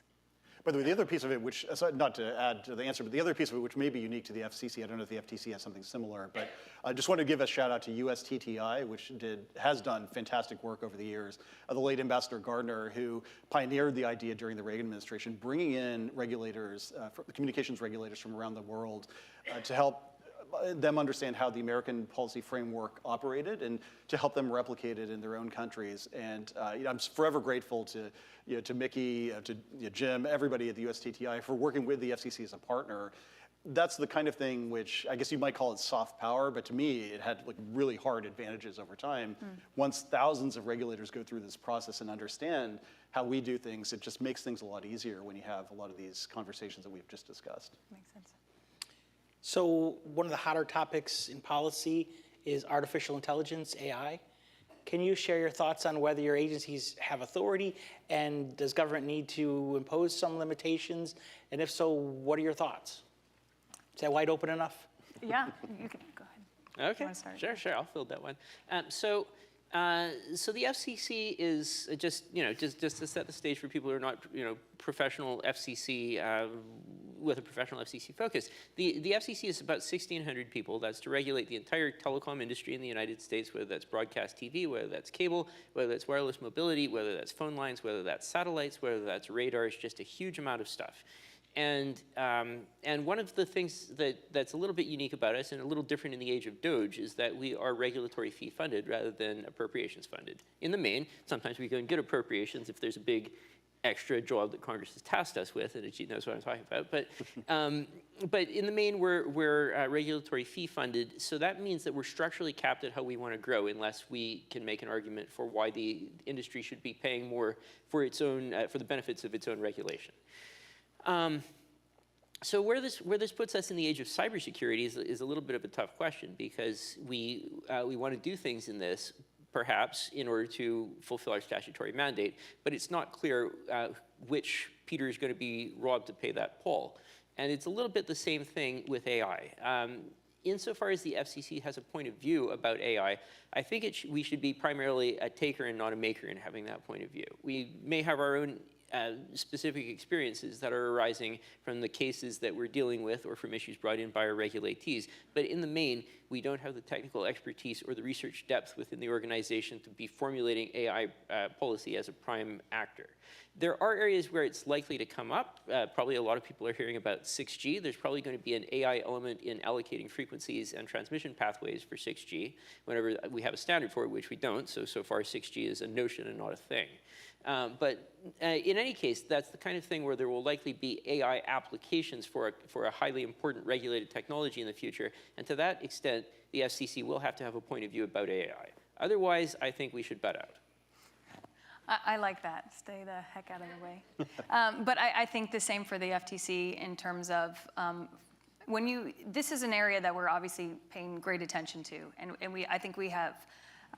It's critical that we understand what's happening here, that we understand the markets and the players, and we are. We just recently released a 6B study that talks about this and talks about some of the market participants. And the reason why is because the structure of this market, as we're looking at it, I mean, it's got very high entry costs, right? And there's going to be lots of network effects. So that is an area where we're going to be really paying close attention and ensuring that, and pay close attention to potential harms for understanding if there might be potential competition concerns there. It's something that we can do. On the consumer protection side, of course, I think we should be using our laws that we have now, and we can and we have. We have had a suite of cases. We had a sweep last fall called AI Comply, where we looked at areas where folks were using AI in different fraud scenarios. Some of them are where they were making misrepresentations of the power of some sort of tool that was, they claimed it was powered by AI and it wasn't. And so you'll see some of that. But we'll see, I think we need to remain absolutely vigilant on both the competition side and on the fraud side, and we'll see AI sort of touch in many respects. But make sure, as far as innovation goes, and that we're just getting the heck out of the way. Taker, not a maker. Jeet, what do you think about AI? I think both of my colleagues on the panel have explained very well the lay of the land from their respective agencies. Just putting on my investor hat, I guess what I would say is two things at a very high level. One is something that I hope the United States does not do, and one that I think it must do. The thing not to do, I think, is to apply what might broadly be called the precautionary principle to AI. I do not want to have a situation where the ability to innovate in the United States is dependent on the say-so of a government official, that you have to run your model through some agency where some bureaucrat is going to sit there and try to decide, based on expertise he or she doesn't really have, what to do. That's, I think, very dangerous to innovation. But the thing that, I think that goes without saying, the thing that I think we absolutely must do, and it's going to sound very mundane, we need power in this country. And I see it all the time in all of these investments that we're looking at. Like a data center, for example, the critical input is not necessarily getting the relevant real estate approvals or whatever. It's getting power, and a massive amount of power, to that data center.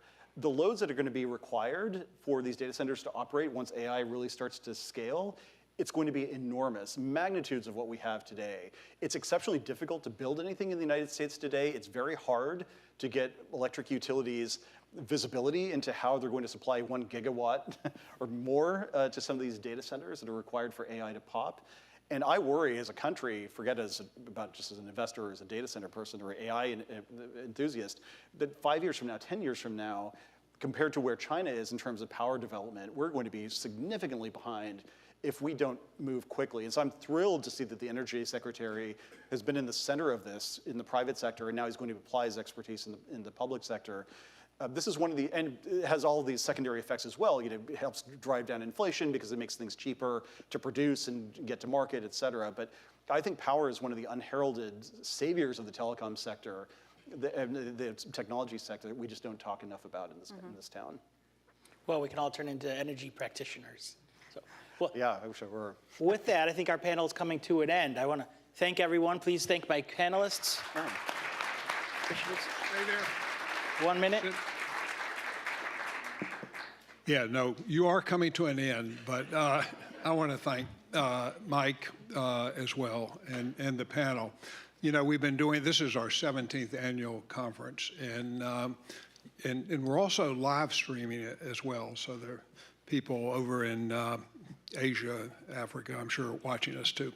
But we've never had so many people stay for so long, really, and it's a tribute, of course, to the panel. Now, I don't want you to tell any of the earlier speakers this, but I only had 5 Free State Foundation caps left in my inventory. No mugs. That's a hint to Laurie that we need to order some more. But in appreciation of your being here and assuming it's consistent with all the rules, you know, these really don't cost that much. They're pretty cheap. I want to give you a Free State Foundation cap. Getting a gift and is cheap. Join me once more in thanking this panel, please. No, thanks. And by the way, Congressman Hudson is here, so we're going to begin the new panel immediately.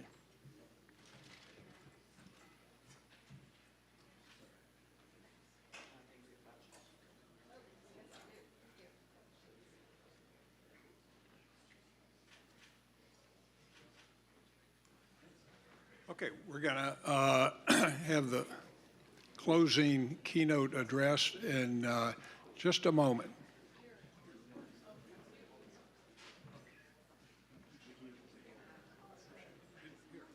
Oh, yeah. I'm going to wear it out.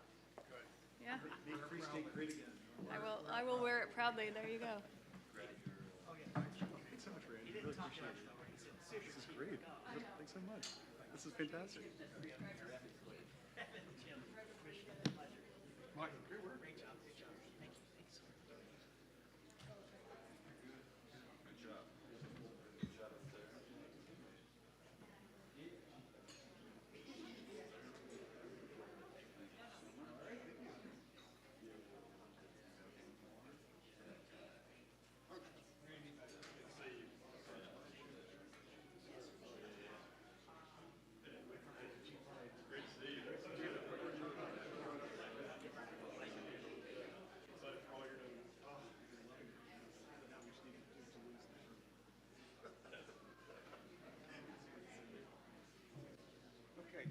We're going to take a quick photo. Come on up.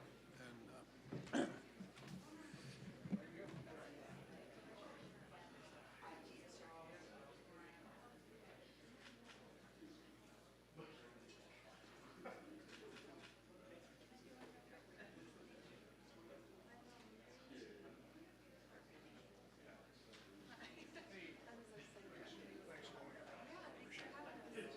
have a seat. Introduce you. Great. Okay, if everyone will get resettled, we're going to have our closing keynote, if you'll take your seat. You know, we started this morning at 9 o'clock, and I feel like I'm just about to lose my voice. It's holding up just long enough. If I can get you guys to take a seat so we can have Congressman Hudson give his closing address. First of all, Congressman Hudson, I want to thank you for being here. I know we had to do a switcheroo, and I appreciate your accommodation. I know you had votes, so thanks very much for that. You know, all day we've been doing short biographies just because we had such a crammed schedule. So with your indulgence, I'm going to probably leave out some things and just keep it short. For our purposes here today, of course, most importantly, Congressman Richard Hudson is chairman of the House Subcommittee on Communications and Technology of the House Commerce Committee. And so much of what we do at the Free State Foundation and so much of what you do, a lot of you in the audience here today, is affected by what he does. So it's really important that we hear from him and have Congressman Hudson give the closing address. I'm just going to, in your bio, say this. I know that you graduated from the University of North Carolina at Charlotte, and you were student body president there at UNC. And when I contacted your staff to invite you to speak in the interest of full disclosure, I told them, I don't know if they told you, or maybe you wouldn't be sitting here, but I'm a double Dookie. I'm a Duke undergraduate and Duke law student, and I confess that. But you know, the fact that Duke happened to beat Carolina 3 times this year is probably something that I shouldn't mention at all. So we'll forget that we said that. So with that, thanks again for being here and being able to accommodate us. And we look forward to hearing your remarks today about your priorities. Great, thank you. I need part of that back. I'm sorry. Is this yours? Yeah, got to figure out which one's my notes and which one's your notes.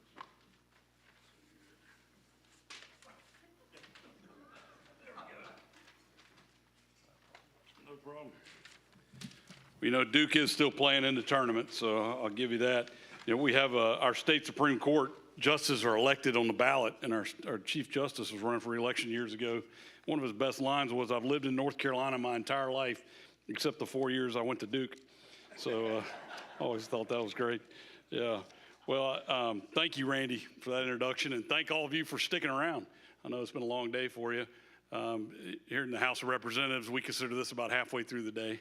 So I'm still fresh and ready to go. So appreciate your indulgence and appreciate you, Randy, and what the Free State Foundation does. You are truly a leading role, played a leading role and make many contributions over the years to advance free market-oriented communication policies. And as we try to meet the needs of our ever-increasing and competitive marketplace, your voice and your advocacy is very important. So thank you for what you do.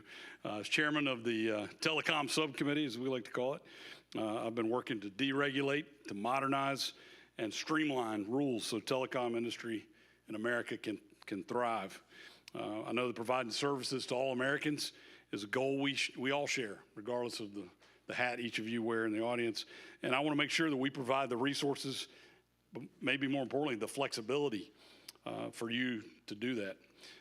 Deregulation is key, in my opinion, to maintaining competition, innovation, and affordability. However, price controls can discourage investment in infrastructure and limit the ability of providers to expand services, especially in our underserved areas where we need it the most. By reducing regulatory burdens, companies have greater incentives to improve service quality, to deploy new technologies, and compete on pricing. A market-driven approach ensures consumers benefit from better choices and technological advancements without unnecessary government interference. Federal programs and dollars like BEAD program funds were supposed to help with this, but they're being slow-rolled and held up over onerous requirements and regulations. Some folks can't even access these funds because there's so many arbitrary requirements that are unnecessary and have nothing to do with the actual connection. In fact, not one penny of these funds has been spent to lay 1 inch of wire to one single household in America in over 3 years now. Some have said we ought to just end the program. I don't believe that's the case because our rural communities need to be fully connected, and so we must ensure timely and accessible broadband deployment. And so my response was I introduced the Speed for BEAD Act, which addresses unnecessary requirements. It would cut red tape, encourage competition, and it would expedite the deployment. Our hope is that getting rid of these regulations will make the program more attractive to providers and make deployment faster and cheaper. Another issue the telecom industry is facing is that many states are trying to construct their own regulatory schemes to set rates, to require our operators to offer set rates for set offerings, price controls, and other elements of business. These obstacles can undermine any successful efforts at the federal level to spur investment. Ensuring that providers can offer their services starts with allowing them to the space to set their own rates and apply their own efforts, not the state. Competition is key to growing our economy and lowering costs. In order to compete and in turn offer the best prices for folks, you all need that flexibility. When states overregulate like some are doing now, it drives companies away. Who's going to want to compete to operate in a state that requires you to offer services at a certain rate that doesn't make economic sense? In the end, this will ultimately hurt consumers and reduce access. I look forward to working with our great FCC chairman, Brendan Carr, and the Trump administration on ways to address this issue. Another priority within my subcommittee is to update outdated telecommunications regulations so we can keep pace with technological advancements and evolving consumer needs. Many existing rules were designed with older technology and do not account for modern broadband, wireless, and digital communication services. For example, existing broadband ownership rules do not reflect today's competitive media landscape, and in my opinion, need major reform. While the FCC has made some changes over the decades, the fundamental ownership restrictions have remained largely unchanged since the 1990s. And just think about the changes in the media landscape since the 90s. And it's hurt broadcasters' ability to innovate and invest in local content. Reforming these outdated rules is critical to ensuring that broadcasters remain viable and competitive in our modern media marketplace. I've been in communication with both Republican and Democrat members of my committee and in the Congress, as well as the Trump administration about these issues, and I'm hopeful that the FCC will work with us swiftly to update these ownership rules. As chairman of the Telecom Subcommittee, I want to make sure our committee and our country is a leader when it comes to artificial intelligence. AI is the future, and I'm making sure that I'm meeting with my colleagues, with stakeholders in intelligence, defense, entertainment, healthcare, financial services, and more so that I can understand the opportunities that AI presents, but also some of the potential threats. We've already seen the way AI has changed the healthcare industry in dramatic ways. I'm hearing from friends in the entertainment industry just how it's going to improve production. And I'm excited really to see how AI is going to shape our future. But we have to make sure that we maintain the incentives to provide, to meet this potential. In short, we've got to beat China. And if we take a stance like Europe, folks like you in every industry will be hamstrung when it comes to innovation. And so we want to be careful because, you know, I do want to protect people from dangerous AI threats like deep fakes and other potential threats that AI could present. We do need guardrails, but we need guardrails that are a light touch and don't stifle innovation. All these things motivate me to find the best solutions to ensure, again, that I'm protecting our kids. So in closing, thank you for all the hard work you do to promote a free market-focused communication policy that meets the demands of today's competitive marketplace. Together, we can truly change the game for our industry and ensure that we continue to thrive and lead the world for generations to come. Thank you.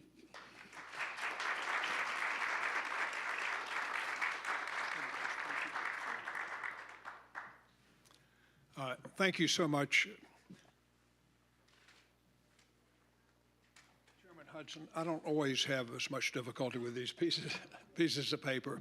I want to thank you again for being here. You know, I've been doing communications law and policy for more than 45 years now. I hate to say it, but I will say this time is as exciting, I think, as important for the country, and the changes are so momentous.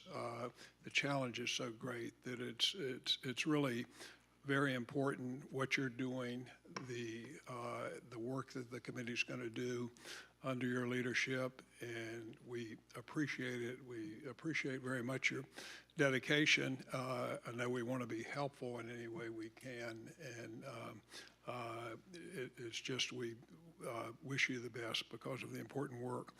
I don't know whether you heard me when the other panel was leaving, but I said I'm down to my last Free State Foundation hat.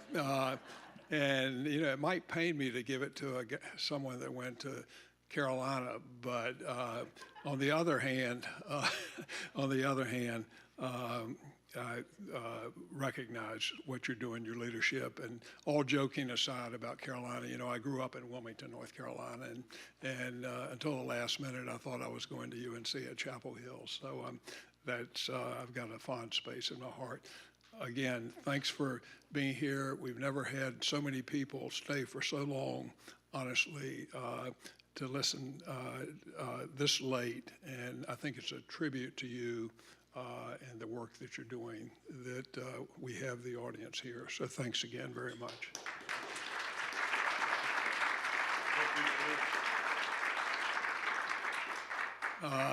Congressman Hudson did recognize, to his credit, that this is Duke blue right here. That's not what we call Carolina blue back in the Tar Heel state.